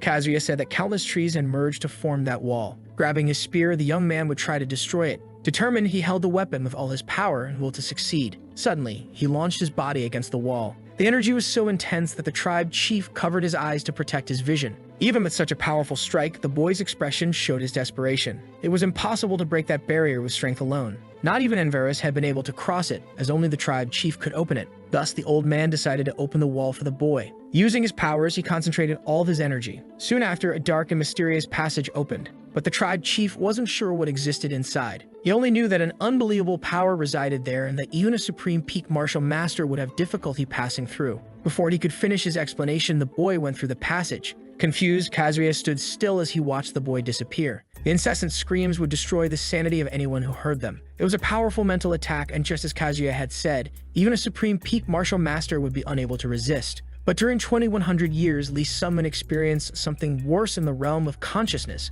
with his mind destroyed and rebuilt, that led him to a solid state between sanity and madness. As he walked, he noticed a strange voice trying to speak to him. In front of him, something flickered through the smoke. That energy allowed him to enter, having mistaken him for someone else. Curious, that power asked if the boy was the one who had returned through time. Not understanding what it was that was speaking to him, Sunman remained silent. Suddenly, another voice asked the monarch of the void to stop behaving that way. Transforming her body, the girl said the boy was getting scared. Confused, he didn't understand anything that was happening in front of him. At last, he asked who those two enigmatic beings living behind the wall of trees were. Before he could say anything else, the girl began to introduce herself. She was Rubia, Inverus' familiar, and had been waiting for the boy all this time according to her master's instructions. Her appearance was like that because of her master's peculiar taste. Curious, someone asked what the frightening thing behind him was. That was the monarch of the void, a remnant of the great demons. 400 years ago, he was a powerful demon who commanded over 100 demons. Now he was just a spirit without a body. Lee Sunman wanted to know why Rubia had waited for him for so long in such a strange place.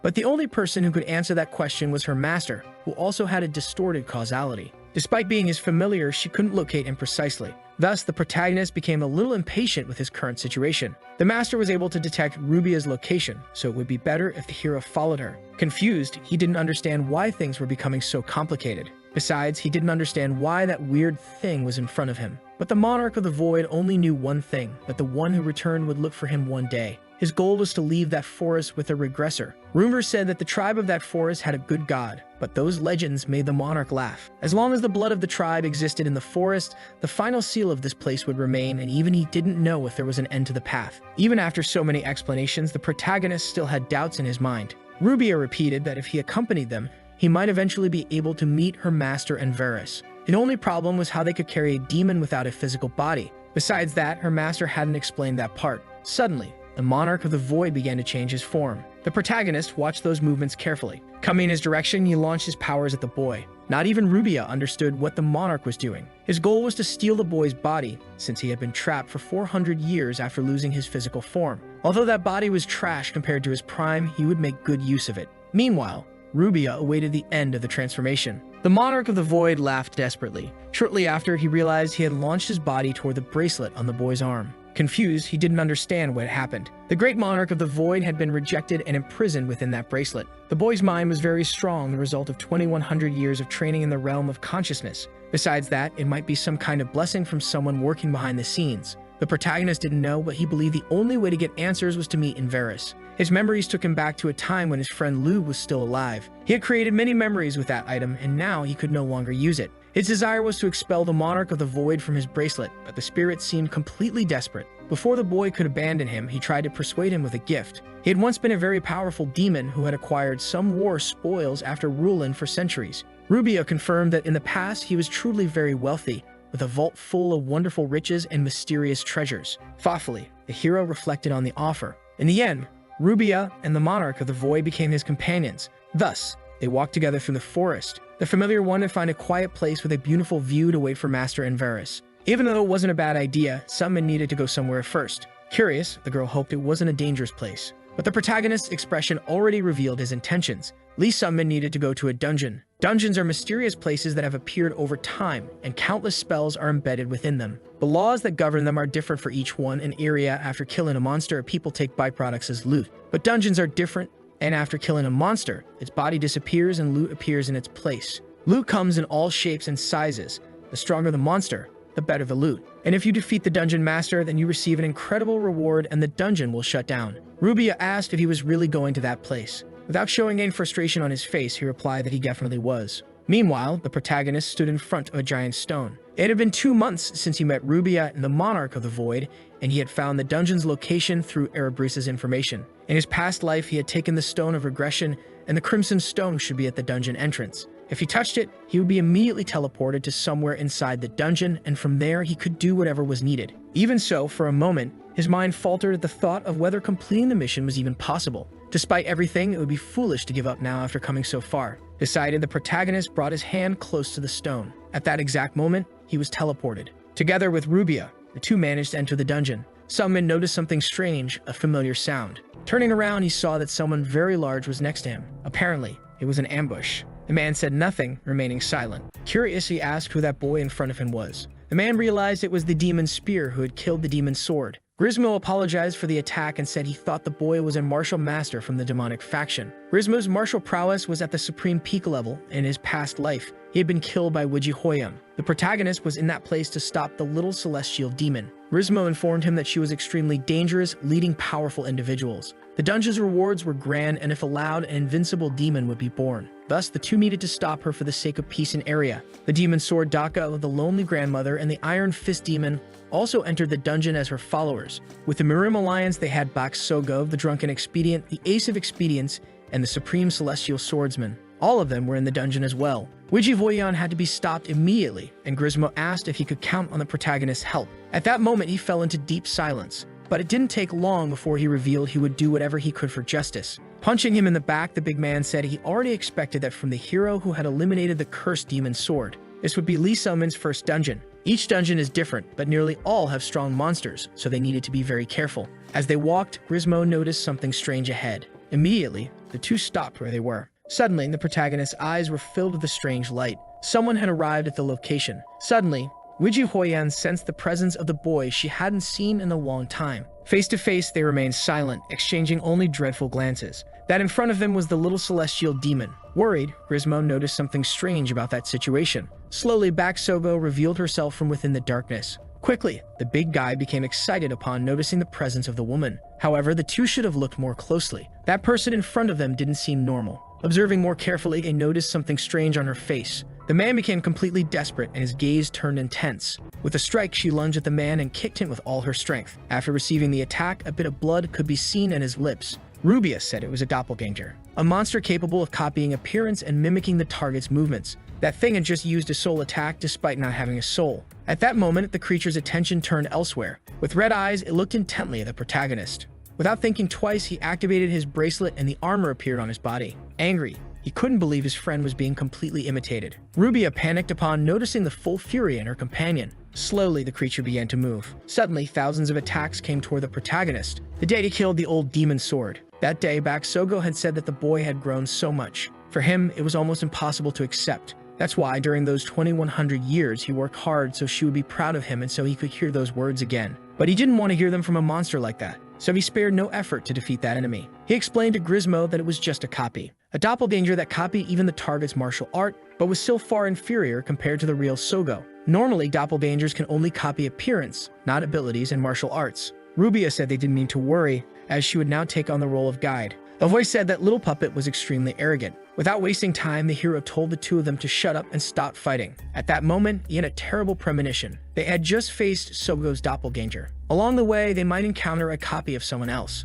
Immediately, someone thought of Wiji Huoyan and his expression showed great nervousness in his veins. The Mirim Alliance member, Jiuqiundo, was killed. Meanwhile, his subordinate tried to defend himself at all costs. Enraged, the unmatched warrior of the Mirim Alliance showed all his fury against that cursed monster. In front of him was the little celestial demon. Imposing, she appeared ready for her next relentless attack. With that appearance, the man assumed she had learned a few tricks. Determined, he sought to bring justice for all the brutally murdered souls. The warrior wished for Wiji Huoyan's death and screamed at the top of his lungs. The battle between the two began, but the little demon was far more powerful. Without moving, she launched a single attack, which was enough to make the man fall dead to the ground. Upon witnessing that scene, she remained silent. Pensive, her eyes revealed nothing. Suddenly, she thought that it had been 9 years since she last saw that person. On the ground, a copy of Lee Summon lay fallen, and she commented that she was glad it wasn't the real boy. Noticing herself, she thought she should have tidied up a bit more. Analyzing his body, she realized how much stronger he had become. She stated that if he died in that place, she would be extremely sad.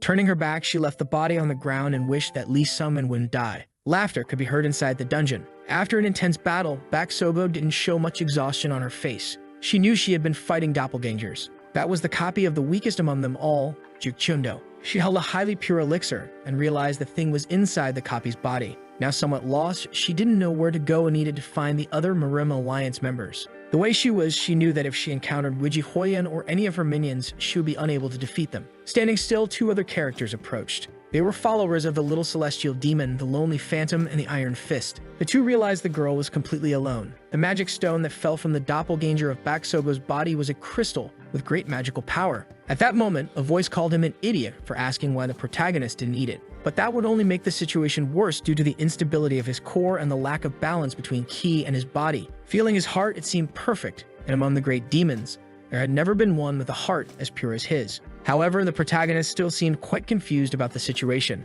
In front of him, the Yokoball of the mountain continued walking calmly. He stopped for a moment, noticing the drunkard in front of him. Lying on the ground, the man had lost one of his arms. That was the member of the beggar's sect, the begging one. The protagonist thought that he was one of the top 3 disciples. He had lost his arm after encountering a copy of the Lonely Phantom and received dozens of sword strikes at once. Realizing he was dying, he asked to borrow some potions. After drinking them, he thanked them for saving his life. If they had an elixir, they could reattach the man's arm. Grismo introduced the young man as the demon spear, Lee Summon, the one responsible for defeating the demon sword. Coming closer, the drunkard said he had heard many stories about the boy. Baksogo talked about him a lot, and besides that, the man said they had a good relationship. The hero stated that a good friend should always be ready to help and grew curious about the drunkard's relationship with Sogo. They exchanged barbs, each claiming to be closer to the woman. Grismo remained between the two, saying nothing. At that moment, the protagonist felt his face growing hot. A voice asked if someone liked the ghostly-looking girl and said it was fun watching 2 grown men fight. The drunkard realized he had been extremely rude to someone who had just saved his life with a potion. A voice said the two seemed to be having a lot of fun with the situation. That sweet tale of young love had completely blinded them. Coming closer, the follower of the little demon introduced herself as the evil old lady. Grismo noticed the enemy's approach and recognized her immediately. Annoyed, the woman said she could defeat him with a single blow.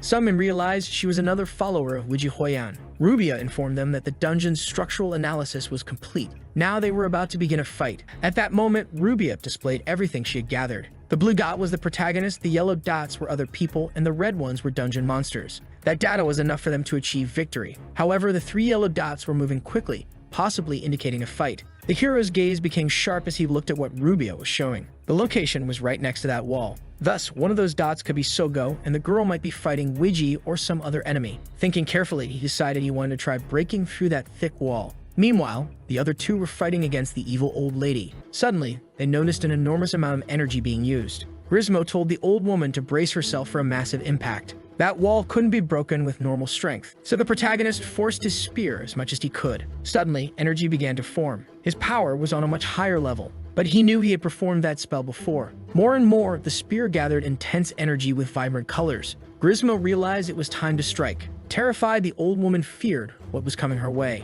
Using all of his strength, the protagonist's face turned pale. Meanwhile, the enemy could no longer defend herself and could only scream. Shortly after, smoke could be seen seeping from the cracks with the explosion of the wall. All the characters were left confused about what had just happened. Sogo's face showed surprise. Now the hero would fight to save the woman from the enemies and positioned himself in front of her to protect her. Frightened, she could only say that the two hadn't seen each other in a long time. Meanwhile, updates for each character appeared on the screen. Lee Sunmin would not allow anyone to hurt back Sogo. Suspicious, the other two men didn't know him and thought he was someone from the Mirim Alliance. Injured, the girl was shocked that her friend had been able to destroy that wall. Holding something in his hands, he said he was there to help. That was the gift from the Buddhist ambassador, kept all this time for fear of losing its power. However, he couldn't let a situation like that continue and decided to bite down on the sphere with all his strength. Upon swallowing it, his body completely transformed. Alert, the men observed the changes. Even eating only half of it, his internal energy was already refilling, confirming Hyuju's suspicions. The strongest would take care of the girl,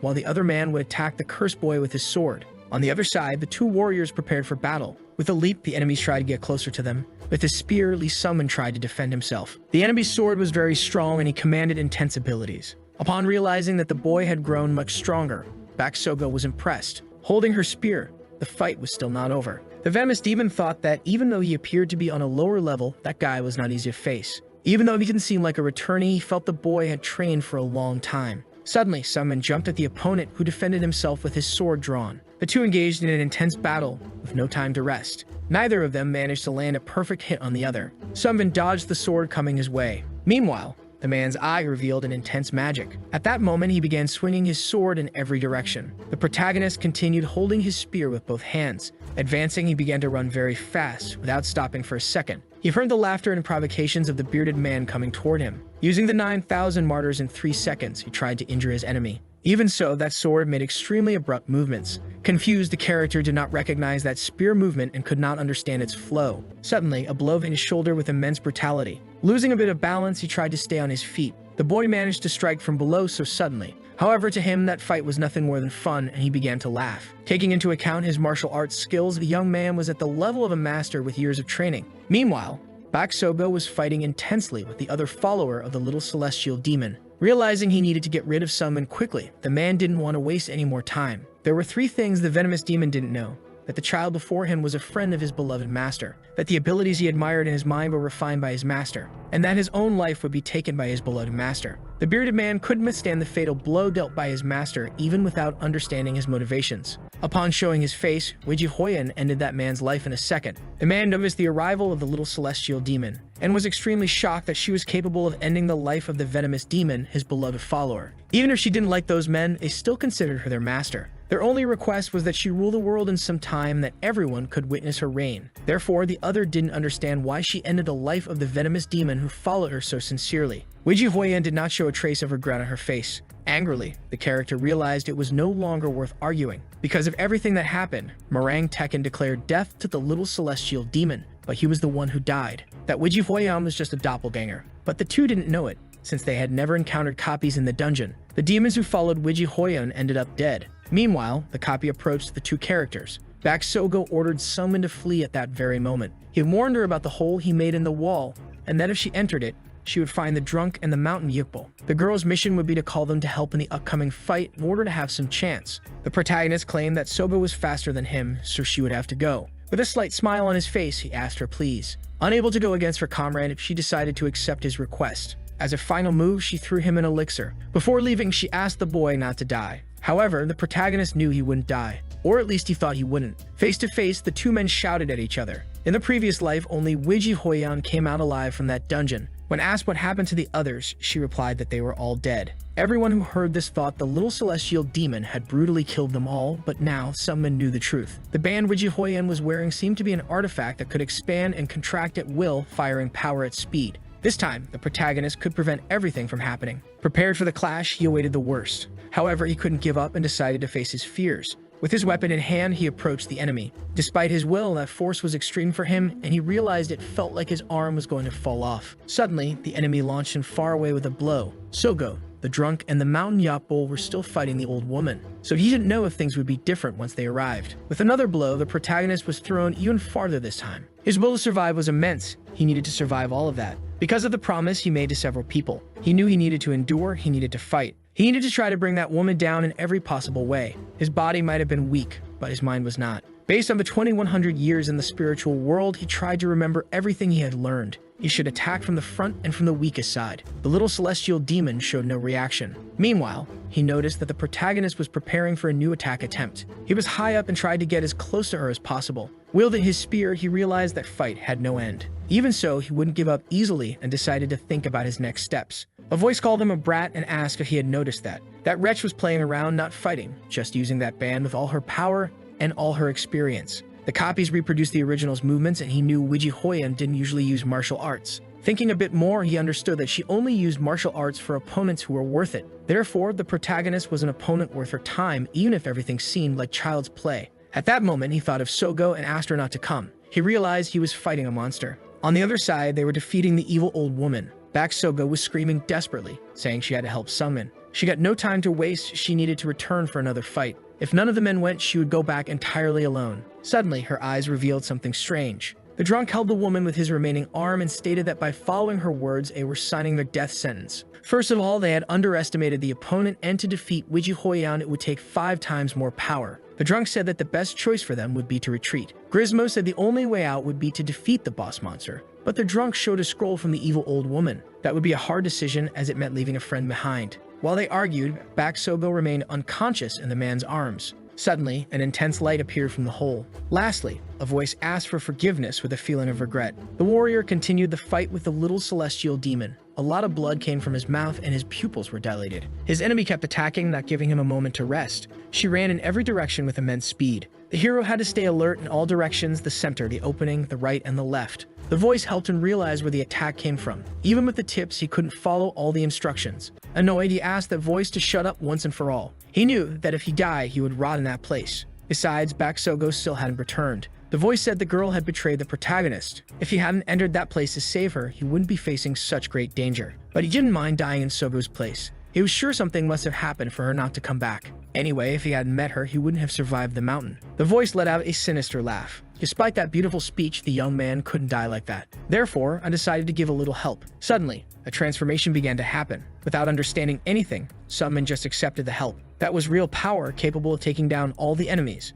Wiji Hoyan paid attention to the scene happening in front of her. The power was very easy to use if you had a purpose, being usable however and wherever you wanted. Beams of light came out from his armor. That was part of the voice's spiritual power, and the boy's heart accepted spiritual powers very well. At that moment, his wounds were healing, and even his arm was better. The atmosphere changed, and the original's arrogant and curious nature was also copied. At that moment, the copy recognized him as a great rival. The protagonist felt like that strength could make his veins explode. Meanwhile, the voice asked him to hold on tight. In front of him, Wiji Hoyan was preparing to use her powers with immense fury. It was the first time he had received it, but it still wasn't enough. The protagonist couldn't surrender so easily. Wishing for the voice to give him more strength, the protagonist didn't know if he'd be able to control it. Although it was a power impossible to have with a weak body, he could recognize the power because he had reached it once. If he reached the stage he had achieved in the spiritual world, that doppelganger. Without hesitation, the hero asked for more and more power. His spear became increasingly stronger, and he cast spells in all directions. Wiji Hoyan approached with immense fury. However, her eyes revealed surprise upon realizing what was happening. Suddenly, the protagonist was able to throw his enemy far away, making her crash into a wall. Debris was thrown everywhere, and the girl remained in the middle of the crack that was formed. The 9,000 immortal songs would be used for the sacrificial ceremony. The protagonist just had to endure a few more seconds of that. As the world vented, more explosions were formed. Angrily, the little celestial demon was already back on her feet and showing her moves. In one of her hands, the power could be felt from everywhere. Not expecting to be hit, the blow came toward the protagonist. That was the best power he could use with Hyuji's help. For the second time, he used the 6-second sacrificial ceremony. According to his eyes, power radiated from all over his body. That way, the protagonist sought justice with his own hands. Wiji Hoyan felt the attacks as she was thrown even farther away. Her red eyes revealed something even darker. Suddenly, an intense light could be seen from all corners of the dungeon. The protagonist's expression showed that not even he believed he had won the fight against that copy. Standing still, he began to feel some pain. Sweat ran down his face and his veins were bulging. He had done something 9 years ago, and after thousands of years. He had always been running, thinking about the little celestial demon. With no confidence at all, he wanted to know if he had become even a little bit stronger. Realizing how ridiculous that sounded, the voice stated that he still had to borrow someone else's strength to win. Having power and knowing how to use it were different things. Calling for attention, the voice said the boy should be prepared. The next step would be to withdraw the borrowed power, which could be something extreme and even lead to death. Saying he was used to pain, the power began to be drained. The protagonist's expression revealed something terrifying. His bulging eyes and dilated pupils showed that the pain endured was extreme. Suddenly, his whole body radiated. He screamed in pain while the power left him. A girl stood beside his body. Touching his stomach, Rubia asked if the boy was okay. His body had fought against the pain for an entire hour. Even using the fancy elixir he received from the woman, he wasn't getting better. Without that elixir, he might have died. Therefore, he owed his life to Baksogo once again. The protagonist almost died. Moreover, his limbs, his joints, his blood, and his kai exploded and became wounds. Even though he couldn't move, he tried to stand up. He said he had a place he needed to go.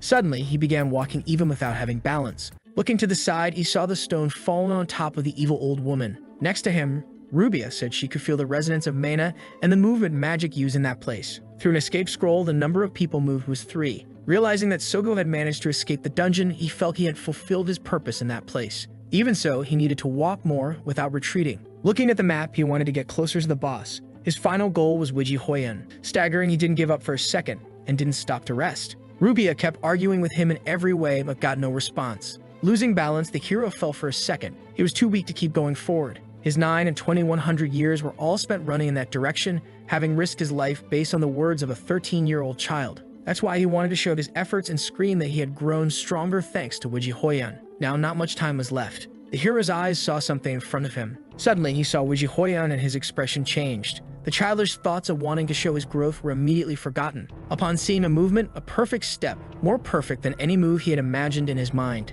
No doppelganger could be able to copy her, and that was what he had longed for all that time. The one in front of him was the real Wiji Hoyan, imposing with precise movements and unmatched power. The girl realized that he must have been the dungeon boss. While walking, she commented that he was annoyingly strong and in her past life she wouldn't have been able to win. Besides, she encountered a monster that looked like the boy using ancient martial arts. For her, he had been a very fun opponent. She realized that Lee Sungmin had become stronger. Now the young man would know how to respond properly. Hidden behind a wall, he didn't know what the girl was talking about. With a smile on his face, he said he was too dirty to meet Wiji Hoyan. Curious, she asked who he had encountered. She gave some credit to the protagonist for surviving and making it that far. Meanwhile, the girl leaned her back against the wall. She said that Sungmin had achieved his dream and congratulated him. The two continued their conversation, separated by a thick wall. 9 years was a very meaningful time for the warrior. For Sungmin, that time was very significant because of all his effort and dedication. For a moment, the girl didn't say anything until she asked if he didn't want to come with her. As she had said before, the girl hated when others had expectations for her.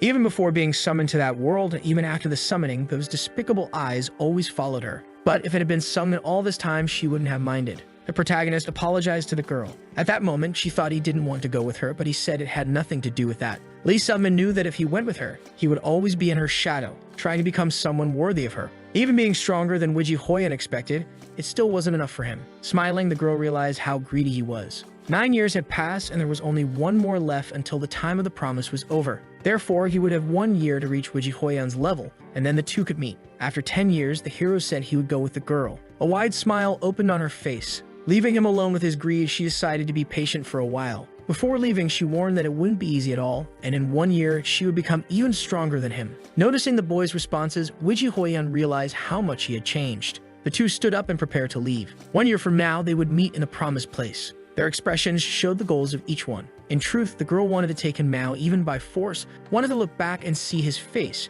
but she needed to be patient. 1 year from now, they could talk more, they could eat and drink together, openly discussing everything. Besides that, she realized she hadn't managed to say something to him. The light on her face reflected that she was already passing through the portal, without saying that she missed him. Outside the dungeon, someone screamed desperately. Baek Sogo asked why the man had taken her out if someone stayed behind in her place. The drunk man said that was an unavoidable choice and there wasn't much to do in that situation. However, that act was cowardly, not something noble. Turning her back, the woman said she would end the Mirim alliance. She didn't want to stay in a place like that anymore, and that man would never need to look for her again. To her, those actions were extremely disgusting. Speechless, the drunk stood in the same place. Crying, she asked for forgiveness from Lee Sunmin. Determined, she said she needed to become stronger. The beings who live in this world on 2 feet are called humans. They have ethics and rules which they follow to maintain order in the world, but some ignore the rules and surpass them. Beings that feed on the blood of others. Beings that challenge death and continue living in an impure way. Beings that have thrown away all their honor and belief which should be upheld. Beings known as nature's barbarians and who go to the moon. Beings that can't even be considered human. And those who remain on the edge, people call them non-humans. The protagonist's face revealed an expression of astonishment. Lost, he was somewhere he couldn't recognize immediately. He didn't know where he was or what that situation was about. Suddenly, a voice spoke to him saying he looked very pale. His attention was drawn to something coming from behind him. That was the voice of the monarch of the void. Curious, he asked what exactly that place was, and the monarch replied that it was his dream. Earlier, when he had borrowed his power, their spiritual worlds were connected, and upon sleeping, he entered his dreams. Right now, his body was experiencing the side effects of using his power, but he wouldn't die. Relieved, the hero grew nervous, thinking he was still hallucinating, since everything he did after the trial had been a delirium. The form used by the monarch of the void was just to make him feel more comfortable. At that moment, he tried to reveal his true form to the warrior. His energy dissipated around him. Shortly after, an enigmatic figure appeared in front of him. That was the great demon monarch of the void in his original form. Demons are beings that resemble humans. Even though it wasn't his real body, he was happy to use it again after so long. The monarch had a few questions to ask the young man. Curious, he wanted to know what the hell the boy was. The power he had been given shouldn't be something someone like him could endure. Even so, he managed to handle it well and used it as if that power had been his from the beginning. If it weren't for the monarch, the warrior would already be dead for being too weak. When the figure lent him his power, he could feel his emotions, something an invincible being like him had never experienced. Despite everything, Sunmin had a strong enough mental barrier to prevent the monarch from taking over his body. At that moment, the character decided to explain what he was. He told the monarch that he was a regressor and spoke about all the training he received from the gods Mershi and Denir. The protagonist's mental barrier and the talent he possessed not matching his level made total sense now. The monarch couldn't believe he had trained in the mind world for 2100 years, thinking it was pretty idiotic. In the end, the hero was much older than that enigmatic figure, but still just a child to the monarch. His body wasn't capable of withstanding all the experience and training done in the mind world. The big guy still thought the boy was weak, even after living for 2100 years, and continued to belittle him. However, those were the limits of a human. Therefore, the monarch of the void was convinced that the young man should become a demon. Upon making that proposal, the hero grew nervous and speechless. He had probably felt the cost of having borrowed such immense power, not to mention that his heart was that of a monster. If he became a demon, he'd become a very interesting one. If that happened,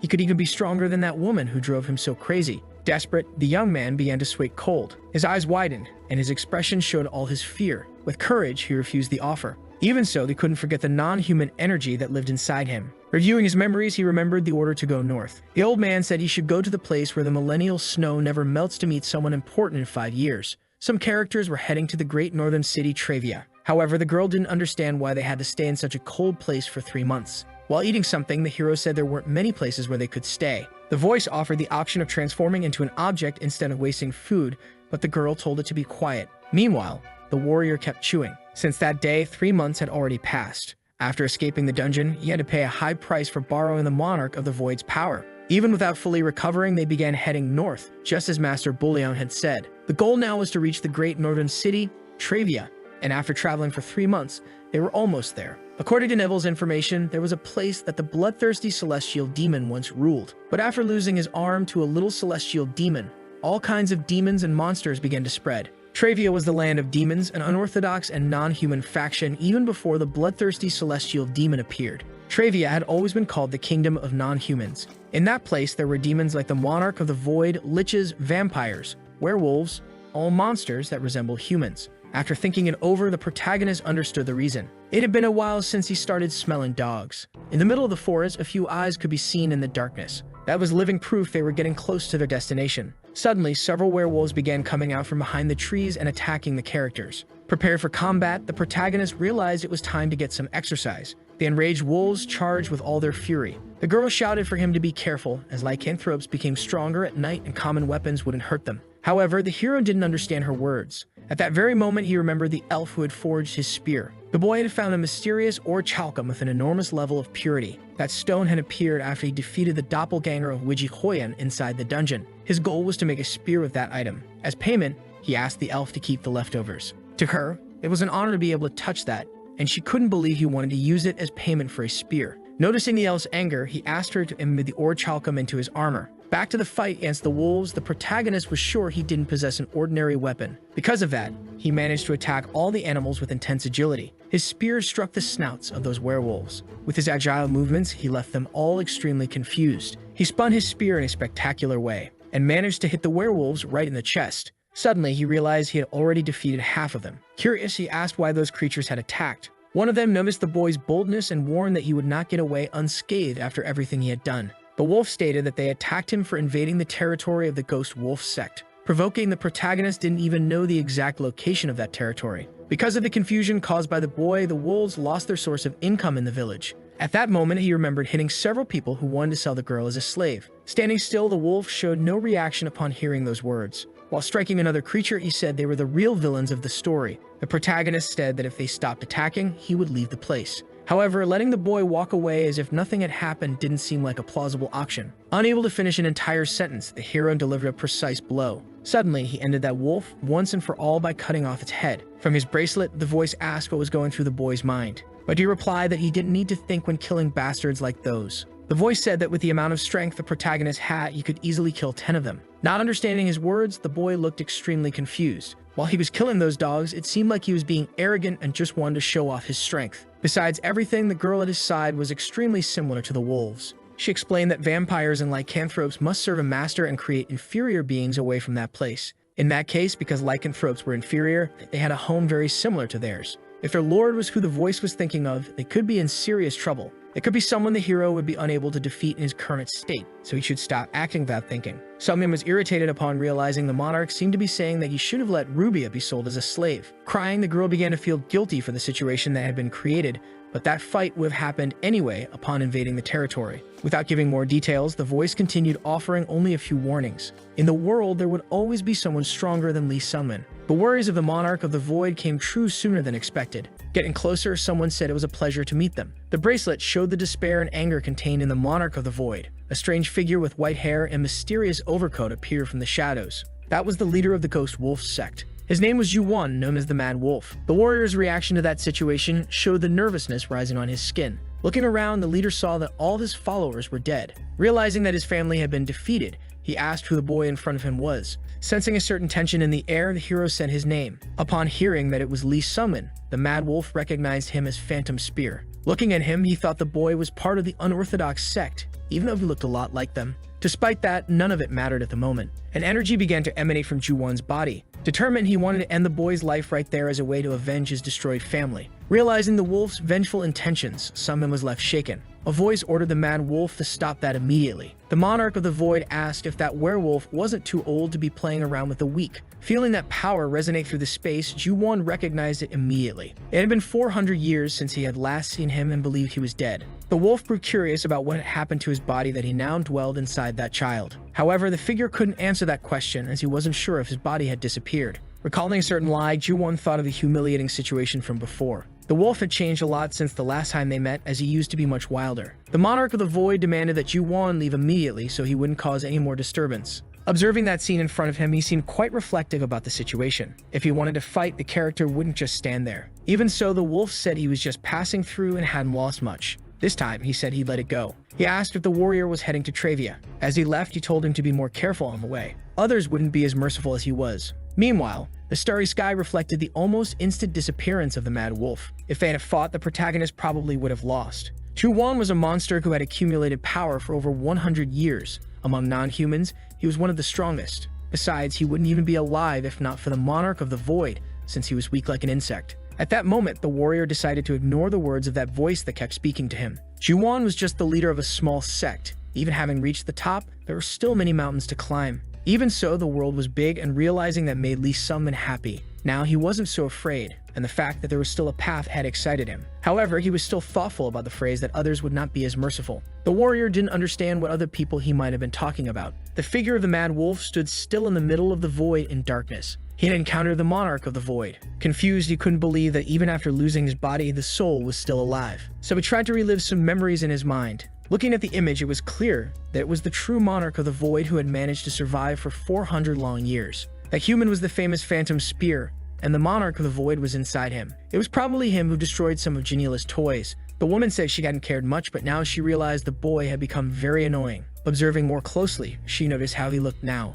Even though he was human, that boy looked like them. And because of the monarch of the void, the wolf let him go. In any case, the woman would continue watching his journey toward Travia. Despite everything, they couldn't be hasty because of the power that dwelled in that human's body. For now, those were the last pieces of information. If anything happened, the predators would notify Ju-won. Finally, he had found a heart thief. Neville showed that the document contained key information about Travia with patterns and characteristics of the forces. The papers were handed to Lee Sung-min. Predators. No one knows when they were founded, but they've existed for at least 100 years. Vampires, lycanthropes, liches, and the like formed an organization created by non-humans, and the symbol was an inverted pentagram. Even though they didn't show themselves much, they were very powerful. The 5 leaders, known as the Black Stars, possessed incredible power, and he knew the risk was very high. Probably the other guys mentioned by Ju-won were those predators, and the Mad Wolf was one of the 5 leaders called Black Stars. Realizing there were 4 more like him, the hero looked worried. They had already been alive for hundreds of years, so dealing with them would be very difficult. If he didn't want to die, he should let the monarch of the void take control next time. Despite that, the boy didn't want to become a monster and wouldn't give the perfect opportunity to that figure in his bracelet. The boy knew his master had walked that path, and for his honor, he would continue like this without losing his essence, who he truly was. The monarch didn't understand the point of refusing his power because of that, but the warrior said he didn't want to gain power without a feeling that it was earned through his own efforts. In the end, the protagonist was lucky that Ju-won let him go that time. The voice said that in that place there was a crazy woman who liked guys like him. Noticing the mess that had been caused, the red-haired girl was shocked. She said everyone tried to approach him when he still had strength, but as soon as he weakened, they attacked him. Even so, the mysterious character was able to kill all of them using that body. The figure became increasingly dazzling in front of her as it displayed all its energy. Touching his face, she called the man a poor wretch. Without mercy, she punched him in the face. Desperate, he didn't want the help of a vampire and asked her to stay away. He was determined not to fall for the charms of a woman like that. He was a celestial being, the former king of Travia, the celestial demon, brightest. To the vampire, that situation was extremely interesting. Without understanding why, someone like him made her heart race in a way it never had before. Licking her wounds, the Black Star of the Predators, vampire queen Janila, wished for brightest to be hers. If he accepted her proposal, he would get his lost arm back. Furthermore, she would give him the power to defeat the one who left him in that state. At that moment, brightest felt intense pain throughout all his limbs. While baring his teeth at the girl, he stated that he did not accept her proposal. The woman, who had been eagerly waiting for a positive answer, became very irritated. Even after being defeated by someone younger, his willpower still shimmered intact, and that was why she liked him. Each time he rejected her, that strength would gradually weaken. Therefore, it wouldn't take long until he completely surrendered. Either way, that wouldn't make Janila happy. It had always been the same. She lost interest in her toys as soon as she got her hands on them. After that, she would look for another toy, being a monster who had been playing those little games for a long time. As she walked silently, a man called her master. Suddenly, she turned to see what it was about. The man warned about the arrival of a strange young man in the city. He said he looked like a human but possessed the energy of a non-human. In that instant, Janila knew it was the guy mentioned by Ju-won. She thought that Mad Wolf was a complete idiot for letting the boy go without a scratch. Pretending the matter had nothing to do with her, she decided to at least see it with her own eyes.